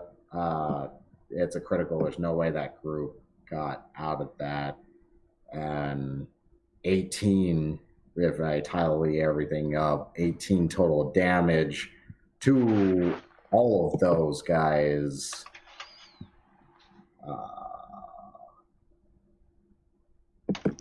Each? Or collectively? No, they would each take that. It would be doing the damage individually to each of them. All 5 in that unit were covered in that blast, given their size and proximity. So you literally kill an entire unit. Oh, I was aiming at the dragon, but okay, I got the unit. Oh. No. You were aiming I got the goblins. I'm sorry. I was going for the goblins. I thought that's what you said. Yeah. I did say the goblins. I was thinking it would be nice if I accidentally hit the dragon as well. Oh, well. Oh, I see what you mean. Yeah. Unfortunately, the blast ends with the goblins. With the guy that I hit. Okay. So, yeah, you kill 5 of them. You kill that whole unit in that blast. Okay. I got my share. Time for me to rest. Just kidding. So anybody else with range, which would be you, Leandra, and you are next after that. All right. I will aim for the dragon. Pull the great wand back out. All right. And I will, which is a natural 19. plus whatever modifiers, which was what? Which was wisdom. Plus 4, which would be 13 or 23. Good lord, math.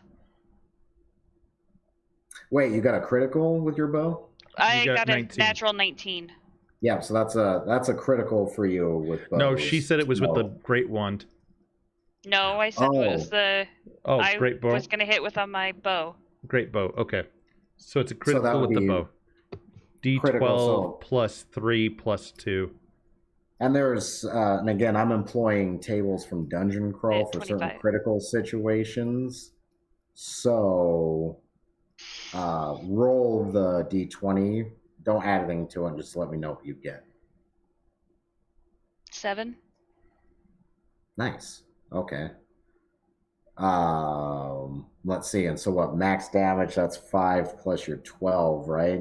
So that'd be 17. Yeah. Yeah. So 17 damage is dealt. You fire the arrow, and you, because what it's wearing around its neck is lighting it up enough, you'd see exactly where the arrow went. You shoot it right in its left, or not its left, but its right eye. Okay. With this strike, like you basically pluck one of its eyes out with this shot. Nice. Andrew would say, "Amazing shot." Thank you. Because it was partially made in the dark. Yeah, you guys are casting lights on yourselves, and it was lighting itself up, but still. All right, so yeah. Hey, Raid, you sure where you want to come out here? Okay.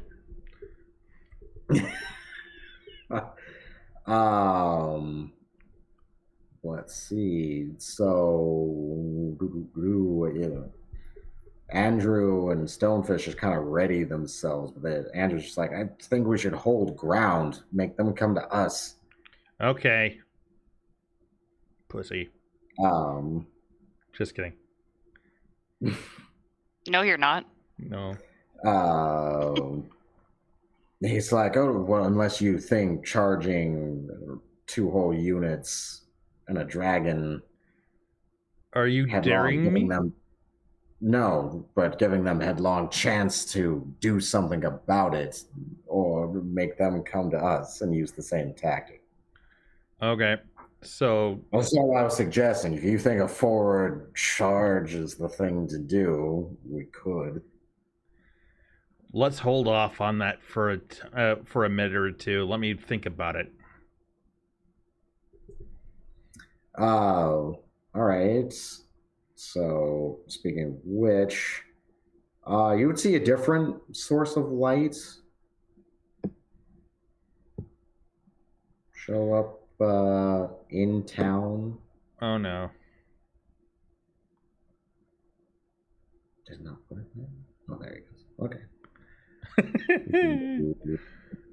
You would hear some individuals making some noise in town, and you'd see like a weird kind of what would look like amber light coming from somewhere in town. And you would see some of those cultists well, they weren't really performers. You see some of the sun cultists come out from a lower position somewhere, or from within a building. You're not sure where they popped out from, but they popped out in the building, or not in the building, but in the Did town. They notice us? Oh yeah, this is making a bunch of noise, and there was a giant bright crimson beam a few moments ago. Like nobody was gonna miss that. Right. Whole area lit up bright red for a second.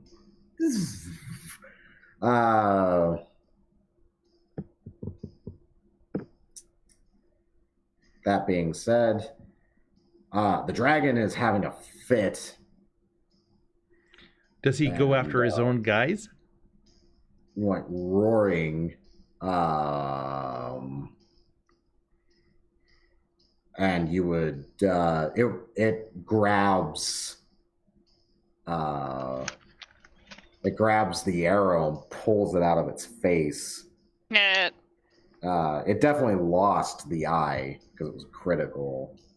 Did it pop out with the arrow? I'm just kidding. Not quite, but it still pulls the arrow out of its face, and with its other hand grabs the glowing object around its neck. Well, I guess with what you rolled, yeah, it is another one of these wands. Okay. It grabs the wand and fires at you guys with it. I hit the deck? No. I'm short enough that it'll go over my head. I'll do what I can to dodge.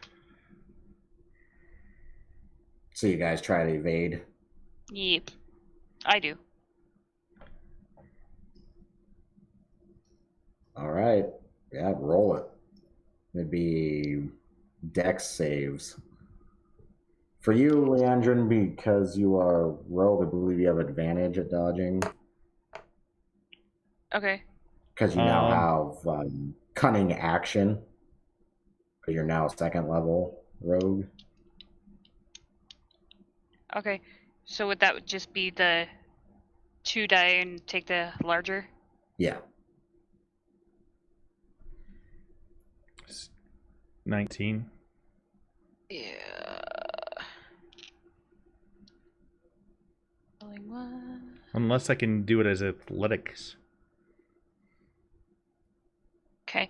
Natural 19. Oh, man. No, you're not. Character may not be smart enough. So, yeah, you could either... Your 19 is good enough, and then what did you get? I got a 19. Oh, you both got 19? Yes. All right. You guys would be able to get out of the way of it, and I am rolling...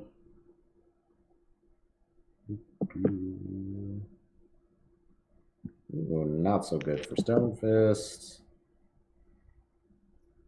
Damn. Really great for Andrew. So, Andrew criticals in his dodge, so it looks like Stonefist was going to take this blast, but he literally dive tackles him out of the way. So they both tumble out of the way of the blast. So all of you are able to avoid this basically purple beam. Ooh, purple. This one's mine, right? If you can get to it fast enough. Damn it. I don't want the necrotic beam to be what people see me doing first. Okay. All right. Leandrin, make an intelligence roll for me real quick. I'm seeing if something dawns in your character or not.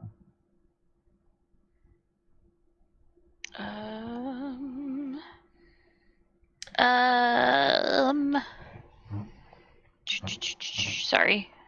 Just straight intelligence? Right? Yeah. Okay. Yeah. That would be a 13.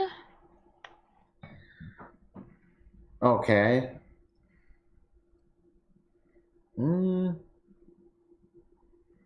Yeah. All right. So you've never seen, but you've heard of wizard battles before. They generally either use a staff, a wand, or some kind of object, a ring or an orb, to cast most of their spells through as a focus and stuff. You have heard of these duels, wand versus staff or wand versus wand, so on and so forth. So the idea might pop to you, like, oh, hey, well, these essentially function like wands. That could also be a potential of a defensive action from now on. Okay. Being as the idea dawns and you're like, oh, it's like wizard dueling, or so I've heard. Maybe I can, counter like wand versus wand, essentially. The idea would come to you anyway. I don't know if you say anything to Hammer or not, but so the wait. idea would kind of pop to you. Like, so wait. So wait, like if I use my wand against his wand? Yeah. Like, say, if the dragon fires again, you could defensively fire your wand in response. If you roll high enough or make the check, and then it would be continued checks after that to see whose wand will win out. Yeah. Okay. Is it my turn? I will tell. Oh, go ahead. I was just gonna say I will tell Hammer if he tries firing at you, try firing back immediately. Okay. That's you guys it's still everyone else's go. The dragon went. Goblins moved.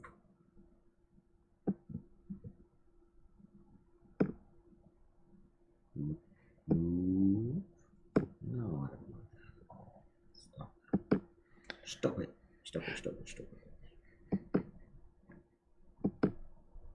There we go. Just move, damn you.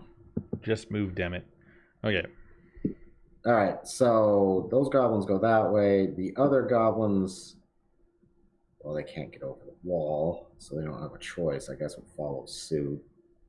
Because it's forcing them to curve as well, bringing them into your guys' line of fire. That's why Andrew wanted to wait. Mm-hmm. So he may not have been laying smackdown so far, but he has tactical knowledge. So these weird individuals, cultists, sun cultists, also start making a move. It doesn't look like they're charging at you like directly, but they are heading to the gate, that side, the gatehouse on that side of town. Okay.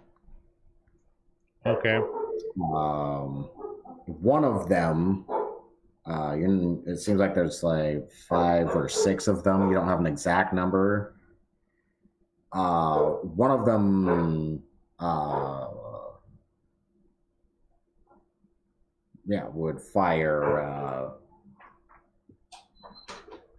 some scorching hands, or not scorching hands, but one of them lobs a glowing sphere. It's not a fireball, but it looks like a ball of sunlight instead. At the dragon, of which the dragon uses the wand in its hand to literally smack it, like deflect it with the wand. But that's what they do, and then close some distance. Do you want cultists, or do I get cultists? When I yell at Leandrin. Andrew's like, I still believe we should hold our ground. Let them funnel to us. Yeah, I've got a wand.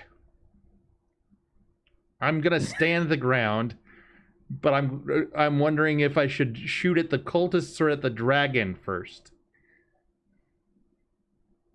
Yeah, well, it's on you too. Okay. Leandrin and Hammer are ranged. What does Andrew have? Just sword and shield? Yeah. And what is... Stonefist has a sling with some rocks as a range, but that's not going to do damage. Yeah, but he's got...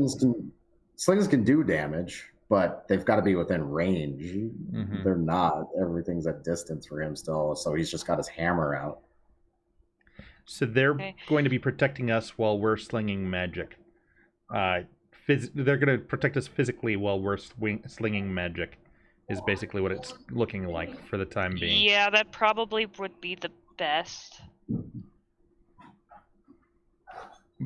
But my question is, do we shoot towards the cultist first? Do you want to shoot at the cultist, or do I want to shoot at the cultist?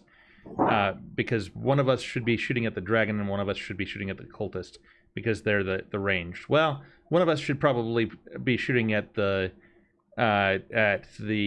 zombie thing here.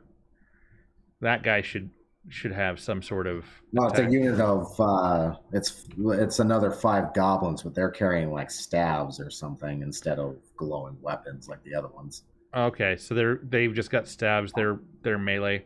We'll hold off on them for the time being because they're another round or two away. So the ranged people are the concern at this time. Right. I will shoot at dragon if you want to shoot at cultist. Sure. Okay. So whose turn is it? Or are we waiting on someone else at this time? Uni. No, it's it would be Leandra and then yourself, and then it would start going to other ranged people after that. Okay. So actually, counter argument. What if we both were to shoot at the dragon at once to overwhelm his defense? Could work. Dual attack. Yeah. Basically, you guys would roll together, and whoever had the better roll is your collective roll. Okay. Okay, so I'll roll. Not gonna be me. What'd you do? A 2. 18. You didn't critically fail, did you? No, A she got a 2. 2. Oh, 2? Oh, okay. I got a 17. It wasn't a critical fail, it was just a fail. Thank you. 17. So we'll go 17, off alright. of hammers. All right.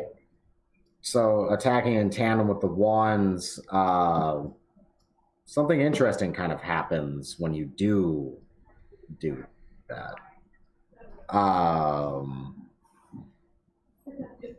The beams, they don't bounce off of each other or anything. If you fire them in tandem together, they do fire together, but as a combination. So it's like a crimson sunlight instead. Oh. So Okay. we're starting to believe. Okay. So the energy's fused. It's as you attacked as one, the beam itself is one. So it's doing both solar and necrotic collectively as one check. So bonus to damage. 17 was enough to potentially, I do have to roll because it would try to use the wands. Does not roll good enough. Okay, so roll damage for both of you and add a d4 to it. So 2d10 So plus damage 4? is Yes. for both of us? I rolled 2d10? a 9 for my d10. And So I'm doing a d10 and a d4. Yeah. oh, we Okay. both do d4? Yeah. Okay. So That'd be 5 from me. Okay, so I got a 4. So 9 plus 4, that's 13. Right, so 13 and what? I got a 5. Oh, total? The two die add together was a 5? Yes. Oh, no. All right, still nice combined 5 and you said 13, right? Yeah, so that's 17. No, 18. 18. Yep. All right, so you do a nasty, it would blast it horribly. It would roar and stagger back.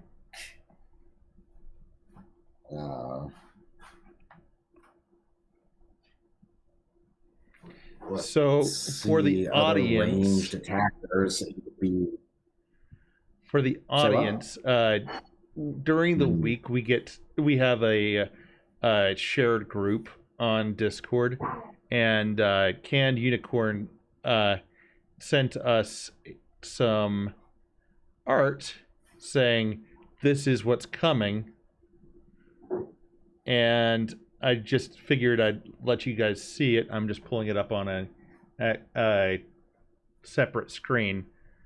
So basically, come on. Yeah. We're going up against a purple dragon. So. Purple dragon with a purple wand. Yep. Imagine that. Yep. So, speaking of which, make passive wisdom checks. Okay. So basically just wisdom checks. Oh, so 10. Oh.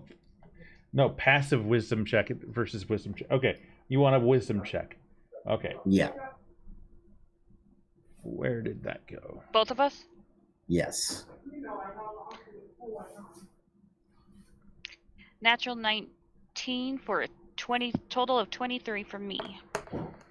All right. 16. Okay. All right. So whatever it was trying to communicate with you again mentally. You could feel it, but resisted.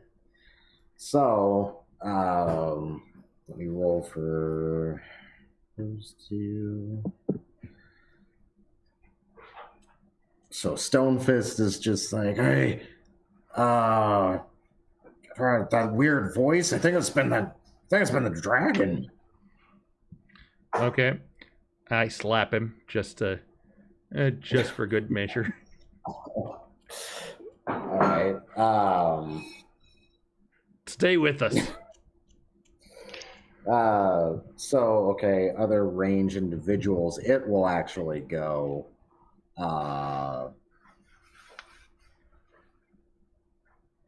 And it will it'll attempt a blast, but not from its wand. It attempts to use breath weapon. Fun. What it looks like to you is it just shouts. You don't see anything directly come out of its mouth. It just shouts in your guys' direction. Okay. So I'm gonna do the wizard thing that she mentioned before, because I just assume it's something like that, and I do a 15 with the defensive wanding. What did you get total again? Sorry. A defensive wand of 15.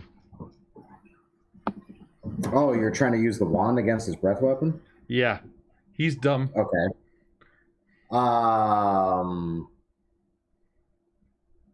Let's see, 15. That would be. Is that enough? Let's see with what he got. Not a bad idea. Doable, but you just didn't get high enough. Okay. So, in your attempt to cast, you will get hits with some psionic energy here in a second. I'll let you know. What did everybody else get? Or Leandro, what did you get for your dodge? Your dodge. Oh, for some reason I missed that. What am I adding with my dodge? Dexterity. That, or I can go off of your AC, your choice. My armor class is 13. Okay, I would suggest dodge attempt instead. That would be nat 20 for 25. Oh shit! All right, yeah, okay. So you dodge out of the way and take no damage because it was critical. Normally, and do you try to help anyone else dodge with the critical, as we've been doing it previously? Who needs to help? Probably Andrew or me. Andrew is throwing up his shield, so like it is doing like an AC check, so he'll be taking partial damage. It looks like Stonefist is definitely not going to get out of the way either. So I'll grab whoever's closest to me. I'm not sure who that is. Stonefist. Well, no, actually, it would be me because we were doing the coordinated attack. Okay. Hey, can we stop for food or something? Yeah. Yeah, we could. Vincent! Don't have potatoes. No, buddy.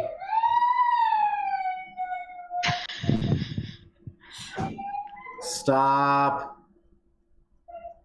Or children? No, I'm just kidding. Actually,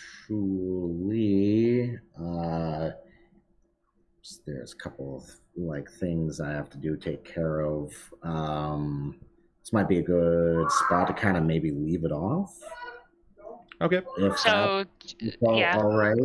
2 weeks. Leave it off of me grabbing hammer and dodging out of the way. All right. Jump shoving hammer out of the way. The beam would go past. And Stone Fist would get something. He would take some damage. I'll get us to a stopping point here in a minute. Let me roll the damage for that real quick. That is 2. No, it is 3. Let's see, it is. So this thing's not ridiculously huge. So I'm not throwing like an actual adult dragon at you guys or anything. Good. Appreciate that. Still 3D. So it's more like still a 3D.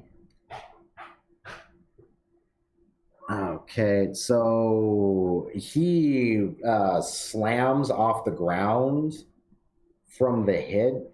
Like it looks like invisible force. But like it ripples through the air, slams him off of his feet,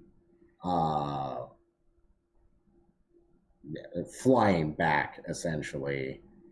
He's not dead, but he goes rolling several feet back.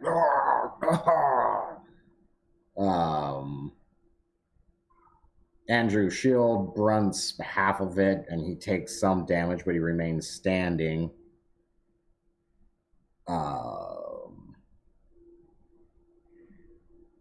And then the cultists are just like,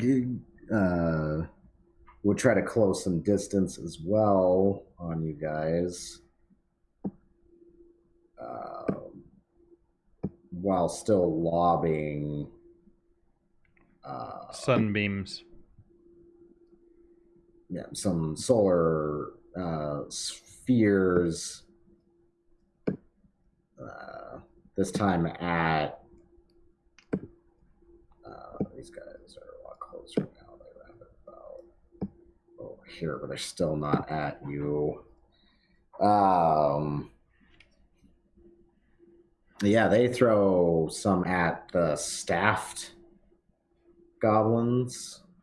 Mm-hmm. And they actually, let's see. Oh, they actually kill a couple of them. There's only like 3 of those ones left. So you still have like 8 goblins charging. You now have cultists getting closer to the gate.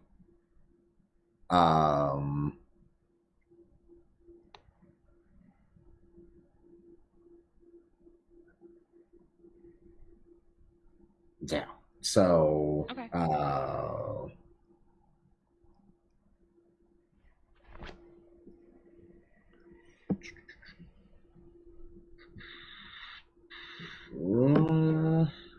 Yeah, it'd go back to Leandrin and Hammer at that point. Okay. Okay. So basically I brush myself off and I point at the remaining I point at the cultists with the wand, because that doesn't look very happy or fun. And right. Wisdom. Another. All right, guys. What the fuck is up with this I do have to go though. Oh, sorry. Nope, you're fine. You guys can continue, but I do have to go. Okay. Oh, all right. I'm sorry. I'm not trying to be that person, but. Okay. Not a problem. we'll finish with your attack here, and then I'll leave you kind of off on a cliffhanger, on a cliffhanging point. Okay. So. I mean, you can continue. Don't let me stop you guys, but. No, well, I was getting close to wrapping up anyway. I didn't think we were going to finish combat. Okay. So. But yeah, or potentially hit these cultists. Go ahead and roll it. Tell me to get. I got a crit, so that should be. That's max and a big enough beam because they've stayed in this little cluster. So, all right, let's see, what is that? That would be 16 because it's a D6 plus your D10. So 16 plus 2. Yeah, so 18. Let me roll. I'm not sure if any of them even fucking survive that. Because that's over half their health. No, I crit fail. So you literally turn these guys to crimson red ash and skeleton. So I pull everybody. I say everybody in the town, and we get ready for a siege, I guess. Okay. So yeah, you definitely kill the shit out of that group, like that big red beam, but also like destroy some of the housing near them. You know, because it's necrotic, so it's like a rotting energy. Mm-hmm. Like in that huge red blast. So yeah, you guys start heading through the gatehouse into the town. Those goblins with the staves, they're launching little purple gouts of fire out of the top of them at your heels. Not enough to get to anybody. But they're slinging at least spell-like abilities from those staves. So that unit's not fun. But thankfully, some of them have already been killed by cultists. So you got that. And you hear the other goblins charging up behind. That dragon, still within eyesight, even when you get within the town, because the wall is only 8 feet tall. And to be continued. So yeah, I will leave it with this. I'll say Hammer and Leandrin. This time the voice gets through. Stop. You killed the cultists. We can stop this now. You have the wands. I have a wand. This is about more than you think. I want my son back. Okay. Okay. Do we know if he means S-U-N or S-O-N? S-O-N. Okay. And, well, it sounds like we're going to parlay with a dragon. Doesn't sound advisable, but we'll get to that after 2 weeks. So... Yes, indeed. Or I might shoot Leandrin, I might shoot some messages throughout the week and possibly still do one next weekend, just That's fine. Like your NPC notes, essentially. Right. Or player character notes on certain situations should they come up, things like that. Mm-hmm. No worries. I possibly have another player joining us at that point as well, so we'll see.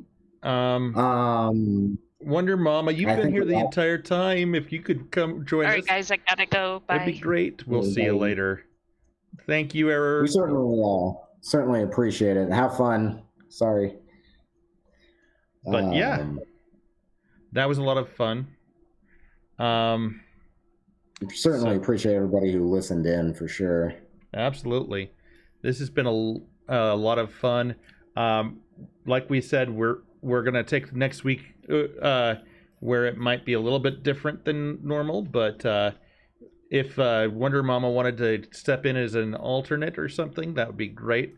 Or if we wanted to get somebody else. If she wants to step in, or even if she wants to join full time, even that would be great too. More than welcome. I'm still looking for people. because I want to run multiple groups actually in the same setting for reasons and stuff. No, don't worry about it.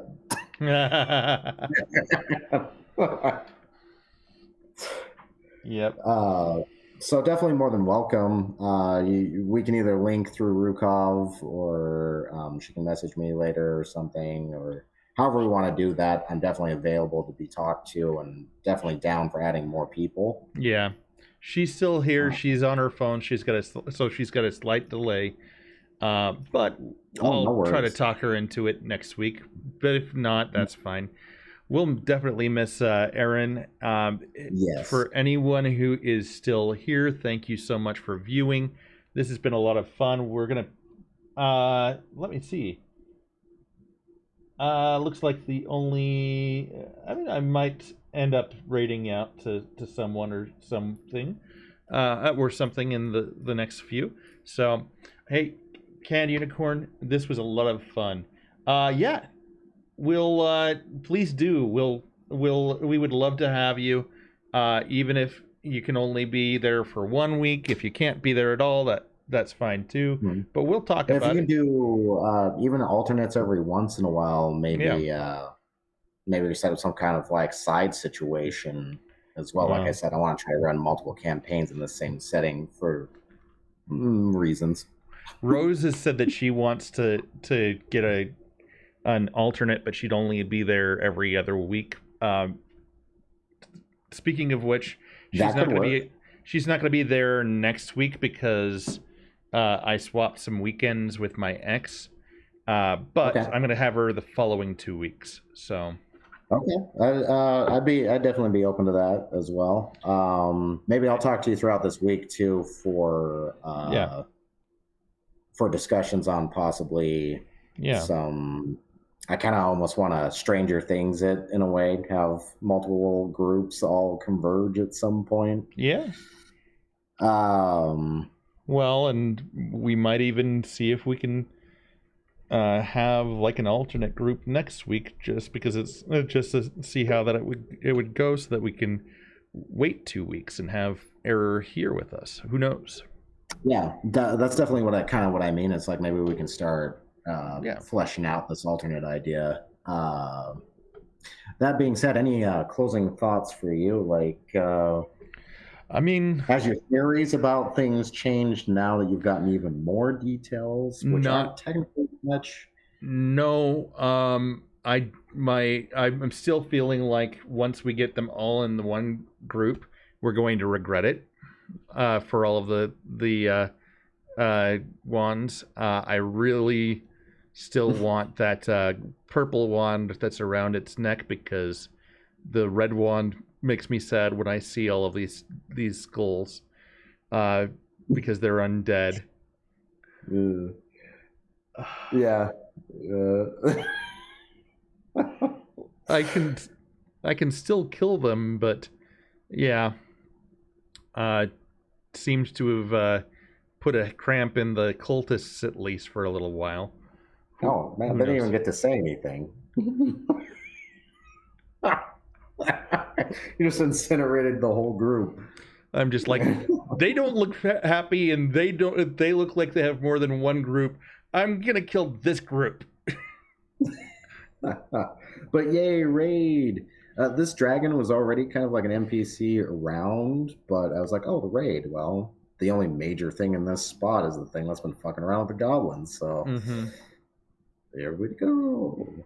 Well, cultists were already there for whatever reason, and I don't know, feel bad that she said, hey, I've got to go, and we kept going, but it was kind of a weird time to stop. So yeah, I was going to give it until 6 o'clock, but this is still a good ending. Yeah. No, I'm guessing she was just really hungry. Oh, and it looks like one of my friend actually put a clip from today's stream. That's going to be fun. So. Oh yeah. Oh no. What did they capture? I don't know, but I'm pretty sure it was something equally as embarrassing as what I do for him. So. Okay. Well, awesome. And we'll definitely flesh out this alternate idea because I was kind of thinking something like that already. Yeah. And maybe even give clues to what's going on in this story in the other one as well. Like I said, I was thinking maybe almost do one of those Game of Thrones or Stranger Things. There's multiple threads, multiple groups. Yeah. You pull on it hard enough, it all comes together kind of thing. I don't know. You guys are on a pretty good investigation track in the main campaign. You might piece it all together sooner than expected, but which still isn't a problem for me at all. Like as a player, I really want to do the whole, you know, I want to be, you know, the guy that actually does the, hey, let's come together and be good. But that's just not Hammer. He's got to be the burp, you know, I'll tell you what I know and say, I think you're just being stupid and here's the reason why. Oh man. So Wonder. I think we've had Wonder Mama drop in a couple of times. We've had Logan drop in a couple of times. Logan has church. Oh no, I don't mean for playing. It's just I've noticed that those two have been there for I think almost all of our streams. Yeah, it's because I try to get to their streams and I moderate for Logan. And awesome. And I think I'm going to use their handles for next time. Yep. Maybe the dragon's name, because it is a man. Maybe the dragon's name will be Logan. Logan. Logan the dragon. Yep. What is your name, ancient wise one? It's Logan. All right. Well, that was a lot of fun. This was right at 5 hours. No, nice. Wonder Mama's the best. Thank you so much for being here. Wonder Mama, I will go into her stream late at night, and even if it's not a scary group for her, scary thing for her, I will play her scary sounds while she's playing like Fortnite, and she's like, Rugab. So that's great. So definitely, she's getting back at me. Something too. Yeah, maybe like the Tower of Wonder Mama or something like that. Maybe it'll be a weapon or something like that. A hammer called Wonder Mama or something. Or Diana. Okay. Well, right. Thank you. I'm going to go ahead and raid out to... Sounds awesome. I'm going to get also some food. It seems about a good time for that. I really super appreciate the getting to run for you guys. It's been a lot of fun. And I look forward to potentially side running some more stuff with this. We'll have to see how that goes. Definitely message me on all of that. She's wanting to join or only doing a side or however we want to go about this. I'm definitely open to it for sure. I definitely will. So let us see. I'm looking to see if there's anyone that I want to raid. Looks like the people that I wanted to raid before went away. So it's going to be Zeomantic. All right, sounds good. And I will catch you later, man. Thank you again. Thank you. All right. Yeah, I got to love these raid. I love the raid mechanic. Keep raiding. Keep raiding. I love it. Well, right. I mean, it didn't hurt us as much as help us, you know, with another problem that we had. All right. Yeah. Unexpected results. See, the raids won't always be bad. Yeah, well. I'm still going to try to kill that dragon. All right. But just wants its son back. Yeah. Well, I mean, as far as that goes, whatever's going on with that. Yeah. All right, we'll catch you later. Oh yeah, and the church is now involved. Yay. All right, we'll catch you. Have a good one.